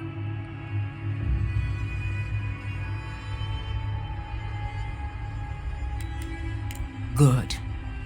Maybe there's hope for you yet. We're not actually going to listen to her, are we? No matter where we turn, we find the consequences of Sapadal. Plague, blight, madness. The Living Lands hangs by a thread because mortals cannot live in the shadow of a god, much less one that's lost its mind. Use whatever brain is left in your skull. Mortals have been here for centuries. It's only gotten worse since you arrived. Well, this god was quite pleasant up until your steel garrote came in and started setting things on fire. You and I alone can save the Living Lands by destroying the unending madness that is Sapadal. From her point of view, the answer is obvious. But consider what we know about Sapadal. Or, to be precise, what we don't know. The consequences we've seen are not Sapadal's true nature, but the projections of their tormented mind. Whatever we do, will at least put an end to their imprisonment. Nothing should live in a cage. I don't know your god all that well, but I know that Ludwig attacked Fjord without provocation. I'm in no hurry to trust her opinion. Our time is short. Choose.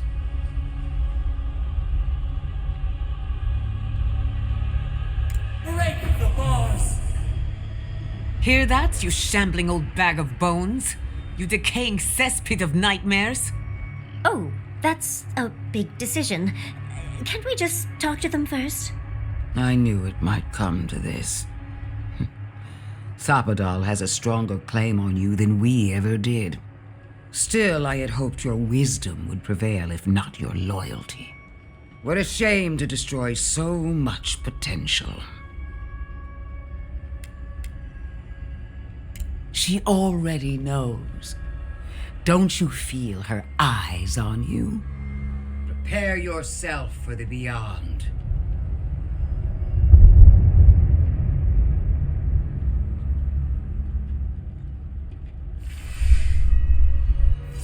Ha! Take that! That'll teach the steel garrote to mess with us. Oh, but she has a death guard. Maybe she won't stay dead. That pulse. The pulse that changed everyone. That was from Sapadal. Have they been the source of the dream scourge the whole time? All we can do now is focus on the garden. That's what's important. They stand outside our prison. We rattle the bars, they do not hear. We scream, they do not answer.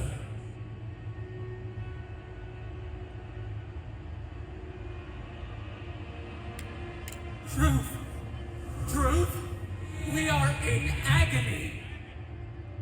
They come, a surging flood of parasites. They destroy us bite by bite.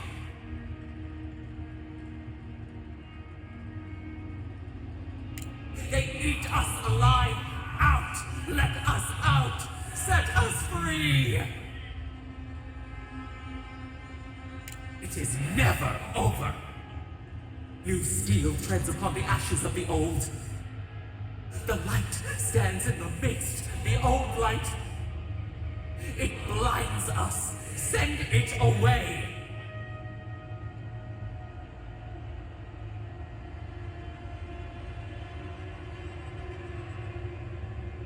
It hurts.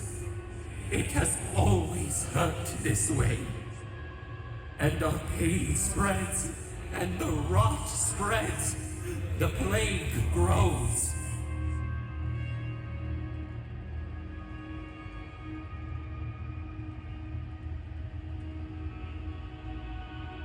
No. We see now. The mycelial roots tended with our blood and tears.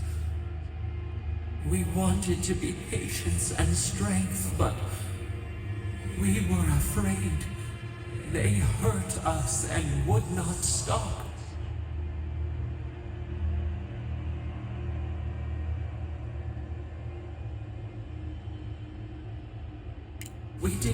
mean to. We were innocent. We were never taught the meaning of our strength. We were nothing once, and then we were. As we woke to the world, we reached out and we found them, the other gods. We thought they would love us, but they flinched from us like we were a flame. The charred queen called us an abomination. We tore chasms in the land and boiled its rivers to stop the Magfolk, to save our people. How could we have known how fragile their bodies were? She hurt us, killed those who loved us. She wanted us gone, forgotten, destroyed utterly. She called us aberration. She named us monster before we even knew what we were. Yet she made it our sin. She who caged us. She who called us monster. We thrash and the affliction rises.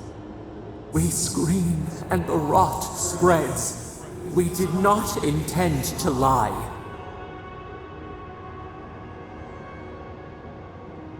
You close your ears. We try to clear the mist. They hurt us. We hurt them back. We hurt them again, again, again. We dreamed of green shoots, roses without thorns to prick. The vines of the past strangle us. We... Help us. We are alone.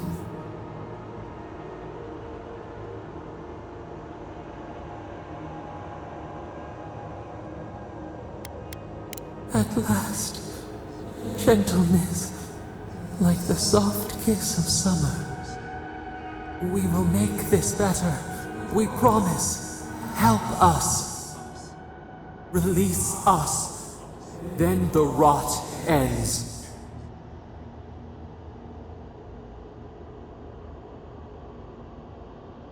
We give you another sliver of our power, a piece of us. Do you accept? The parasites who trapped us left a door in the garden's wall. Reach it, and you can set us free. Let us aid you once more.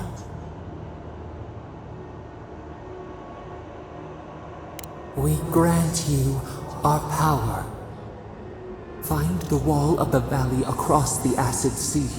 It cups our prison in its palm. It waits. We wait. Free us. End our suffering. Envoy! Gods beyond, who let you in here? Please, whatever it is, we are in crisis. I cannot help you. We're minutes away from being overrun by lava flows. I have to get my people out. You must leave now!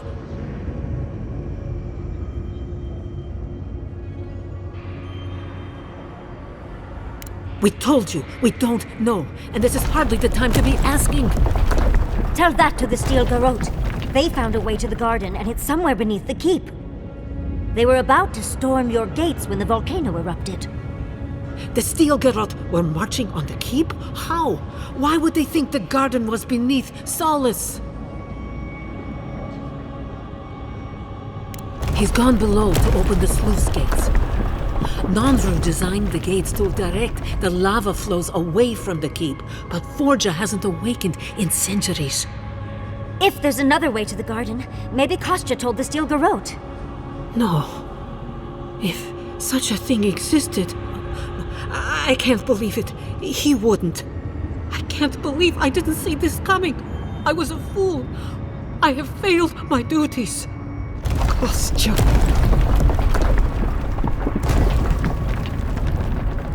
I knew he was making overtures, but I didn't think he'd go that far.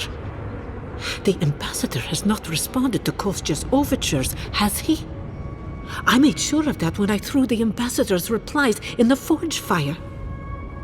I understand how Kostya could be tempted by false notions of freedom and prosperity, but... Oh, this is entirely too much. could he have done this? I can't believe Kostya handed the steel garrote a secret we protected for hundreds of years. We took Mayu. Who knows what he'll do with the sluice gates? He cares so little for the keep that I worry he's going to have us drowning in lava. I will. Abaddon stay my tongue if I betray him, but I will. I will show you where Kostya has gone. If you find that he's doing anything other than opening the gates that would protect our home from the lava, I would ask that you stop him. I do not wish to see him dead, but if he would risk the keep, then he risks our lives. I cannot suffer those who would harm us to live. Now I must return to the evacuation, and you must go on your way.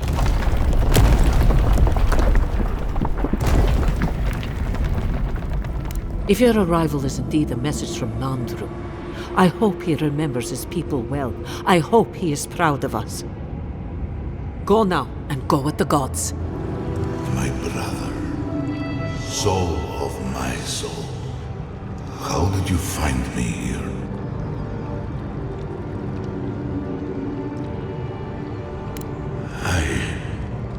I have been here for so long.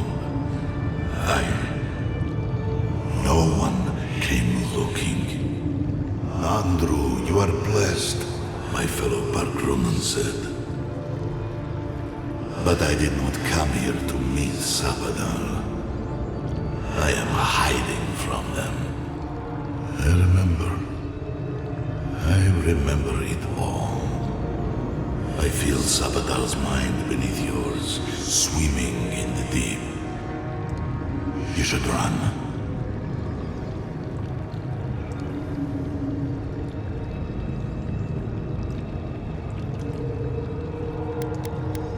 A child keeps a beetle in a jar. He does not know the beetle requires air, sustenance, freedom. He does not understand that if it shakes the jar, pulls off a wing, the beetle will be hurt. The child only wants to keep the beetle. It feels good to have control. We are both souls in a jar. Yours is just bigger than mine, for now. That was the name they gave themselves, stolen from the ancient souls whose deaths gave rise to them, to us. We were little more than appendages to them. That is why I must ask you to destroy them.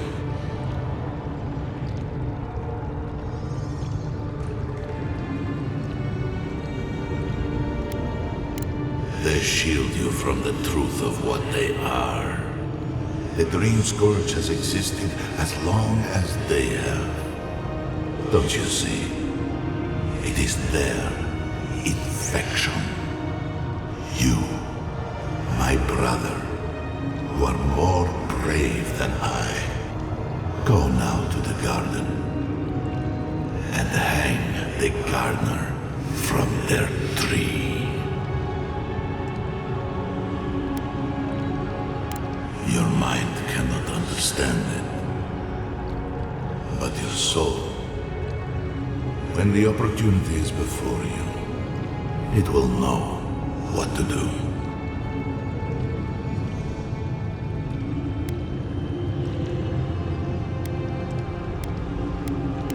You need only walk a little more.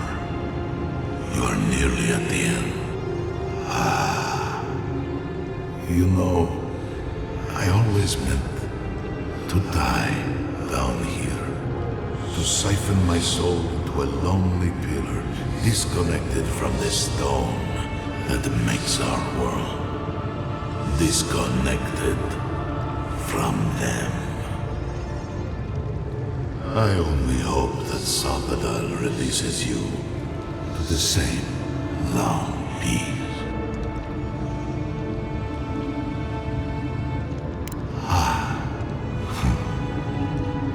It is only a A door. Carved and warded by my own rough hands. It knew me. It will know you. Because the same thorn tears at us both.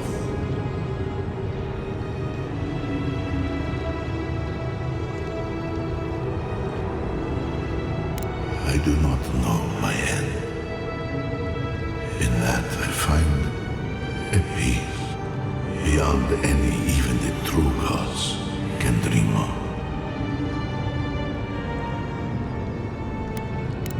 Go then, but please, you must do it. Destroy them, brother. And when you see Wodeka, tell her I said hello. Help me destroy this witch. We can't risk someone turning it and opening the gates. If the keep falls so that we might live, so be it.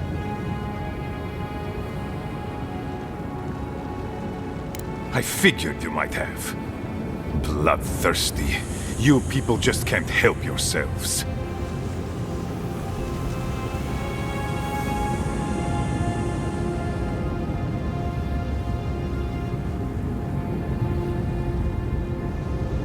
Me, specifically? No. I only provided them access to material from the living archives. The books and records that the novice brought to them were what revealed the secret. I assume you didn't let the Steel Garrote or the Inquisitor survive their search.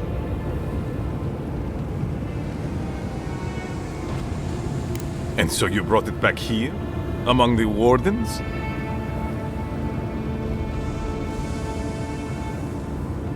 It doesn't matter how it works. It was not present in the tusks until your people arrived. Oh, perhaps this is right. Another reason to destroy this place and go. This is how it should be. So long as the keep stands, my people are trapped here.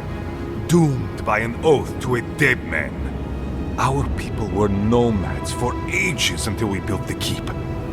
When it falls, we'll be free to explore the world again.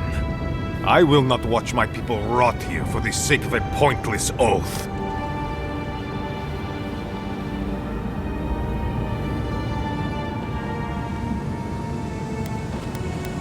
A life for rubble, blood for the prison of old ways. We twine.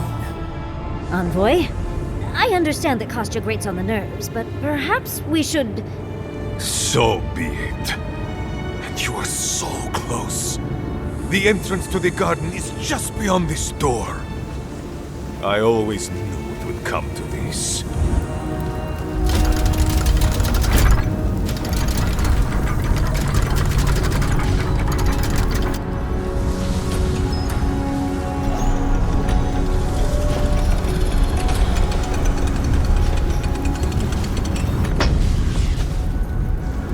What happened, Adirin? Is everyone all right?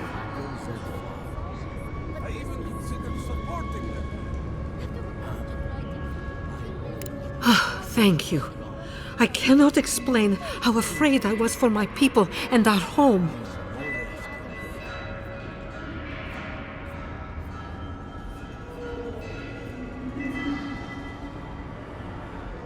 Perhaps so.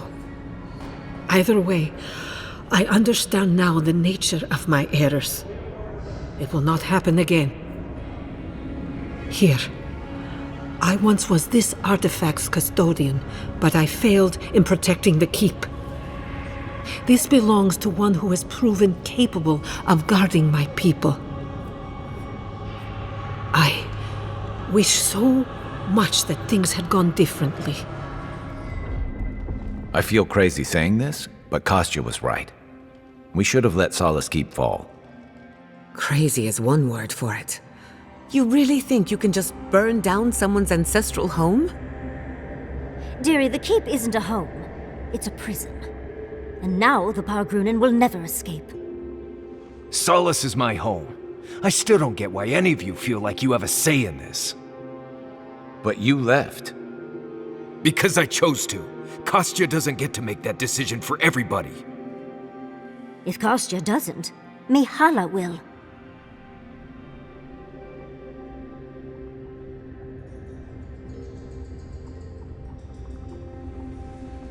Civilization, as we know it, hasn't existed in the living lands for very long. We need to preserve what history we have. Darling, you know I hate to think of losing all of that history more than anyone. But think of what they could have gained. Maxim left the Republics, and it allowed Animancers in Fjord to thrive. Destroying our home is not starting something new. You really think everyone in Solace is there willingly? Amalia and her people took up arms and turned to banditry, and they still weren't allowed to leave.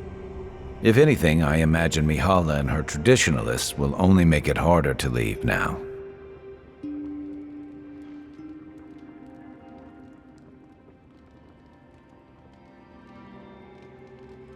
You know your own mind. There's something to be said for that. True. And you've a date with the gods soon. We can only hope that you'll make better decisions. And that's not all. Not to spoil the moment with good news, but I doubt the rest of the island has been quiet while we've been looking for the garden. Things have only gotten more tense since Fjord, and the Steel Garrote probably hasn't been doing us any favors on that front. Especially when they're led by a woman who doesn't seem interested in staying dead. Not to mention, after we take care of the Envoy's little god problem, we'll still have an empire bearing down on us.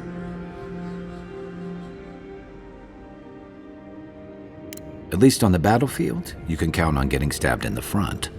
Can't say I'm too excited about just walking into the garden. I grew up learning I needed to protect that place, but it never felt like more than a children's tale to me. I hear you. This island is weird enough when all we have to worry about are vengeful plans and soul-altering corruption. Am I the only one who's looking forward to the garden? We're pioneers, stepping into the great unknown, a land of mystery. We have to remember to love them in spite of their lack of proper enthusiasm, dearie.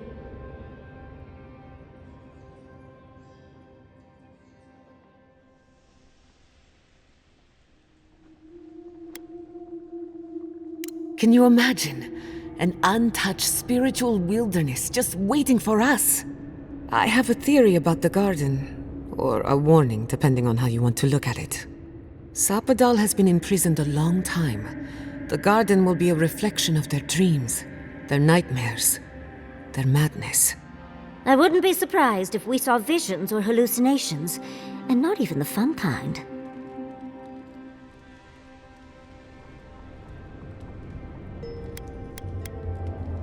Anytime, darling. Before we go any further, I have to ask you something. You told the Inquisitor that you intend to free Sapadal, set them loose upon the world. Is that still the plan?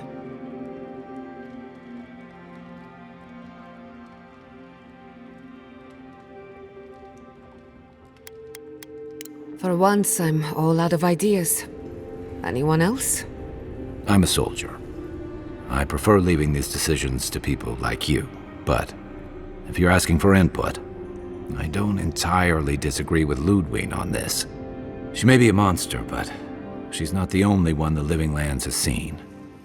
Sapadal could render this whole island as barren as the tusks in a fit of anger. Sapadal caused the Dream Scourge. All of this pain. I don't think I can forgive that. Think of what we could learn from Sapadal. Perhaps there's a way we can keep everyone alive. Sapadal is responsible for the spiritual health of the Living Lands, and the island has suffered for it. No matter what the Inquisitor said, I don't believe there's a right or wrong choice to make here. Just the one you believe in.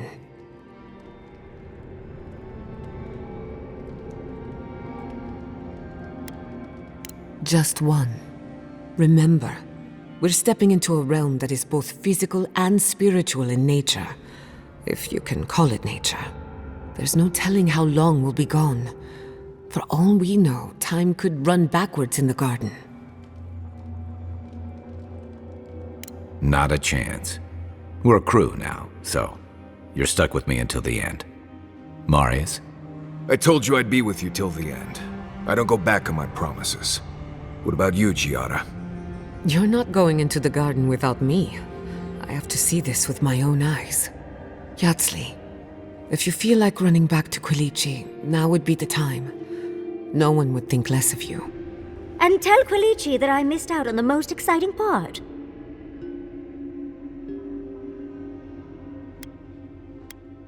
Oh, you're gonna get me going too. We're with you. All the way. I plan on wandering the garden whether I'm traveling with you or not. I have to find out what the big deal is. Agreed. I'm not waiting in camp while the rest of you have all the fun. Hope to see you out there, Marius. Well, let's go then. We can't keep your god waiting. What is the meaning of this? It can't be real. This is an illusion. A joke. Tell me we're both seeing the same thing.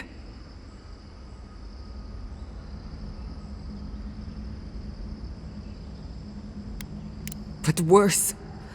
So much worse. Why am I cursed to see this again? Why does the memory follow me wherever I go?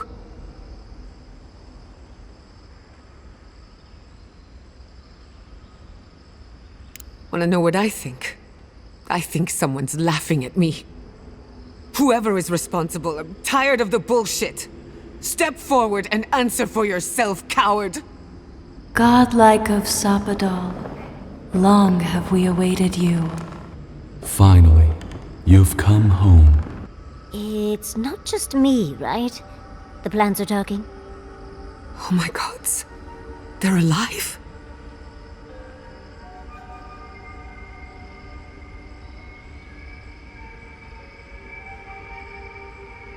How? Where would I even begin? Giada Castell, welcome. Wait, you know me? How do you know me? For centuries, our whispers filled the silence. Then we heard your mother's call. My mother? You heard her? She reached out to us, using the tool you now carry. But that would have been years ago. The first time she used the phantasmal focus. The only time she used it. We heard, and Sapadal answered, saying in a great voice, "We are here. You have found us." But when Sapadal speaks, the living lands trembles. The voice of a god can be a terrible thing.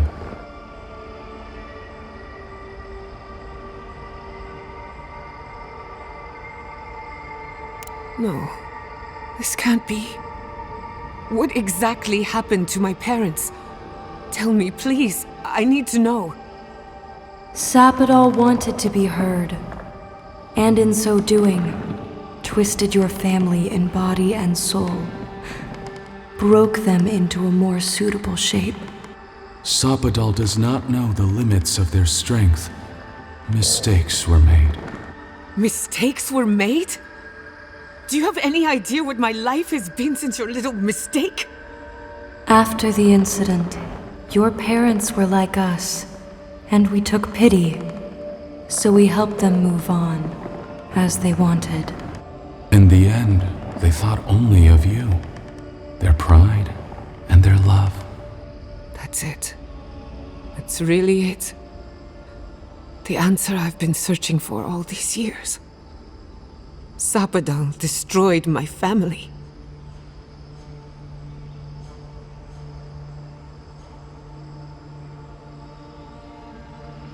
I know they are. My mother and father would not have wanted this. A good animancer embraces death. And they were the best. I don't hold you responsible. I don't even know if I hold Sapadal responsible. Your god has the intelligence of a scatterbrained goat. But that isn't their fault. It's simply how they came into being. We are companions, toys, diversions. Sapadal fashioned us out of dreams and memories. I can't believe it never occurred to me. They're animats. Ancient vessels held together with duty and loyalty. Their design is unusual, organic, much like the garden itself. Sapadal's work. All this time, your god has been making imaginary friends, drawing pictures on the walls of their cell. It's almost too sad to imagine. One final question, spirits. What is this? Why are you trying to ruin my life again? Is this your way of haunting me? What is it you want?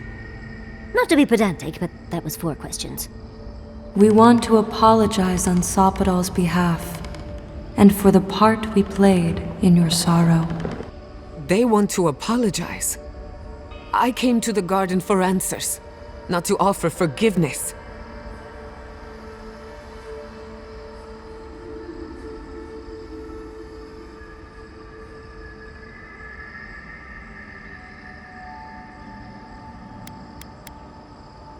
Shit. This is going to hurt. Sapadal has been trapped here for millennia. Alone. Confused. Screaming into the void for anyone who will listen. When they heard the voice of a stranger, they overreacted. How can I hold that against you? Apology accepted. Thank you, Chiara. And thank you, Godlike, for bringing her all this way. The time has come for you to find your patron, as you were meant to.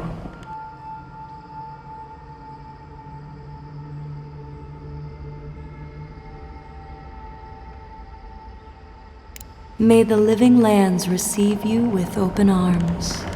Farewell. Goodbye. I see the disciple has found his way into the cell. No. We know this voice, this presence, sneering at us through our prison bars. I culled your rot from this land before. I will do it again.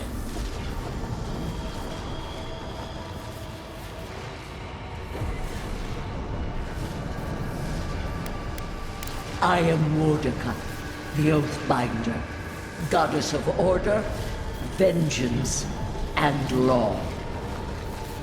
I speak for the gods of all Aora.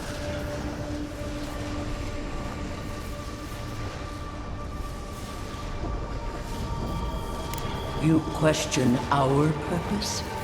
Search inside yourself. Out! Her voice pierces our skin. Look at this place. A quagmire of your parasite's worst instincts. Can you even begin to grasp the forces that you tamper with?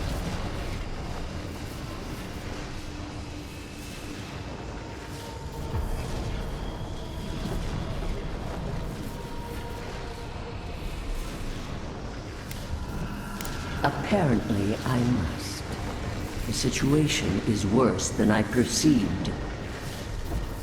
Do you think you're special, with your god's thorn in your side? Do you believe you can hold dominion over chaos itself?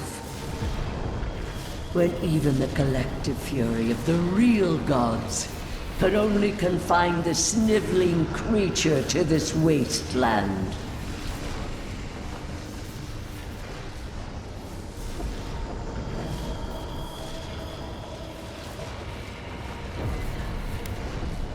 You suspected. Then you must have understood why. It is true.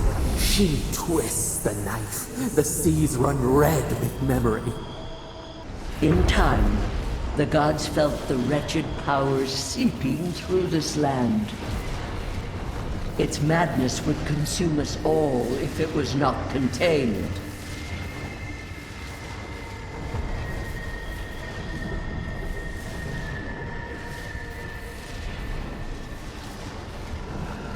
Work that sullies one hand meets out justice with the next.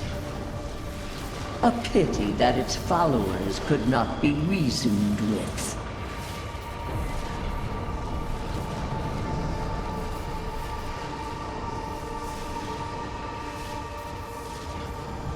The poor godless, worshipping the very thing that subsumed them. We could not excise the rot and spare the roots that nourished it.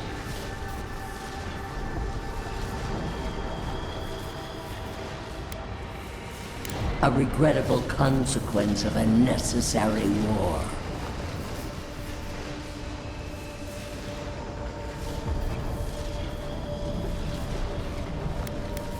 Why does our prison not protect us? Help us! Silence her! Listen to its tantrum. It knows neither order nor sense. Adir is the only thing holding back the tide of entropy.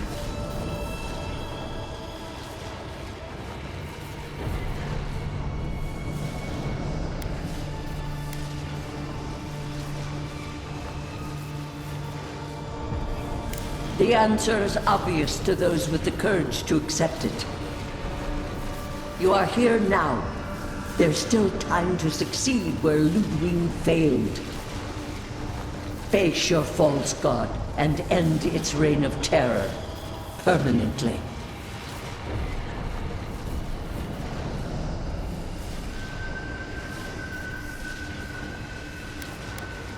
Very well. I cannot force a child to bend to my will. But I will not stand by and watch you undo my work. You should have thought more carefully before you broke your oath to the Empire. Let this be a lesson to you. No. No. Why is this? Gods. I can't. What's happening here?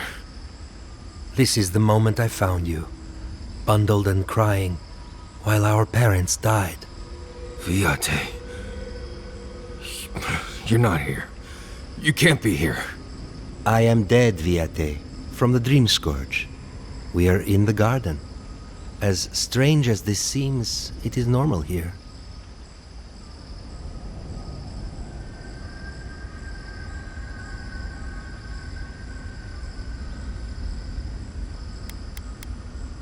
Please, Viate. This is where you need to be right now. I remember this.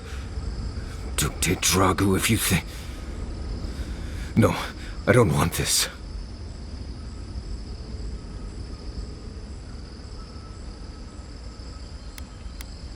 I am here to see you, Marius. I would be disappointed if you left me behind again. No. I won't do that to you. Just... I need time. I am not here to punish you, Nimdut. Sure, I'm dead and gone, but not because of you. I died from the Dream Scourge. Got it on patrol outside the keep. Nothing anyone could do.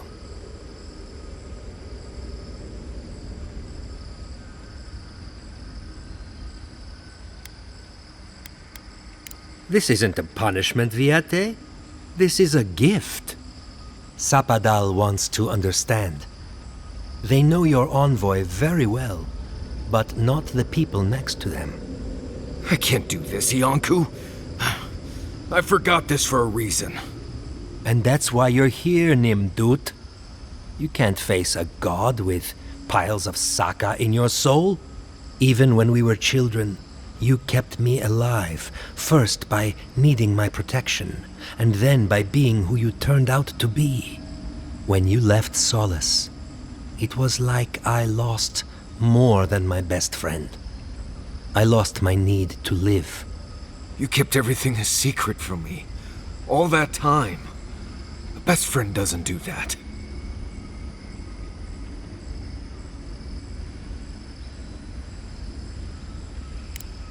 I thought I was protecting you. We all were. Why expose a child to such a traumatic event? You handled it just fine. Did I? Look at me. Name a single day when those memories didn't hold me back. I was afraid every day.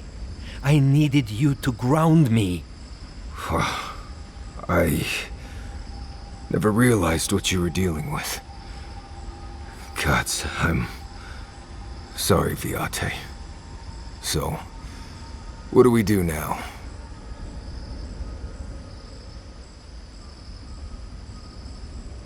They're right, Viate. This lava flows directly between us. I don't know. I can't. It's too much. Not this and everything else too. It's too blessed much. I understand that, Viate. I really do.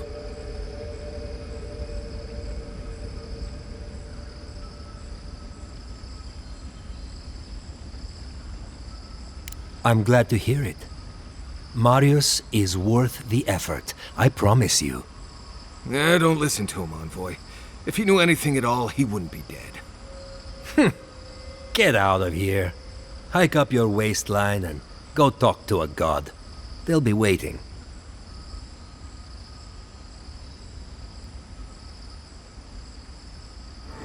Tama.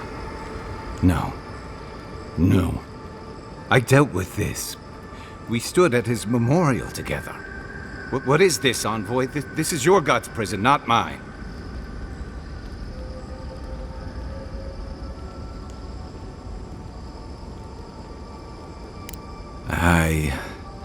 I can't tell. I can't focus on his face. His features keep blurring, changing.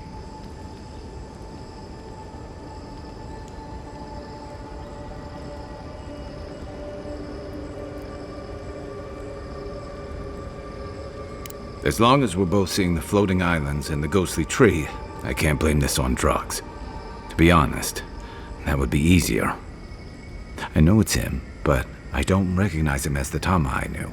It's like he keeps changing in front of me. Does that make sense?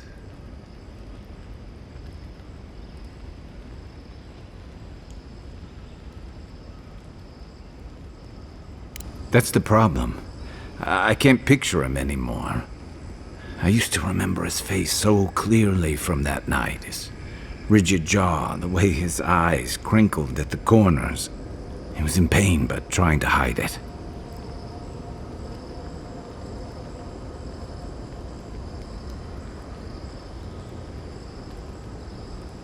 I see everything.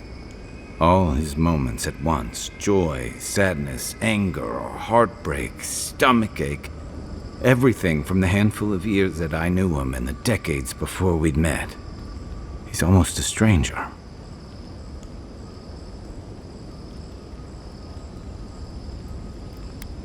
I'm not.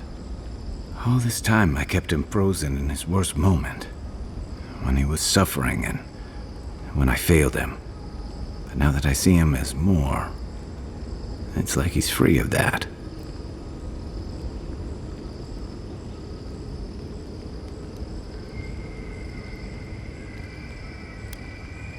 Yeah. I never realized what an injustice I was doing to us both. You're right. I am. It's like you said. I was so focused on my shame that I forgot about everyone else who was counting on me. I won't make that mistake again. Me too. I never thought I'd meet someone I respect the way I respected Tama.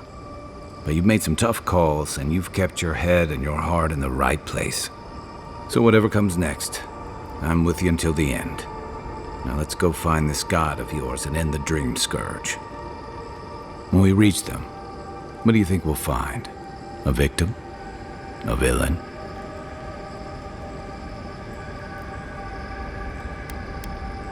I suspect you're right. Let's end this. I'll follow your lead, as always. Garlawain's gonads. Look! It's even the same hearth from my dream. And that's the chair. It's the picture of coziness. Must you always default to military tactics? Finally, you've arrived.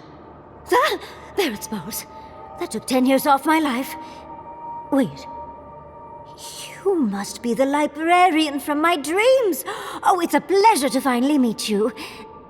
Oh, though, you do look quite familiar. The resemblance is uncanny. It has been quite some time. Too many years to number. Of course. You are an ancestor? A very fashionable one at that. No, child. We are the keeper of these tablets. Or have you already forgotten? Oh, of course. I was you in a past life. Oh, I'm such a fool. You lived with animancers, and yet the idea of awakening to your past lives never entered your mind.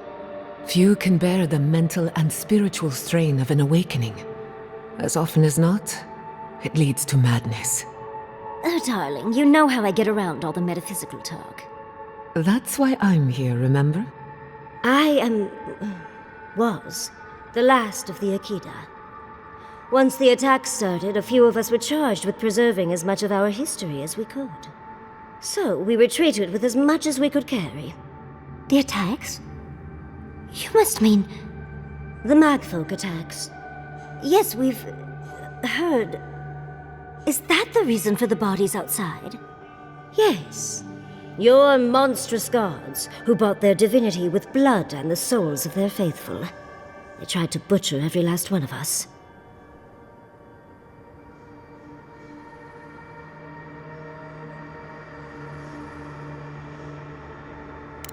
Must it always be literal blood? Oh, if all the Echidans outside were with you, you would have heard them as they were killed. But how did the Magfolk reach you in here? They didn't.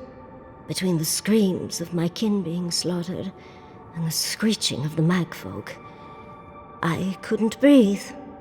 That's the screeching I heard in my dream, Envoy. I knew I recognized it when we killed that Magfolk. Once it was gone, there was nothing left. And perversely, I found the quiet worse. So I decided on another way. One that wouldn't give your gods the satisfaction. Poison? Well, at least you washed it down with some good wine.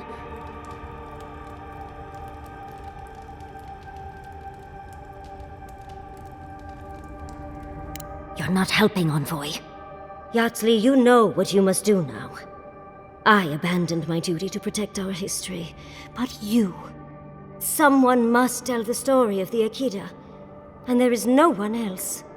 I'm already an expert. What more do you want me to do? Oh, think about it, Yatzli. You have been training to be the new protector of this collection since childhood. I couldn't ask for a better successor. But that was your duty. I have my own dreams. Yatzli, if you do not become the new librarian, there will be no other. The stories of the Akita will turn to dust, and my people, our people, will be forgotten. Just as the burned queen wanted all along, when she sent her magfolk to choke the life from us. This is all too much. What do you think, Envoy?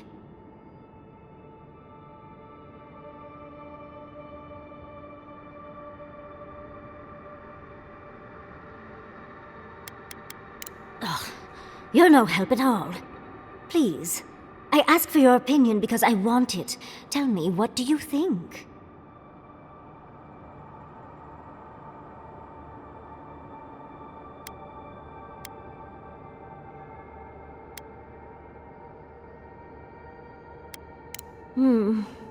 That apprenticeship is more than I could have ever asked for. I don't know. That's hard to ignore. A chosen of Sapadal, yet you do not stand with your people. How disappointing. Our time is at an end, Yatzli. It's time for me to go. Wait! I've not even asked you any questions! Tell me about your marriage rites. And oh, did you mean for all your buildings to look so phallic? Unfortunately, my time is at an end. You must keep Yatzli alive. She is the last hope of the Akita. So this is goodbye. I wish we could have... No. I wish that all of you had a better ending. She's gone. Forgive me, Envoy, but We should get going. We can talk back in camp. Later. There's always a weird sort of quiet on the eve of battle. I'm feeling that now. Seems like a good time to gather our thoughts and share a drink before whatever's coming. Right. This seems like a perfect place to stop and relax. Though it's hard enough to tell what's real here without a belly full of drink. Sounds like you're nervous, dearie. I'm feeling all kinds of ways. Anxious, excited, scared, hungry. I feel it as well. It is only mortal to feel overwhelmed in the presence of the immortal.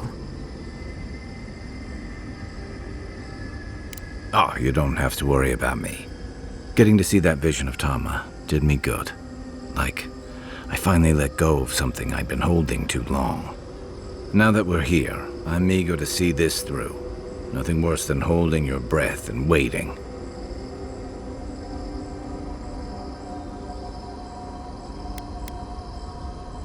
Same.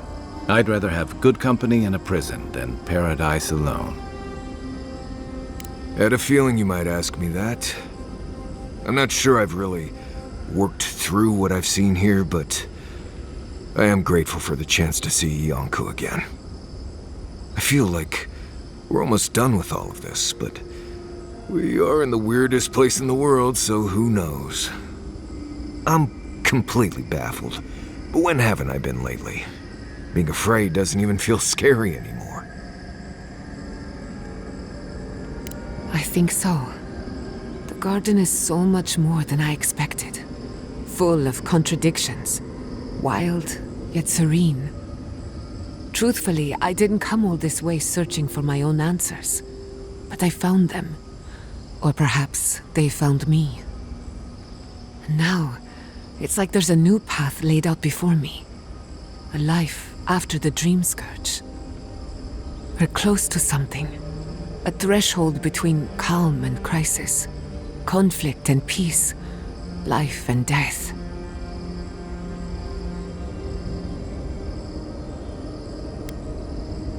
Thank goodness.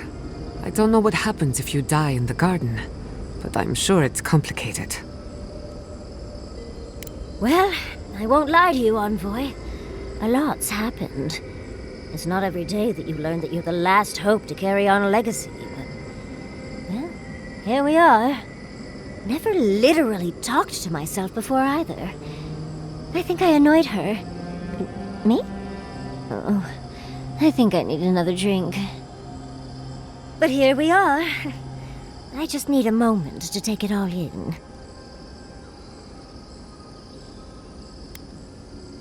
We all could, but I don't think we'll get it.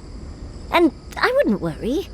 Our little group here is perfectly frightening, and I'm sure our enemies would agree. We'll be fine. I can't speak for anyone else, though. You've listened to all of us. How about you? You've been through a lot since you arrived. You've been shipwrecked and assassinated, harangued by gods, bureaucrats, and a death guard.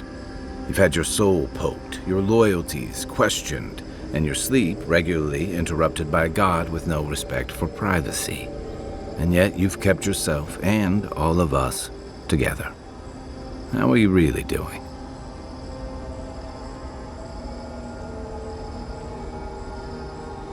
You're very resilient. Under different circumstances, I would credit your nature as a godlike. But we all know better. You're strong enough to survive anything. Sapadal picked a good soul when they made you. That actually made sense to me. As if I've learned something about souls and whatnot. I'll take that as a compliment. How about you, Envoy? What keeps you so stoic in the face of everything?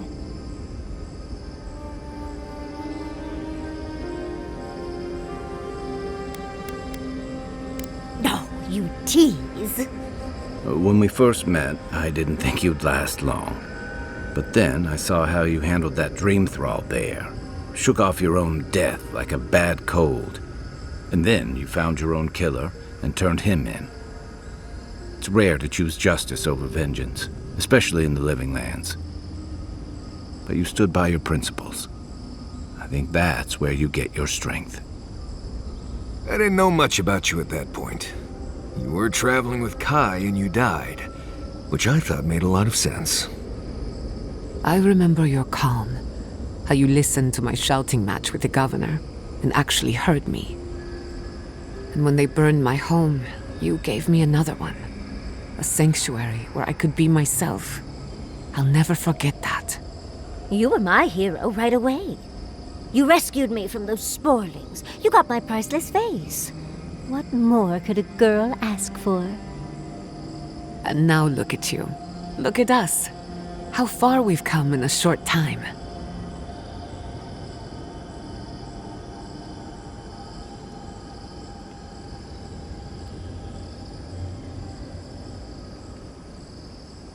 Quite a lot, as it turns out.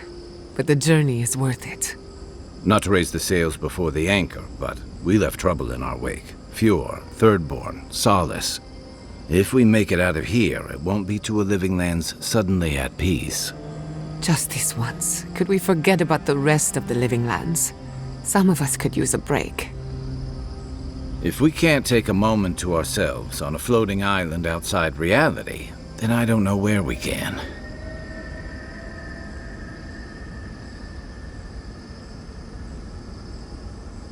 Right. We could all use some beauty rest. We'll want to look our best on the battlefield, won't we? Before we turn in for the night, I'd like a word in private. Nothing serious, just planning out the rest of my life.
You have come at last, after so long.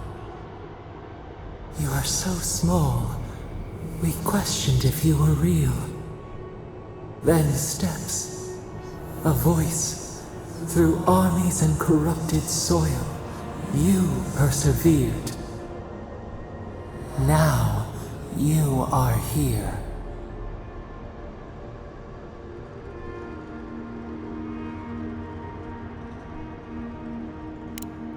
The rot.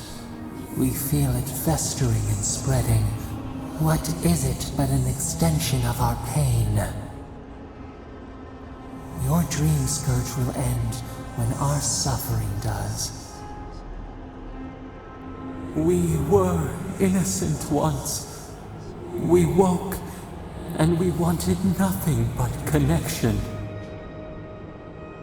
But the other gods imprisoned us, left us to suffer alone in this place. But you are here now. You found us, a sprout in the endless winter. There is little time. We would be freed from these bonds. The Strangler is close now. We feel her wire against our flesh.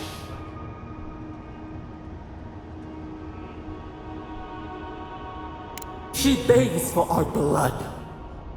Her wolves defile the city on the shore.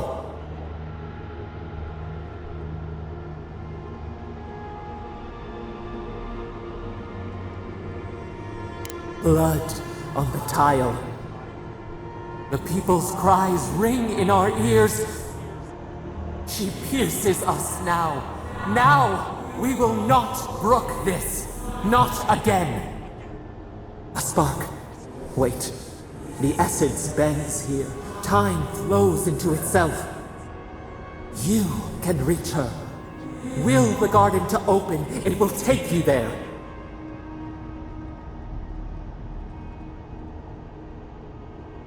Breathe. Focus. Shape the essence with your hands. We were everything. What have we lost? What multitudes could we contain? We could run, leap in the water, flourish in forgotten hills.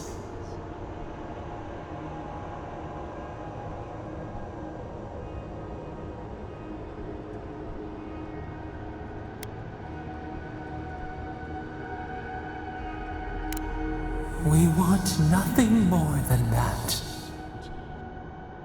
We mourn our past. We only seek peace now, a chance to regrow.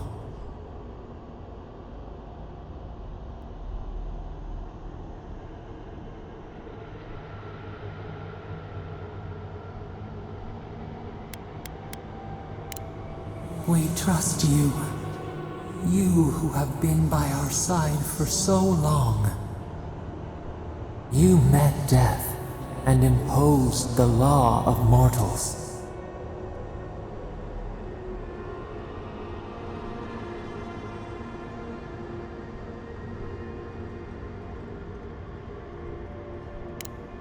We only want the same. You have shown us the way. You owe us this. Give us peace. We want a chance to change. We deserve that opportunity.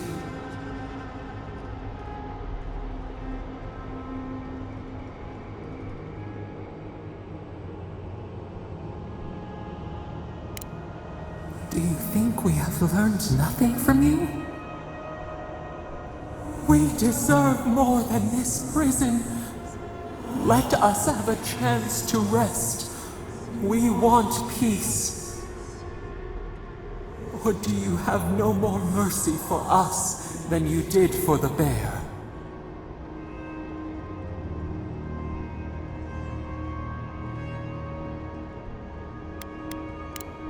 Yes, we have seen what you do to those you call monsters. We asked what you would do with an animal that sickened after a fight. Do you remember what you said?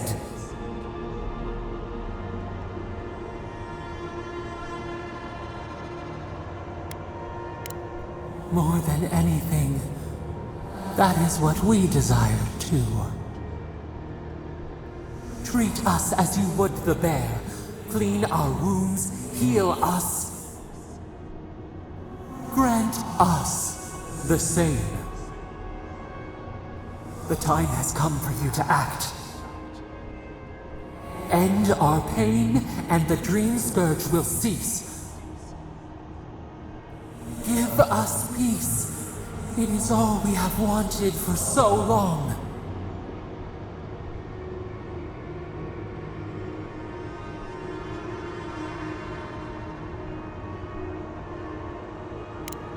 Center your thoughts. Reach for us. Clear the fog. Tear down the gates. We were so blind, so lost. We brought such horrors to this place. We feel bright. We had forgotten what it is to live. We will grow. Tend, flower. We will always remember this. We will remember you when you are ash and soil and mulch.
Are we back in Dawnshore? Already? This is Sapadal's doing. I'm certain of it. No power in Aora could transport us so quickly, or so far. What happened to the living land started long ago, and we're going to finish it. Are you seeing this? I don't think Paradise looked like this when we left it. Looks like the war already started, and the giant roots are winning. Marius, vines don't usually get that big this quickly, do they? Based on their growth and size, I'd say we've been gone 2 or 3 weeks. Hey, at least you didn't let 6 years go by. Who knows if the garden affected time, or merely our perception of time, assuming there's even a difference. It's like how a body fights an infection. The fever gives you strange dreams that feel like an eternity. Look at this place. It feels like we're still in the dream. And not just us. Those are more your people's ships in the harbor, and steel Garrote banners past the barricades. That can't be good. Even Reingrim is here. Perhaps we'll get to see an Archmage in action. I think I see Elia as well. What a strange reunion this will be. The Blessed Wardens are here too. That conflict we've been trying so hard to prevent started without us.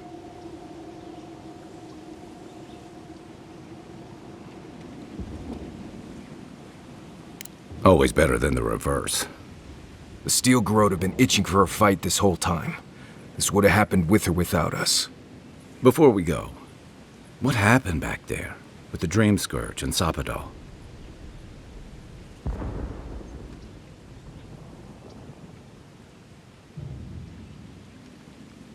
I'm not sure. That's good, right? It's a relief that the Dream Scourge won't be a problem. I only hope we can say the same about Sapadal. Time will tell, I suppose. After all this time, they're free. And the living land is free to heal.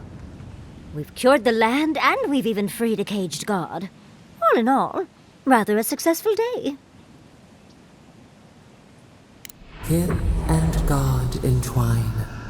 The flower shades the soil in which it grows. We should take a look. See if we can get ahead of whatever storm is brewing down there. People seem to be gathering west of here. Whatever's happening, let's be a part of it. Envoy? Is it really you? Mihala told us you went into some place called the Garden to seek a god? When you didn't return, we took you for dead. What did you see there? The god you felt in Nokutadek? The origin of the Dream Scourge? It was the act of a god this whole time? Everyone, please, please. We could get to the bottom of this if you would only let them speak. It's been weeks, Envoy. What happened?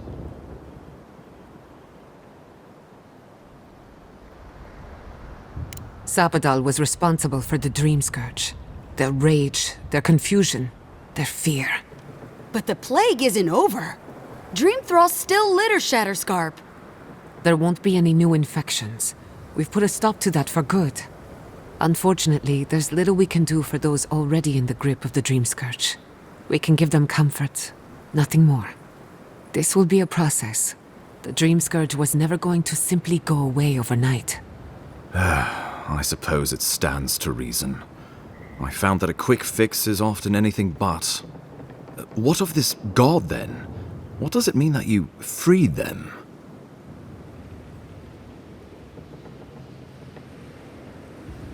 Ludwine had intimated that this land grew a new god. But how can that be? Giada and I have some theories about the nature of the Adra in the living lands. I'd say we're past the point of theorizing. If the Adra here is a closed system, like a terrarium for our souls, then a gradual accumulation of essence could coalesce into a being in the beyond. Much like the formation of gemstones. All it takes is time and the right application of pressure. Wodika no doubt saw Sapadal as a threat to her authority. So, she killed the godless and imprisoned their god. I assume it is this god we have to thank for the roots tearing apart Paradise? They erupted from the earth the moment those bastards stood up their first siege tower. Nakutedek was riven with those things, not to mention what they did to the land. We saw similar destruction at Nakukubel. If these roots and the Dream Scourge are the work of a god, and the gods thought it best to imprison this god, how could you let such a creature go free? Let's hope they don't decide to further amend themselves by coming for our heads. It was Adir's arrival that disturbed Sapadal. We'll have nothing to fear from this god once we expel you from our lands. Sapadal's power ravaged my people. I don't know that I can ever trust it. Keeping watch over Sapadal was a sacred task Nandru gave us when he left. For that reason alone, my wardens owe them their allegiance. Well, whatever happens, I suppose we can't put the godling back in the bottle now. But come, we have more pressing matters to attend to. The Steel Garrote have attacked Paradise. Inquisitor Ludwine has already joined the battle. She must have traveled like the wind to get here so fast. You did. I kicked her corpse when you weren't looking. Just to be sure. Well, she's seen better days, but you wouldn't know it judging by how she fights. Ludwine's plowed through the militia like a knife through warm butter. All right, let's keep the similes to ourselves.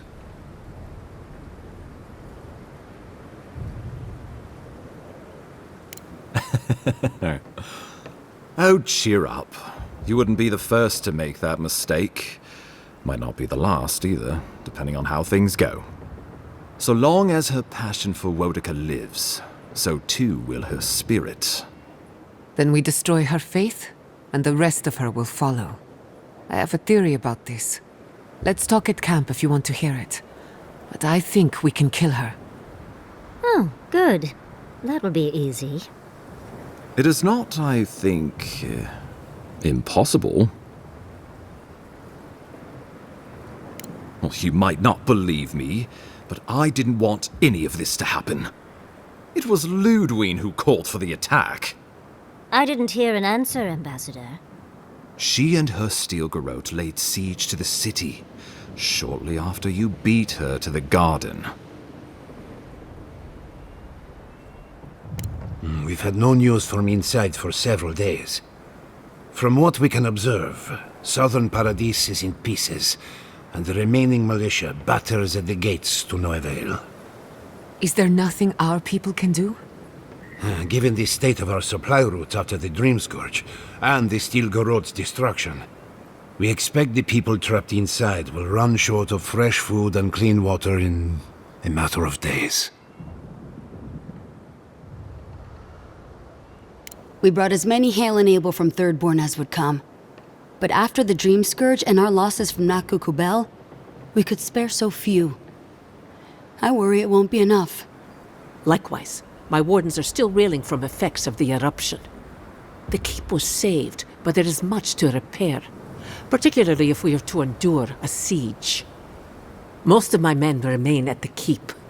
I can't risk them against the Steel Garrote for the sake of Paradise, not when we are so few. Well, that's been a point of debate. We can't agree on how to stand against the Steel Garrote, nor who should lead the effort. Nobody wants to risk their people at the front. So you let the Paradise militia go it alone? Even if our meager forces should make it inside. The siege won't end until Ludwine does. And none of you know how to kill her. Precisely. The lawful settlement of a new Adiran colony, supposedly. Or the establishment of a Wodican state. She could win with a godlike in her ranks. Your presence would serve as a powerful endorsement.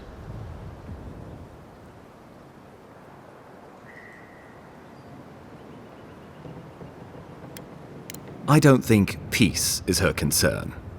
Remember, she has an obligation to Wodica, a solemn oath. and neither the Steel Garrote nor the Queen that was look kindly upon Oathbreakers. Because a victory here would discourage resistance elsewhere. The better question is, why didn't you stop her? Excuse me? She's a 7-foot-tall skeleton powered by her devotion to the goddess of retribution. This isn't my fault. Sure. Just blame the dead woman. Very mature. Who else should I blame exactly? Our envoy, perhaps? For not stopping Ludwine and the Tusks? You could start with blaming your own incompetence.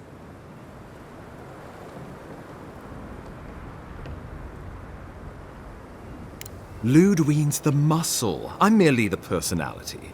What was I supposed to do? Frown her into submission? What good are you as a diplomat if you can't even keep your own beast under control?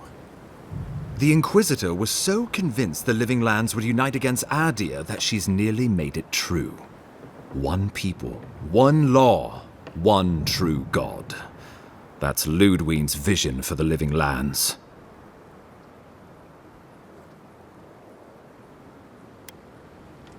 Oh, I can't wait to see how you weasel out of this one.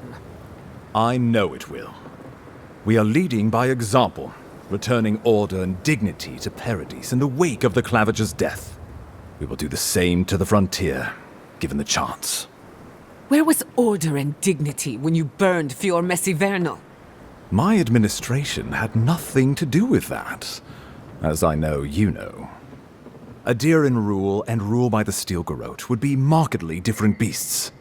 Spoken like a fucking diplomat. Splitting hairs when it all comes from the same head. Order and dignity. That's what you think we're missing? Bastards! All of you! You will take it all, whether the chance is given to you or not.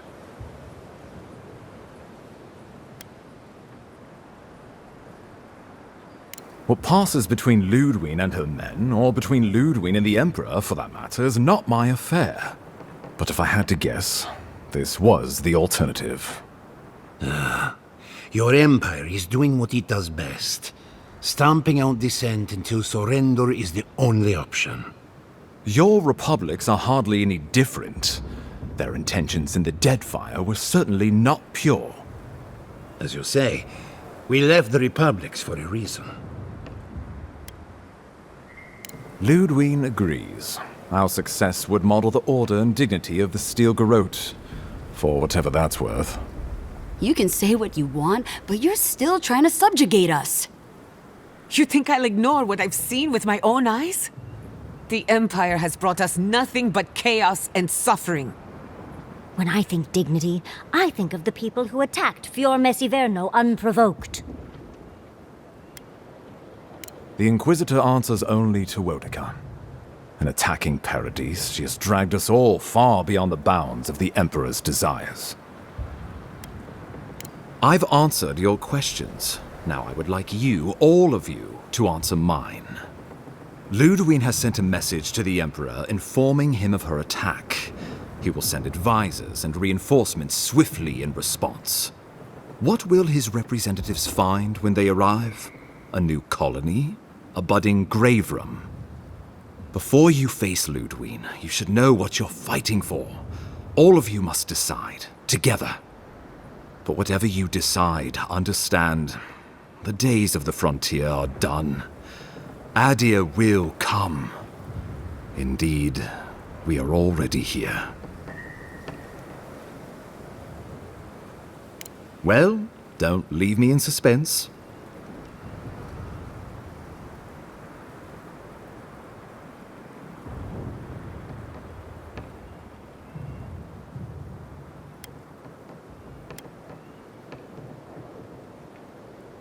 Oh, gods have mercy. Sorlus and her wardens stand vigil with the Living Lands. By grit and steel, Thirdborn stands with the Living Lands. Fior and her animancers stand with the Living Lands. We deserve this opportunity. Thank you for believing in us. Fighting a battle together is easy. I just hope everyone's willing to stick it out when it comes to the politics. God, they made the right decision for once. Finally, some sense permeates the proceedings. On your head be the consequences. That leaves the matter of Ludwine and the Steel Garrote. She will never surrender, Envoy. You must kill her, or we will lose Paradis, and eventually the island.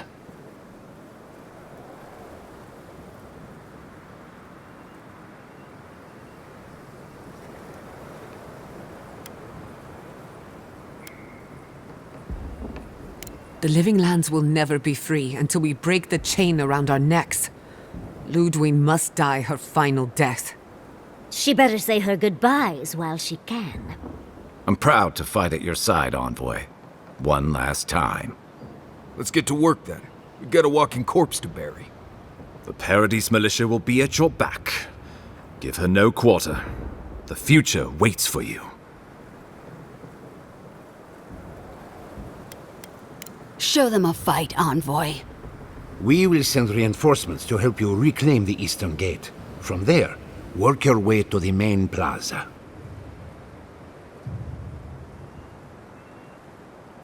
May all the gods of Eora and the Living Lands protect you. Let's take back the city together. Show the Steel Garrote how the Living Lands takes care of its own. Let's go free a city, shall we? What exactly do you think you're doing? You nearly died in my clinic. Correction, you did die. And now look at you, fighting the Steel Garrote. What have you got to say for yourself?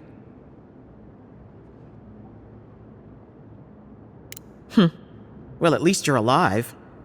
Try and keep it that way. We're patching up folks as best we can, but I'm not gonna sugarcoat it. War is a damn bloody mess.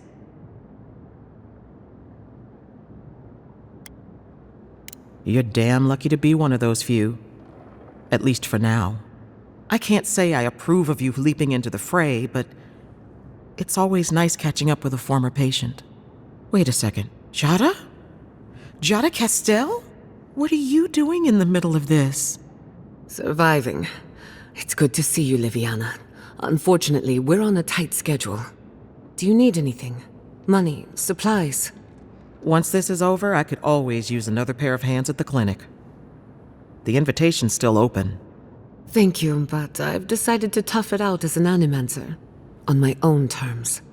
Can you manage without me? Are you kidding? I'm happy for you. Besides, I've got Chico on bandage duty. I just wanted you to know there's a place here whenever you want it. Gods be with you, Envoy. For my sake, try not to die a second time. So, you survived the garden. Did you come all this way just to try your luck again? To kill me more efficiently than last time?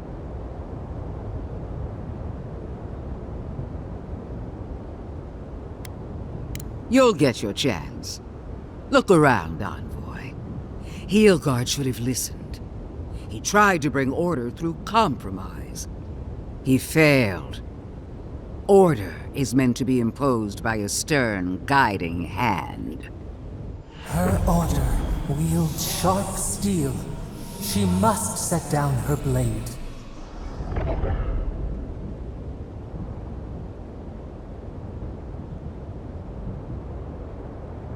Don't insult my intelligence or my commitment to the cause.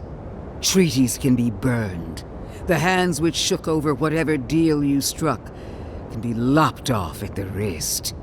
As for you, Sapadal's chains are broken, which means your soul is in their grasp.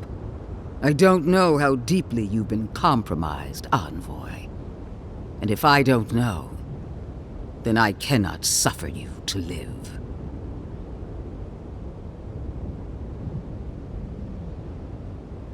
That's what they want you to think. Steel yourself, Envoy. Make this a fight to remember, even in death. We would not welcome her death. There is still ample shade for her beneath our tree.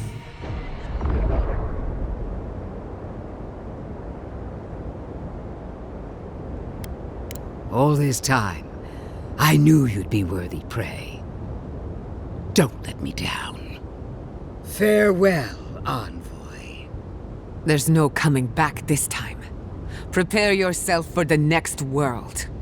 You won't be missed, Ludwig. Once I'm done killing you...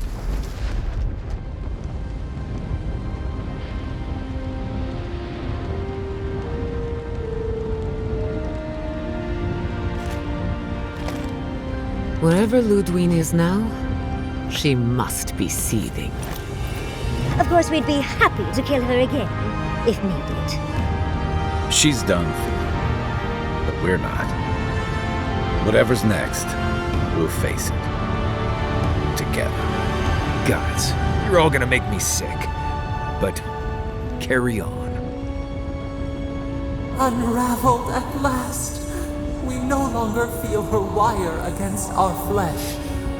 We are free always. We are free forever. Silence falls over Paradis, as though the city is holding its breath. Then you hear it, the ringing of a distant bell, the waving of banners, and cheers of victory. After a short and bloody conflict, the dust has finally begun to settle. You feel Sapadal close to your thoughts, stirring with interest. The god of the living lands is observing this moment, unfettered by confusion or fear. For the first time in centuries, they understand. The Paradis militia rallies to you, the outsider who defended them in their hour of need. Whatever happens next, you have won their confidence.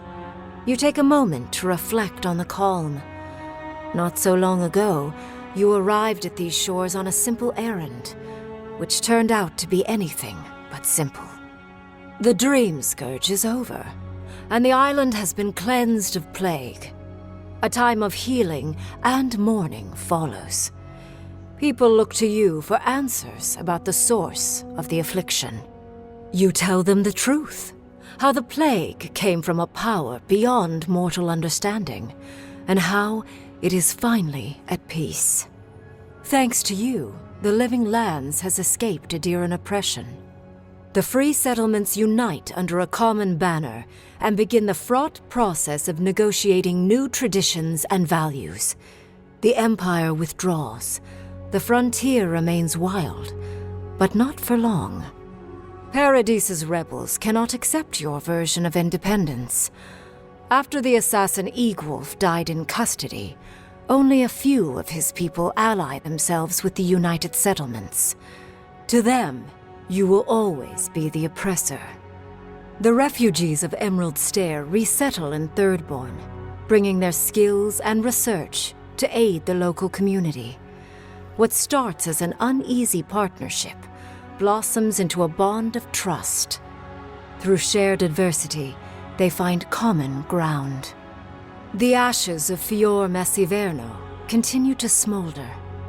Scavengers avoid the ruins, fearful of spirits unleashed by animancy gone awry. The once promising city is nothing but a cautionary tale. Now that Emerald Stair has emptied, you wonder if Elia still intends to claim the body you sold her. Most nights, you sleep with one eye open. For the people of Shatterscarp, independence is bittersweet. Those who cannot withstand the grief inflicted by Ringgrim's spell leave the settlements, vanishing into the wilderness. Those who remain find themselves forced to cooperate with others, often begrudgingly. With so many dead, the need to stave off hunger outweighs any distaste for certain trading partners. Solace Keep clings to its long-held isolation at first. But after mourning her friend Kostya, Mihala reluctantly deigns to open the doors of the fortress. Some dwarves greet newcomers with glee. Others still mutter darkly about outsiders. Mihala flounders in her earliest negotiations with the rest of the living lands, but slowly learns compromise. She develops a taste for Valian sweets. When Kai returns to Thirdborn, he's no longer running. He finds a town that's been diminished by struggle, conflict, and tragedy. He finds home. He helps repair Thirdborn's walls and train its defenders, carrying on Tama's legacy. And while his labors do not restore all that was lost, they build something new. With his travels alongside the envoy complete, Marius is left directionless once again. Rather than disappearing into his cups, however, Marius leans on his time among his companions to give him the strength to re-enter society and find comfort in civilization. He establishes a route between Paradise and Thirdborn, guiding travelers between the two in return for money and supplies. And while he has a reputation for being aloof, he joins the campfires from time to time, sharing stories of his time with the envoy that most travelers believe are completely made up. Giada continues to improve as an animancer. She dedicates her work to the spiritual health of the living lands, nurturing instead of exploiting. Others follow her example, seeking her tutelage from lands far and wide. In the years to come, rumors spread of a secret society gathering in the wilderness, where animancers work in harmony with nature. The dream of Fior Mes Iverno lives on in her. In a past life, Yatzli was given a task: protect the history and knowledge of the godless. Now, many lifetimes later, she continues upholding that oath. She moves into the library in the garden, spending her days poring over the clay tablets there. But not even the letters from, and rare visit to, her lover help ease the loneliness that fills her days. Freed from torment for the first time in centuries, Sapadal turns their prodigious curiosity to the people that shaped them. They observe the ways their people live, and they think deeply about what they see. Though they flinch away from moments of violence, and they grieve souls returned to them too soon, the rage that once shook cities to rubble no longer rules them. Instead, they come to you with questions. They want to understand. After a time, they begin tentatively to garden. Where they can, they improve the lives of Kith, and the suffering that troubled them is reduced, if never fully eradicated. Their grief compels them to love, and they love unreservedly, with the power of a god. Sapadal has questions about what happens tomorrow, and the day after. You do your best to keep them calm, until the voice in your head is little more than a polite whisper. After everything you've been through, you don't mind the company. The sounds of celebration pull you out of reverie. Many are waiting to greet you with open arms. You take a moment to catch your breath and savor it, because everything is about to change.